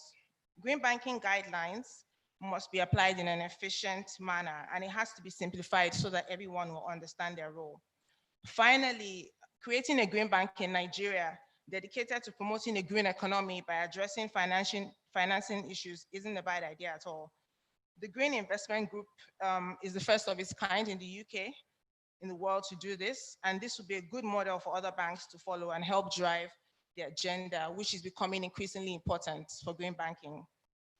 So I'll end by saying a sustainable future starts with the banks, governments, and its citizens.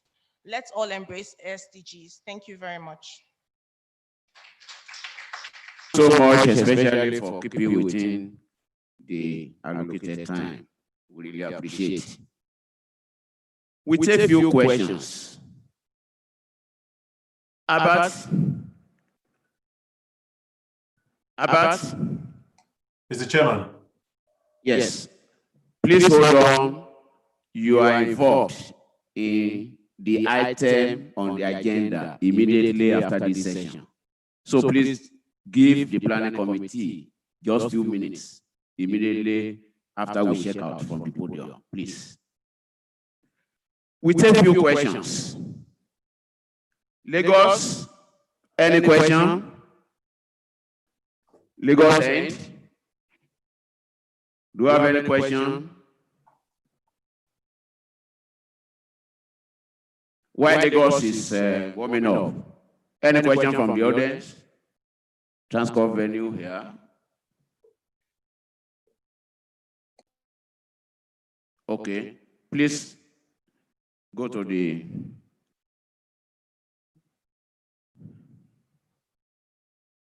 Good day, Mr. Chairman. Thank you for giving me the opportunity to add my own contribution to the discourse for today. My name is Ibrahim Oladino from the, let me use your word, from the Greenish Bank, Jais Bank, because our logo has more green color too as well. I can simply say we are part of the Greenish team too. I think we should start looking at solutions rather than looking at the problems. If we observe in the electricity industry, you see recently the electricity tariff recently increased. We should look at ways, how can we reduce such dependence on electricity? And one of these ways is looking into solar. I think the bank really have very interesting role to play, and I really like this topic, facilitating a sustainable future. What is the alternative measure we have for electricity in the country rather than depending on generator? And we're talking about saving the earth from all of these challenges it has. Do we have, or can we have a system whereby the bank we have is sensitizing, keeping a particular, will I say, funds such that supporting those in the solar industry? If we have people, the poor masses, having access to solar, like some people used to say that solar is expensive, where you see we provide ways for them to accessing these solar facilities. Most of the things that those poor masses really use electricity to do is to have light in their house and maybe to charge their phones. And we have solar products that could do these things with as easy as possible. So if we have an avenue whereby we depend less on electricity, and I'm very sure in the next 2-3 years, if we are deliberate about solving this issue of green energy, solar can help us to even reduce the electricity tariff that was recently increased in the country. Imagine if high population of the country have access to solar, it will really help us to solve some of the challenges we have in electricity. So I think we should start talking about how do we solve this problem rather than just discussing the problems. Thank you.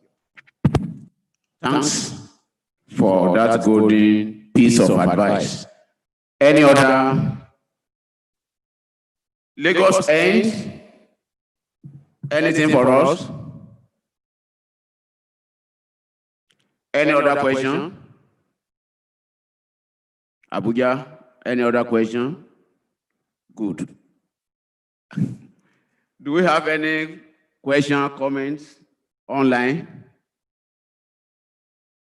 Moderator? Please. Wonderful. Are you hearing me? Is it from Lagos end? Can you hear? We are hearing you. Is that from Lagos end? My name is Wumi Adeneye, again from Lagos. In one of the presentation, Jubril said stop funding generators, start funding solar. And I know that the environmental challenge that we have around here is a challenge for solar to develop highly. I mean, that's the humidity within Africa. And we need to talk about what are the alternatives to generator. Then the depth of power that is required to power industry. I recall that now I'm retired, so I don't worry about those things.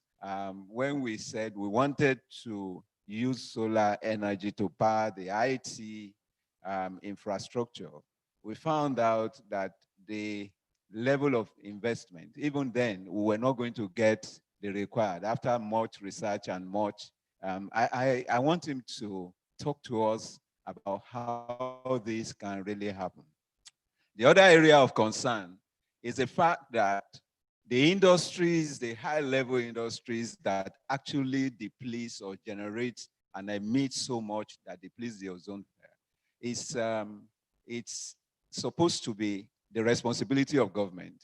Initially, there were industrial parks, and these industrial parks were supposed to also be within green environment that can absorb the carbon and all that. So this thing still rests back to government and decisions to actually develop and have a very strong roadmap for industrialization and how this thing is done. I would like to stop because there are still more concerns that we can talk about this green thing. And also, perhaps it will be also worth it that the discussions raised by the lead speaker, Herbert, that it should not end here, especially the issue of competency development and also crowding around how banks can take advantage of those things that he mentioned in his discourse. Thank you very much. For the time available to us, I want to go back to our panelists and lastly, our guest speaker. In 1 minute, any reaction to any of the issues already raised? If any, please, in 1 minute, share your perspectives. Jubilee. Thank you, Mr. Chairman. So in 30 seconds to the two questions from Mr. Omi and the gentleman here.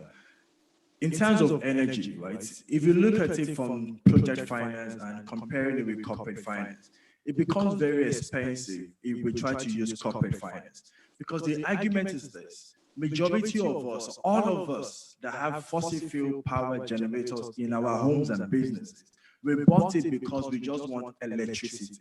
We didn't buy it because we like how fancy that generator looked.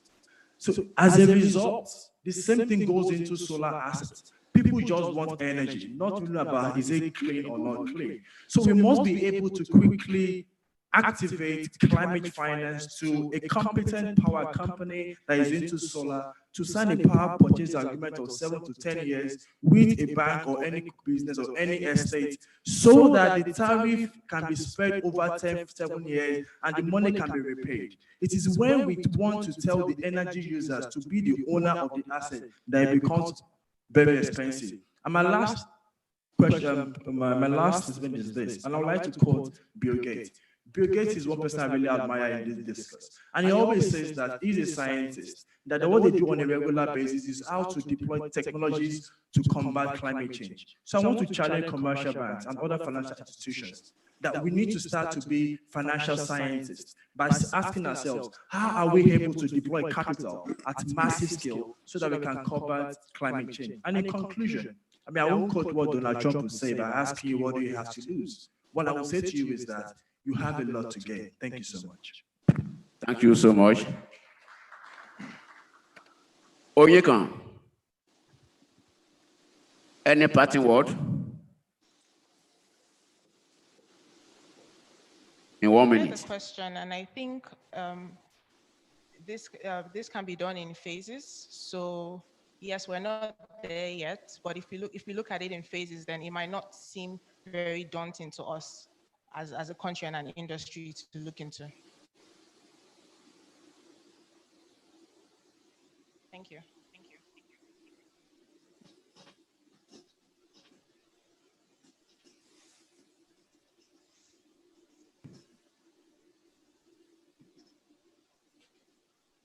Ahmed. Mr. Chairman, thank you. Appreciate it. Mr. Chairman, thank you. I'll borrow your word again. We need to walk the talk, so I'll be more pragmatic here. The World Bank is supporting development finance in Nigeria through a project that is ongoing. We are having a partnership, and we're supporting the Development Bank of Nigeria as one leading model of sustainable finance, not only in Africa, but it's also being copied and being looked at in several other countries. As we speak, DBN is acquiring the green financing certification. And I think part of also what we will be glad to do is to partner with financial institutions that already have partnerships with DBN, but to partner particularly on green financing and on financing solar units and solar panels to scale up its use at the consumers and at the corporate level. We have ongoing partnership with Axis Bank and with several other banks through DBN, and we'll be glad to look into how to scale up the use of solar panels, solar clean energy through the Development Finance Project of Nigeria. Thank you. Thank you. Andrew. Thank you so much. Yeah, the solar energy thing is something I'm heavily involved in. It gives me a chance to say, and we've said it for years, a lot of problems or challenges in Nigeria are better solved at the local and state level. And I mean, I have no doubt if you let the states get on with solving the electricity issue, they would solve it in a variety of ways. But obviously solar is going to be at the heart of it because it's physically impossible to deliver grid electricity to so many people in Nigeria. So I'm all in favor of solar. As I said, I'm involved with it, but I think the key step is kind of a decentralization of the economic decision making. Just one last final comment. I mean, in Canada, everyone knows I'm Canadian. I don't believe there's a national electricity regulator or national electricity strategy. It's all done at the provincial level. It works absolutely fine. And I think this is one example where at a state level, states would solve the electricity issue in a variety of ways, gas to power, and of course, solar being a big part of the mix. Our guest speaker, once again, man, body of bank CEOs, Dr. Herbert Wigwe. In 2 minutes, any reaction to some of the comments, observations of the delegates to this conference? Thank you very much, Prof. I think we've come a long way, given where we were in 2012. I think we've made considerable progress in specific industries, particularly in steel, in cement, with respect to making sure that they are much more sustainable. But I think if we're going to make the nature of quantum leap we need to make in our country with respect to economic growth and development, just as been said by several people on this panel, we need to resolve issues of power. So imagine that Nigeria, with 200 million people, consumes even less power than Cape Town, one city in South Africa, is unbelievable. The use of generators and all of that with respect to impact on society, environment, cost, etc., will make us always stampede or rather impede the growth rate of our country. So we need to resolve this issue of power. And I think solar power, to my mind, represents a big area of growth. I don't think that we can leave it to the state alone. I think we, as banks, need to partner with the states and look for efficient ways of ensuring that solar power exists and provides power to the generality of people while we're still resolving issues that have to do with industries. I don't think it's insurmountable. I think once we can work with government to fashion out the right policies, which we are, by the way, and we can all basically, provide the relevant urgency for it, Nigeria will be a much greater place. And honestly, like we know, 3 years can make a fundamental difference in all the things that we have. And we can just begin to see the nature of growth that will be required, the double-digit growth that is required for Nigeria to achieve its full potential. Thank you very much, sir. Thank you so much. Let me, on behalf of the Planning Committee of this very, very eventful event, thank you all, starting from our guest speaker, Dr. Herbert Wigwe, our erudite panelists, Jubril, Oyekan, Andrew, Ahmed. I'm sure we've learned a lot, borrowing from your experience and your expertise this morning, afternoon. We also thank the Planning Committee as led by our own Patrick, Akeuntan. Do I say Otumba? Maybe by the time we are here next year, will it be Otumba? Will it be? Thank you so much for choosing the best, not only for this particular session, across the board. And I am sure it's been one conference that has been worth the while. We appreciate, we thank my president, chairman of council, office holders, our own now turning registrar emeritus, Cheye, thanks so much. Past president here, our amiable delegates, Lagos, Abuja, Fashua, and our moderator. We thank you so much for this session. God bless you all. Thank you very much, Mr. Chairman. That concludes session 5 and our final session for the 13th Annual Banking and Finance Conference. Very quickly, I'm going to call for a photo op. Then we've got a special moment that's coming up. So can I ask the registrar who will be joining for the photo op to please stay behind once the photo op is done. Can I ask Mr. President, all office holders and the conference chairman to please take the stage. Let's encourage them as they do so.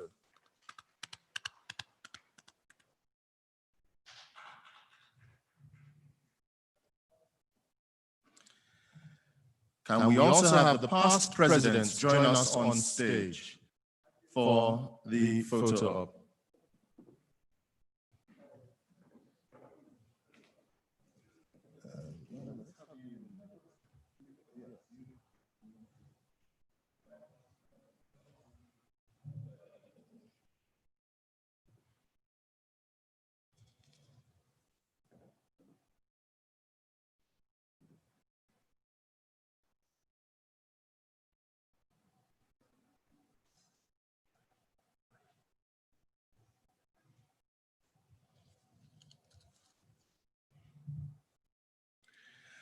Lagos, please.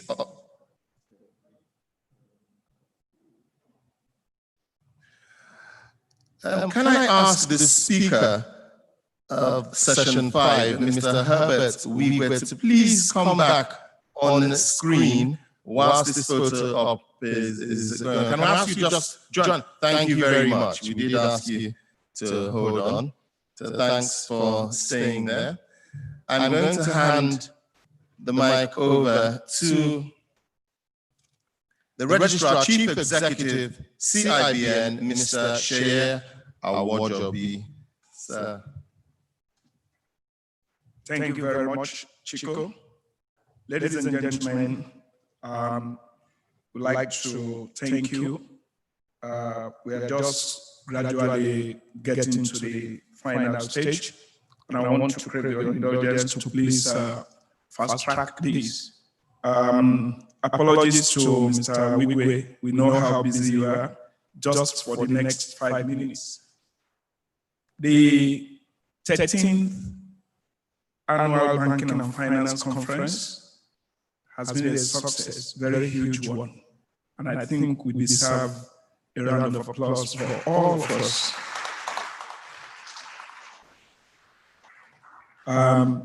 This is not a session for vote of thanks, but I'd like to quickly say that it's a very great moment for us. For those who have succeeded, there is need to hand over. And what I'm told is that you are not successful until you have a successful successor. So I'd like to invite the President and Chairman of Council, Mr. Bayo Olubemi, FCID, to please come to the podium. Let's give him a round of applause. At the same time, I'd like to invite the successful chairman of the 13th Annual Banking and Finance Conference, the chairman of the Consultative Committee, Mr. Otumba in bracket now, maybe against next year, Patrick Akinwuton. FCIB, the Group Managing Director, EcoBank, Nigeria.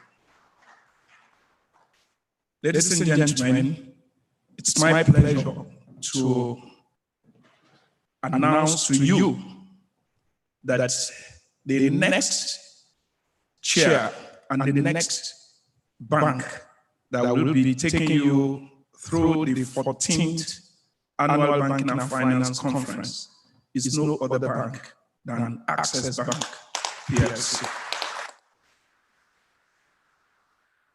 So one of the reasons why you've had of all the speakers and is acted as the last one is the one that has been directed or requested to please hold on. He's speaking to us right from London and is expected to have entered the meeting in the last 10 minutes. Please, let's put our hands together for Mr. Herbert Wigwe. Thank you. It's a real digital affair, but he has also made sure that he's physically represented here. I have the group head, the general manager in charge of private banking and retail banking, Access Bank, here in our midst, Ms. Neka Adogo, to please come to the podium. In the Olympics, they said you exchange the baton, and so that is exactly what we are going to do. While the outgoing chairman will hand over to Mr. Wigwe through NECA and digitally transmitting that to Mr. Wigwe. Mr. Wigwe will also be receiving on behalf of Access Bank that standard as a standard bearer. Let me tell you that Mr. Wigwe is also the chairman of the body of bank CEOs in Nigeria. And so, what you expect to see next year, he will let us have a taste of it in this exercise. May I request the Mr. Aquino, can we have the insignia that will be handed over?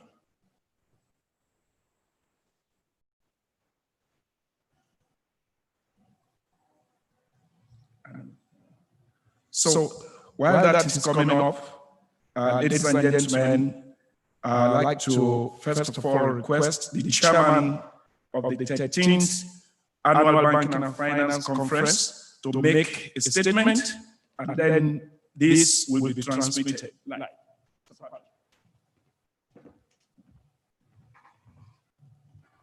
Thank you.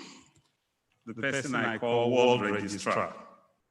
I think we can give him another round of applause. The President, Chairman of Council of the Chartered Institute of Bankers of Nigeria, all office holders, past presidents, my colleagues, CEOs of banks, distinguished invited guests, the Chairman of the NESG, who is here present also, distinguished guests. Today is a day the Lord has made, and we are glad and we rejoice in it. On behalf of my team, I indeed have been blessed to work with a world-class team. If you look on page 66 and 67, please give me a few seconds to acknowledge these outstanding leaders that have devoted their time, talent, and resources since September last year to this point, undeterred by COVID-19, resourceful, innovative, courageous, and bold. First, in no particular order, but let me just quickly, Mr. Demola Shogunle, who during this period got promoted to become the MDC of Stanbic IBTC Holdings, who is the co-chair, Mr. Ademola Adebiche, MD-CEO Wema Bank, my co-chair also, Mr. Wole Adeniyi, brand new CEO, Stanbic IBTC, and chairman of the Finance Committee, Mr. Victor Etuoku, the ED of Access Bank, who has understudied very well, and Chairman of Publicity, Dr. Jude Monye, ED Heritage Bank, Mrs. Moji Bakari Ashiru, General Manager, Sterling Bank, Chairman of Logistics, that put together this hybrid Lagos, Abuja, and online. I think we should give Moji a big round of applause. Mr. Akim Oyewale, the Chairman, CEO Stanbic IBTC nominees, who put together with his committee the programs, the Chairman of the Programs Committee, all the panelists. He made sure that we had the best to make this a wonderful session. Mrs. Yemisi Lowa Adeshola of Standard Chartered Bank, Mr. Charles Aigbe of Fidelity Bank, who worked with my good friend Nelson of CIBN on the communications of this conference, Mr. Taiwo Adesina Joda, the MD of Axiom Microfinance Bank, who brought the microfinance part of this conference, Mr. Toby Lawal, MD, Lagos Building Investment Company Limited, PLC, Mrs. Bukola Oluyadi of Polaris Bank, member of this committee, Mr. Mohammed Suleiman, Director, FSS 2020 CBN, Hajia Rizkat Ladi Ahmed, ED ASO Savings and Loans. She's here in the hall. Mrs. Patricia Aderibigbe, Head of Human Resources of UBA PLC. Mrs. Ada Oyekwere, Director HR of NDIC. Mr. Musibao Olatinwo, Director Branch Operations. I'll skip this. My colleague at EcoBank, who worked very closely with me in making sure that we keep to time on all the events, Mr. Michael Afere. The Learning and Development team of the CIBN was very active, led by Sunday Ebong. He sent all the mails to all of us. Ms. Omolola Ogunbanjo of the Learning and Development, Mr. Abiodun Adeniran of the Learning and Development, Mrs. Oluwafikun Ayomi George, who is the backup to the registrar, CEO of CIBN. Thank you very much. The live wire connecting everybody, the secretary of this planning committee. I don't know if he's here. He should please come on stage. Where is he? Need to go. As usual, he's up there doing some technical things.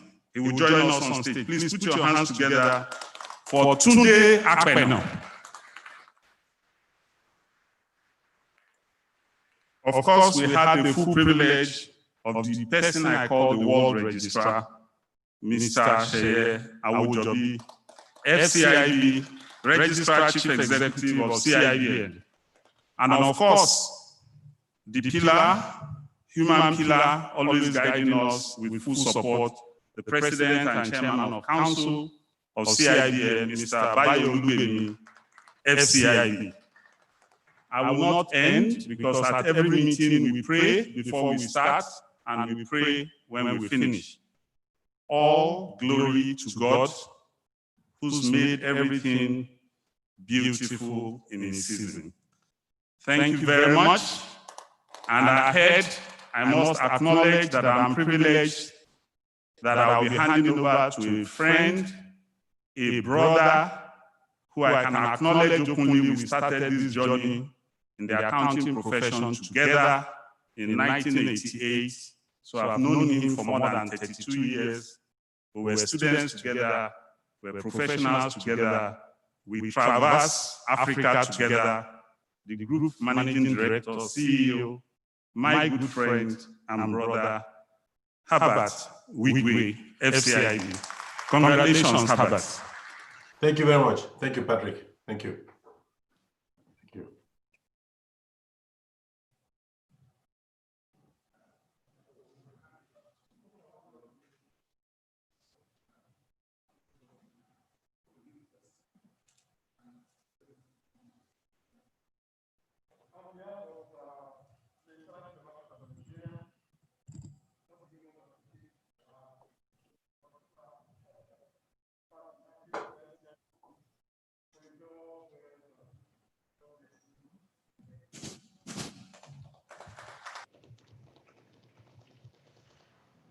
To the glory of God, this mantle was handed over to us this time last year. We hand it over today, the 16th day of September 2020, looking forward to continuation of excellence, progress and favor for our country and for our dear profession, the banking profession. I hand this over to my colleague, Herbert Wigwe, here represented by Nneka Adogu of Access Bank PLC. Congratulations. Thank you. Thank you very much. I think the applause should be sounding and more digital, while I can see Mr. Wigwe giving a smile that this is interesting. Mr. Wigwe, you are most welcome, and we'd like to have your comments on this journey. Thank you, sir. Well, thank you very much, Mr. President, and of course, former presidents here present. Let me just say that I feel privileged to be given this responsibility to arrange for the 14th Annual Banking and Finance Conference, which would hold about this time next year. Given the standards, the precise standards that my brother Patrick has set, in spite of what is a global pandemic and has affected everybody's capacity to deliver, I know that I'll be hard stretched to be able to achieve something better. But I can confirm that working with a strong team, we will take it to a much more interesting height next year, in spite of all the difficulties that may probably exist. But to the extent that Patrick has been able to get it to where it's gotten to, we will be leveraging on his support as well to make sure that next year's conference will be a lot more interesting, a lot more insightful for other people to come and participate in. So once again, I just want to say thank you, and I feel privileged to be given this responsibility. Thank you very much. Thank you very much. I think we have started the journey again. By next year, we will joyfully and hopefully be handing over successfully. Thank you very much. I think we can take and leave Mr. President, you are free to go, sir. So thank you. Let's put our hands together for Mr. Wigwe and Access Bank, as well as the Eco Bank that has safely landed. That takes us immediately to the next program, which is recognition awards. We will not take much of your time again because it's supposed to be lunch, but we quickly want to do this. Is traditional that awards be presented. But this year, we are starting with recognition of two very, very important personalities in the industry who have taken a bow from their various employments as they have successfully stepped into other good and higher area. But because of the services they render to the Institute in the course of working and still adding that value, the Governing Council has deemed it fit that they be openly recognized and given some awards. They are not physically here, so You will see them digitally, and from our Lagos Center, one of them is physically present there. I have the honor and privilege on behalf of the Governing Council to invite Mrs. Caroline Ayang, HCIB, to please step out to the podium on our Lagos, in our Lagos Center, if she's there. Let's give her a round of applause as Mrs. Ayang.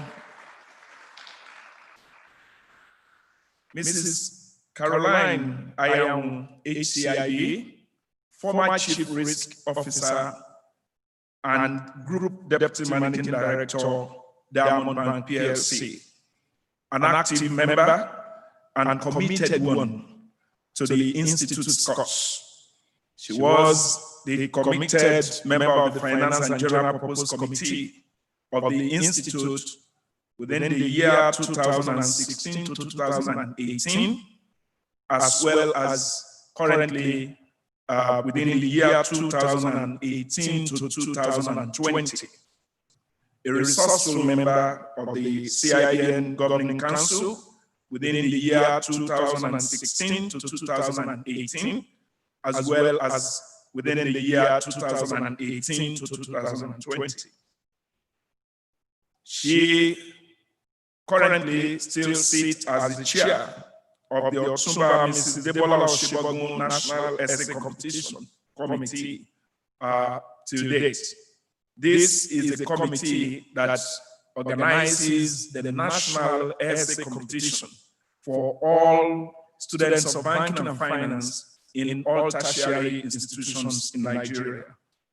She is a champion of resource mobilization for the Institute and also currently serves as a director, a board member of the CIBN Press. Ladies and gentlemen, it is my honor to bring to you Mrs. Caroline Ayang, HCIB.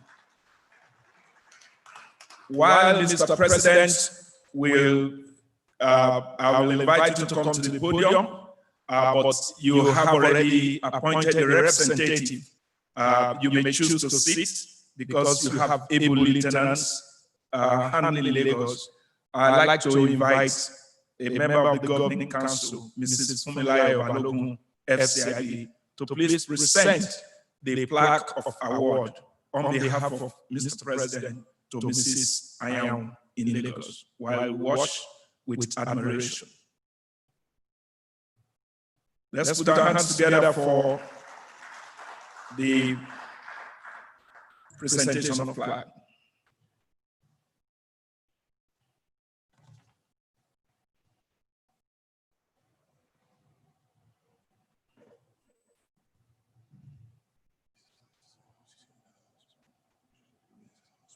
Oh.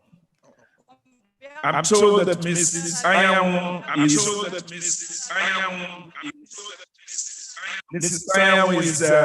in Lagos with Mr. Ayang. Can we have Mr. Ayang please accompany our spouse very, very elegantly?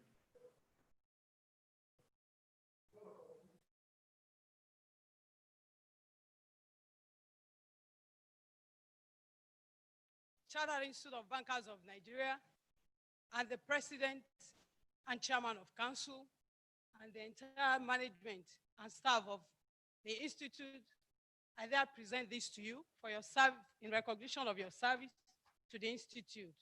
Thank you for the support and your contribution. God bless you.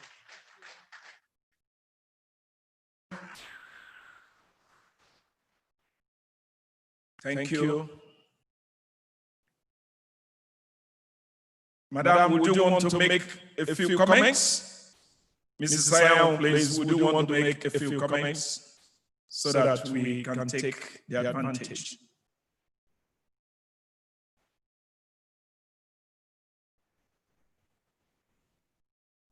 Okay. Delegates, my past president, current president, all the members of Council of CIBN, It is indeed a great pleasure for me to receive this today from CIBN. Interestingly, I belong to 3 professional bodies, but I have been more committed to the CIBN than even the Chartered Institute of, than even the ICANN, which is my original profession. I would like to say this, for me, is a crown on my over 31 years banking in Nigeria. And I would like to say thank you very much to everybody.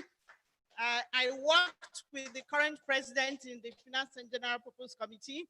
I worked with the second vice in the Finance and General Purpose Committee, and I did learn a lot from all of them. Thank you very much, everybody, and thank you for this. Very much congratulations to you, madam. The next awardee is Mr. Akin Daudu, FCIB, Managing Director, Citibank Nigeria, and the Cluster Head, Citibank Sub-Saharan Africa, SSA. He is unavoidably absent, but I'd like to quickly intimate you of some of those contributions that are very, very dear to our hearts. Mr. Akin Daudu happens to be the chairman, Competency and Industry Standards Subcommittee of the Bankers Committee. So what you have today and what you have the Institute running successfully as a competency framework for the banking and finance industry is actually the handwork and leadership of Mr. Akin Daudu. He closely worked and supported the Institute on the implementation of the competency framework in the Nigerian banking industry. He worked assiduously in fast-tracking the approval and commencement of the annual professional conduct and ethics certification for the Nigerian banking industry. I know some people may not understand that, except those who are currently working in the banking industry. Today, there is no banker from manager down that is exempted from taking that annual examination to test their compliance with the ethics and professionalism required within the industry. Currently is absent, but we feel that for this contribution, he has been members in several ways, and he has contributed in so many other ways as a member of the body of bank CEOs and all the rest. So, on behalf of the Institute, we'd like to congratulate Mr. Akin Daudu, and while we send this plaque to him accordingly. Let's give him a round of applause, please. So we quickly move to the next set of awards, which is part of our annual events, and these are the 2020 Branch Merit Awards. Without wasting much time, I'd like to announce in the following order.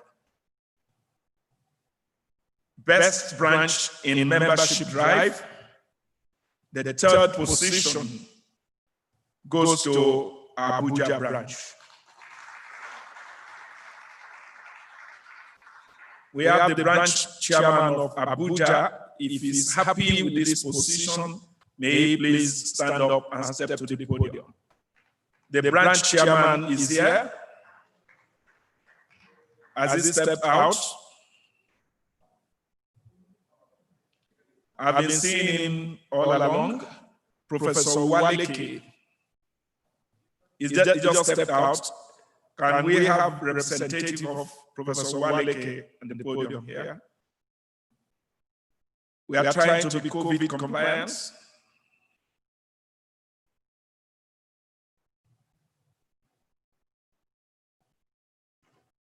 I'd like to request the pleasure of the President and Chairman of Council to give a handshake in the COVID style.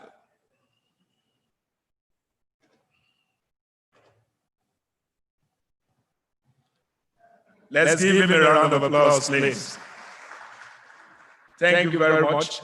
You are most welcome. Congratulations. The second position is goes to Oyo State Branch. Oyo State Branch. Do we have a representative of Oyo State Branch here or in Lagos? Okay. I think the chairman, the president can raise the COVID compliant. Let's give him a round of applause for that. But I'm aware that the first position goes to Lagos State Branch. That's the best branch in membership drive, and I think the chairman Lagos branch is here, or coincidentally, the chairman Lagos branch, Mr. Peter Ashade, FCIB. Can we have the trophy? This is the new, brand new trophy. Bring it, bring it. This is the first time this trophy is going to be handed over. It's a Adebite trophy for overall best branch. It used to be an old cup, but this was replaced, the old one was replaced last week by the son of the donor, and the Lagos branch is picking it up.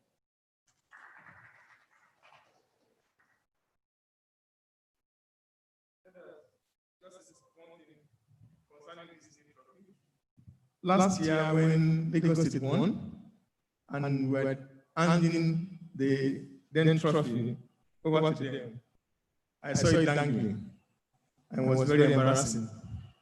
I had to place a call to the son of the donor, late Chief Samuel Adigbite, that this is embarrassing to me because it's from the source. And quickly he said, we shall replace it. I want to say, Wale Adigbite, thank you very much. If you join us online, thank you very much for keeping to your words. On behalf of the Council and the management of CIBN, we present this to Lagos branch, our branch, the chairman of the president. Congratulations.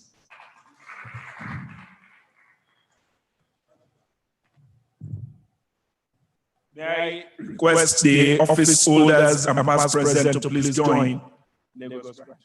Incidentally, all the past presidents here present and the office holders have one affinity or the other with Lagos branch. The chairman of the 13th Banking and Finance Consultative Committee to please join us.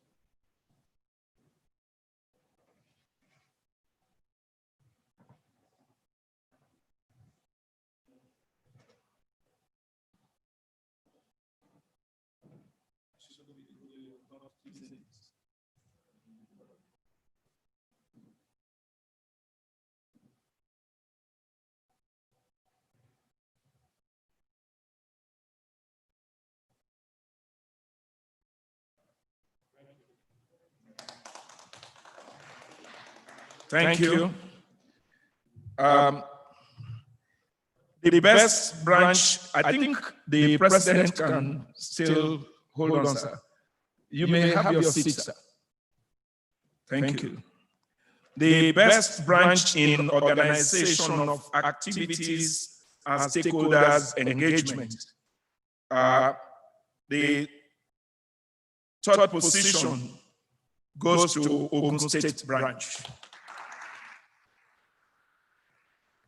I think Ogun State branch is they are physically present at Lagos venue, or if you are online, let us see your face, the branch chairman. Okay. Second position goes to Cross River State branch. Cross River State branch. Do we have Cross River State branch chairman online? Okay. The first position goes to Lagos State Branch again. Thank you very much. You want a COVID compliant? The president has given it to you. Thank you. Best linkage institution. Third position, Federal Polytechnic, Nasarawa. Are they online? Okay. Second position, Lagos State Polytechnic. Do we have the representative online? Okay, I can see the representative. Just give your COVID sign there. Lagos State, can you? Okay, thank you very much. And the first position goes to the Polytechnic Ibadan. Polytechnic Ibadan. All right. Thank you. Best Bank Academy. Third position, EcoBank Nigeria. We have the group managing director, EcoBank here. We have so many EcoBank representatives there. Who is coming out to take that handshake? You can come as many as you are. You can come as many as you are. It shows how very well studied. If out of about 30-something bank academies in Nigeria, you are picking this. The head of academy is also in Lagos Center. Oh, Ayo, we can see you coming up, so that's wonderful. I'm sure next year you make sure that it's first position. So let's have a picture with the president. Okay.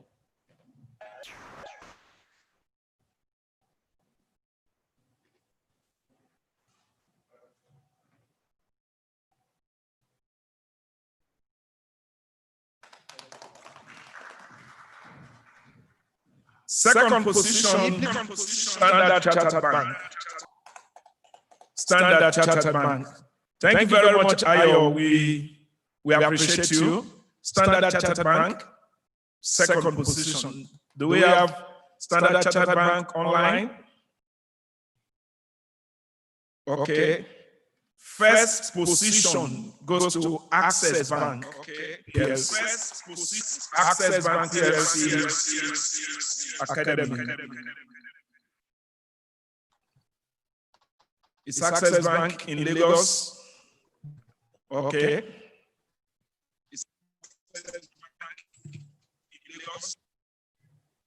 Yes, okay. Access Bank is in Lagos. Yes, all right. Thank you. Let's give them a round of applause. That's Access Bank. Thank you. Let's give them a round of applause. The most supportive. Thank you very much. Thank you very much, Access Bank. We have seen you. Thank you. The most supportive microfinance bank. Third position goes to Lapo Microfinance Bank. Lapo Microfinance Bank. Are they at Lagos end or online? Okay, second position goes to ASEAN Microfinance Bank. ASEAN Microfinance Bank. I'm sure they are present at the Lagos Center. Mr. Joda. Okay. Let's give him a round of applause. Thank you. Thank you.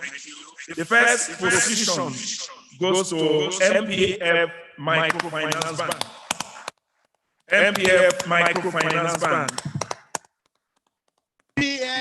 MPF Microfinance Bank. Thank you. Oh, that's the MPF Microfinance MD. Let's give them a round of applause. Thank you. Thank you. Thank you. Thank you very much. Congratulations. We have, I think we have presented this. The overall best branch in the year. Okay. The overall best branch in the year, the third position went to Anambra State. Let's give them a round of applause. While the second position is to Bayelsa State branch. And once again, that cup had been presented to the overall best branch in the year, Lagos State branch. Thank you very much. Ladies and gentlemen, yes, sir. Thank you, sir. This ends the branch awards. Finally, it's for us to present the wrap-up during this program, and also the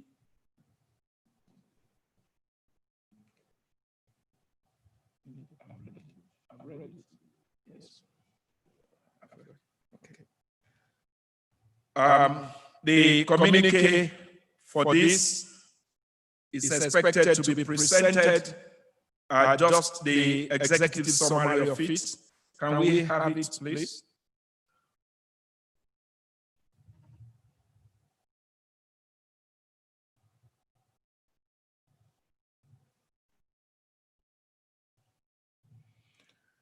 Ladies and gentlemen, on behalf of the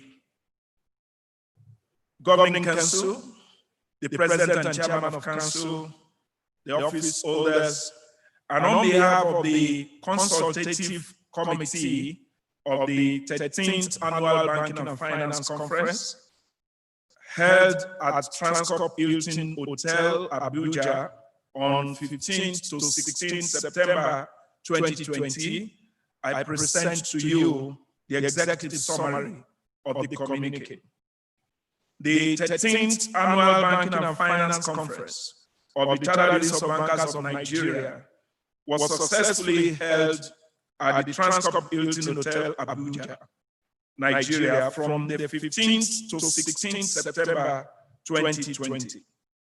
The theme of the conference, Facilitating a Sustainable Future, the role of banking and finance, was carefully chosen in recognition of the crucial role the banking industry plays in national development and the need to reposition the industry to adopt technology, digitization, and minimize systematic risks, especially in the light of shocks emanating from pandemic such as the COVID-19. The conference had in attendance over 3,000 delegates made up of members, associates and fellows, representatives of the federal government of Nigeria, the Central Bank of Nigeria, Nigeria Deposit Insurance Corporation, managing directors and chief executive officers of banks in Nigeria, the Small Medium Enterprise Development Agency of Nigeria, academicians, MSMEs, and students of our tertiary institutions, as well as other stakeholders in the banking industry. The opening ceremony, welcome address was delivered by Mr. Bayo Oluwemi, FCIB, President, Chairman of Council, CIBN. He noted the conference was a blended form of physical, Abuja and Lagos, and virtual. Goodwill messages were given by the Governor of the Central Bank of Nigeria, Mr. Godwin Emefiele, CON, FCIB. The Executive Governor of Lagos State, Mr. Babajide Sanwo-Olu, and Princess Adejoke Orolope Adefulure, Senior Special Assistant to the President on Sustainable Development Goals for Federal Republic of Nigeria. An address was given by the President of the Federal Republic of Nigeria, His Excellency, President Muhammadu Buhari, GCFR, ably represented by the Honorable Minister of Finance, Budget and National Planning, Federal Republic of Nigeria, Mrs. Zainab Shamsuna Ahmed. In his keynote address, the former Minister, Federal Ministry of Industry, Trade and Investment, Dr. Okechukwu Enalama, acknowledged that the theme of the seminar, facilitating a sustainable future, the role of banking and finance, was not only apt, but critical in making Nigeria the next world superpower. He identified robust infrastructure, the agency problem, corruption in brackets, implementation gap, and an enabling environment as the four significant but insurmountable obstacles to Nigeria's greatness. He pointed out the need for attention to be given to infrastructure development, technology, and capital as the three levers that had the potential to drive growth and job creation in Nigeria. He emphasized on the overarching need for collaboration at all levels and the power of partnership, a willingness of government and the organized private sector to work together, and charged participants to provide workable solutions to several thought-provoking questions that will come up during the interrogation of the theme and sub-themes. The conference was formally declared open by the President of the Federal Republic of Nigeria, His Excellency, President Muhammadu Buhari, GCFR, who was ably represented by the Honorable Minister of Finance, Budget and National Planning, Federal Republic of Nigeria, Mrs. Shamsuna Ahmed. And the opening ceremony closed with a vote of thanks by Mr. Patrick Akinwuton, FCIB, the Chairman, Conference Planning Committee, and Group Managing Director, CEO, EcoBank Nigeria.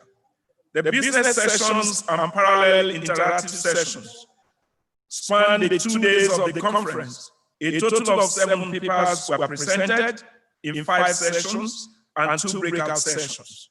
The papers included: 1, business session on inclusive banking, where are we and the way forward?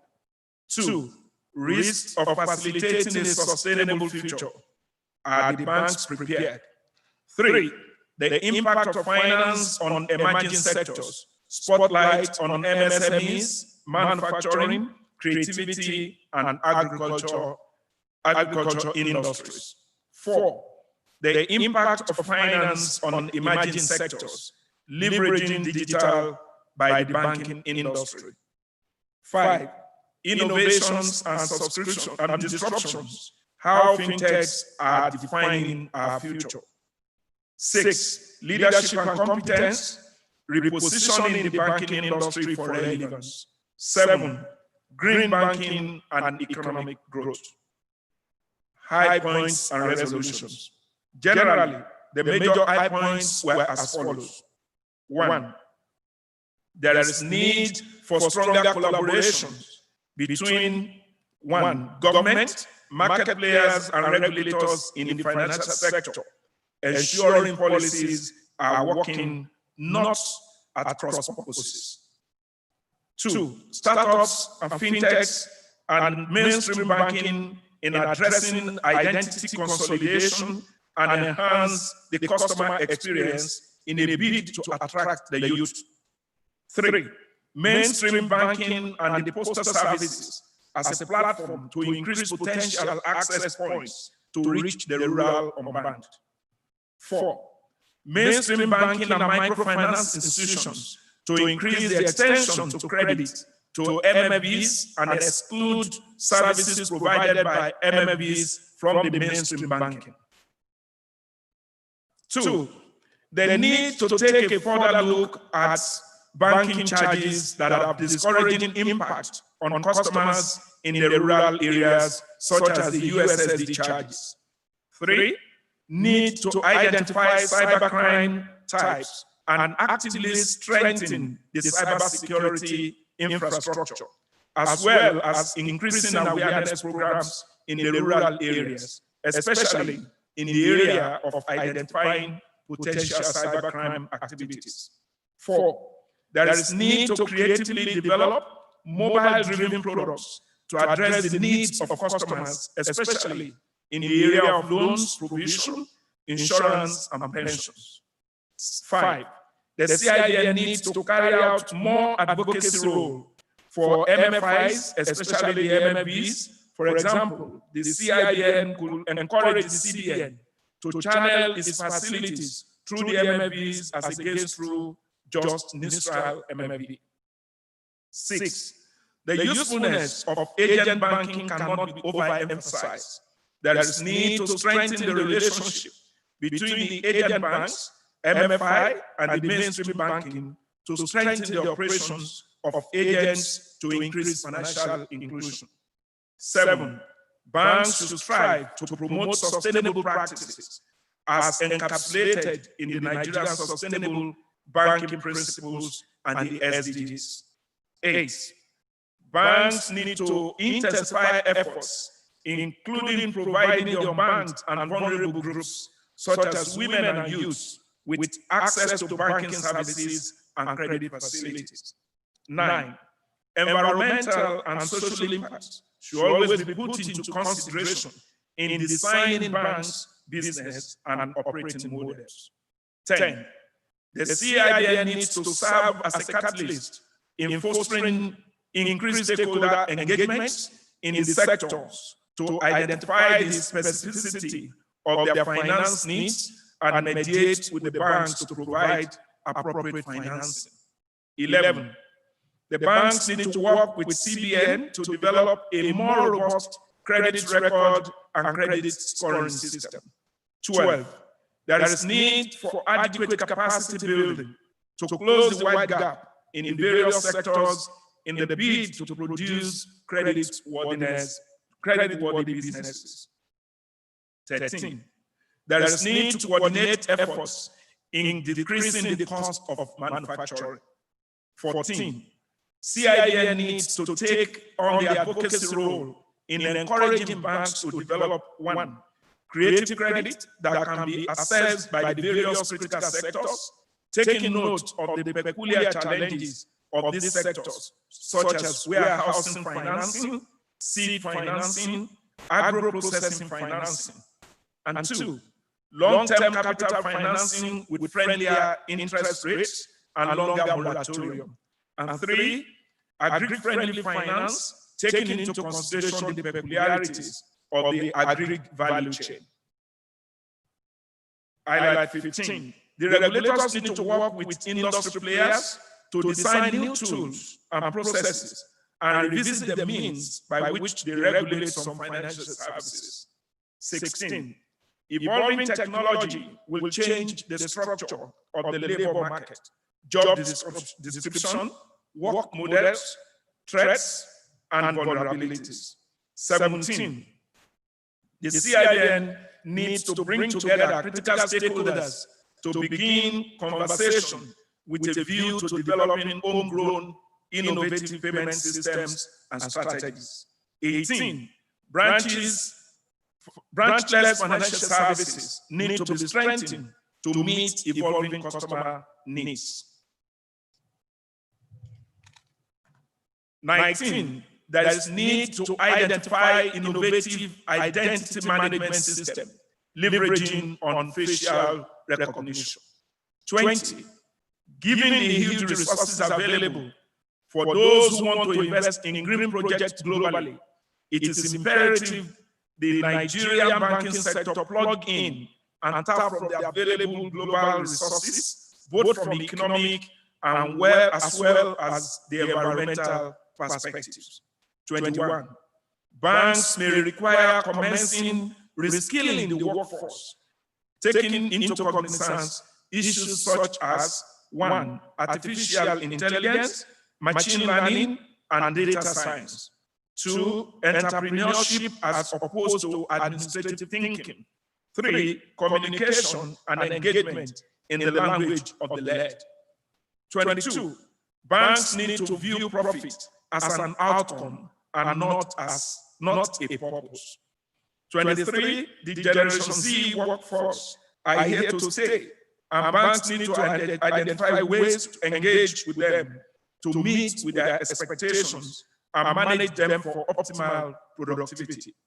24, banks need to align their mandate and mission with CBN principles, including a demonstrated high commitment to green investments. 25, there is need for clear governance structure to support effective and independent operations, as well as guard against political interference and corruption. The last but not the least, the conference acknowledged a lot of progress in the adaptation of technology and digitization by the banking industry. It, however, noted that cash transaction is still high and that there is a need to extend the progress achieved by the banking sector to other areas such as agriculture, transportation, and health. Thank you very much for the outcome. I think you deserve a round of applause for this. So, ladies and gentlemen, on behalf of the entire banking industry, the Governing Council of the Chartered Bankers of Nigeria, the President and Chairman of Council, the office holders, the consultative committee that put this together, the participants, all our sponsors, the body of bank CEOs, and of course, the gentlemen of the press would like to thank all of you for making this 13th Annual Banking and Finance Conference a very successful one. We give glory to the Almighty God that despite the pandemic, despite the adversities, despite the challenges, despite the anxiety, we have been able to traverse into a successful conference. And I think you all deserve a round of applause for yourself. Without much ado, but with all due courtesies, we'd like to express our appreciation to the President and Commander-in-Chief of the Armed Forces of the Federal Republic of Nigeria, His Excellency President Muhammadu Buhari, GCFR, ably represented by the Honorable Minister of Finance, Budget and National Planning, Mrs. Zainab Shamsuna Ahmed, for coming to declare open this year's conference. I think we can give them a round of applause. We'd like to also express our appreciation to His Excellency, the Governor, Executive Governor of Lagos State, Mr. Babajide Sanwo-Olu, who himself is a banker and is still a banker, even in politics, he still remains a banker. Let's give him a very resounding applause. We'd also like to say thank you to the chief host, the Governor of Central Bank of Nigeria, Mr. Godwin Emefiele, CON FCIB.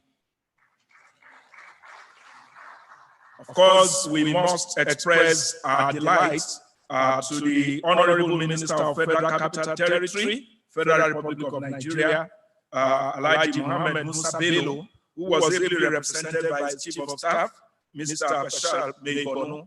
I think he deserves a round of applause. We also would like to thank the President of the Senate, who was ably represented by the Chairman of the Senate Committee on Banking and Finance, Senator Uba Sani. He was there live and direct. We want to also express our appreciation to all our sponsors, the body of bank CEOs, all banks in Nigeria, for making this a worthwhile conference, and of course, allowing delegates to be able to participate free without paying a dime, both digitally and physically. Thank you very much. Thank you very much. We really appreciate all you can see their logos, and if you look around, you will see that this was made possible with their support financially. We also like to express our appreciation. And I will request, with all due respect, that if they are here, led by the chairman, they should please stand up for recognition. Members of the consultative committee of the 13th Banking and Finance Annual Conference. Members that are here and also in Lagos, both at the Lagos Center, please take a bow. Please take a bow.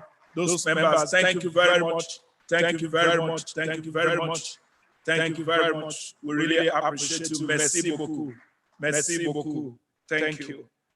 We would like to gratefully thank the Deputy Governor, FSS, Ajia Aisha Ahmad, who graced this occasion at this opening ceremony yesterday. We thank you very much, Madam. We want to thank all directors of Central Bank who are here present and those who joined us virtually. I'd like to state that at the end of this conference, we had a total number of 4,140 people that participated in this conference. Without counting those who joined on YouTube, we also would like to state that all our 42 faculty members participated. We had 42 faculty members that participated, none in absentia. We would also like to put on record that across the globe, we had participants from about 36 countries that joined us in this conference. It's a very sharing news to us, and we want to thank you very much. I cannot but thank the members of the fourth realm, the members of the press. We enjoyed your publicity, we enjoyed your coverage, both digitally, electronically, and through the print. We want to say thank you to all of you. We want to thank you, the collaboration partnership that works between you and the banking industry, we continue to do. Thank you so much. Ladies and gentlemen, I'd like to thank my colleagues in the secretariat. Few days to this program, I was attacked heavily by malaria. In the last 5 days, I've not been healthy, but nobody knew. I want to thank my colleagues, both in Lagos and Abuja. Thank you, and thank you. God bless you as we will proceed and we then go for our lunch, but not without having the national anthem, which I would like to humbly request us to please.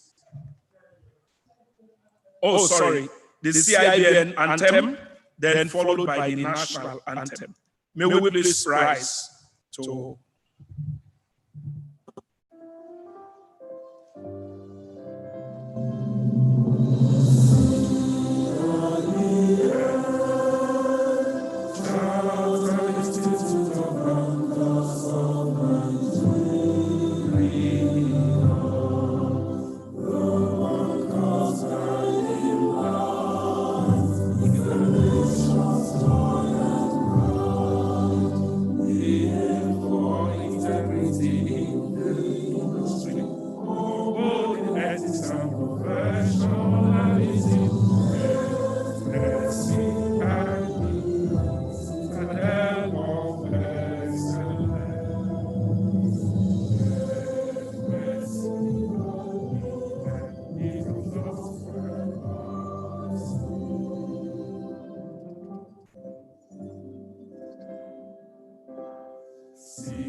ladies and gentlemen, I forgot to say thank you to our Master of Ceremony, Chico. Please bear with me. And of course, our event managers, Sinatra Limited. Thank you so much. We really appreciate you. Thank you. We meet next year. Lunch is served. Thank you so very much for the round of applause, and thank you to everyone who assisted us. Let's take our final photo up, please. Don't be in a hurry to leave. Lunch is served once more in the mezzanine up the stairs. But at the moment, can we have our top executives, CIB members, guests, friends? It's a photo op opportunity. Take advantage of. Let's have first the consultative committee. Can we have the members of the consultative committee, both in Lagos and here in Abuja, come onto the stage to take photographs, please? Members of the consultative forums, both here in Abuja and in Lagos, please make your way to the stage. Meanwhile, here in Abuja, lunch is served in the mezzanine. Just make your way upstairs for lunch. Consultative committee members, please, both here in Abuja and in Lagos, please make your way to the stage. And here he comes.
And if I myself don't get a shot, what's in I gain?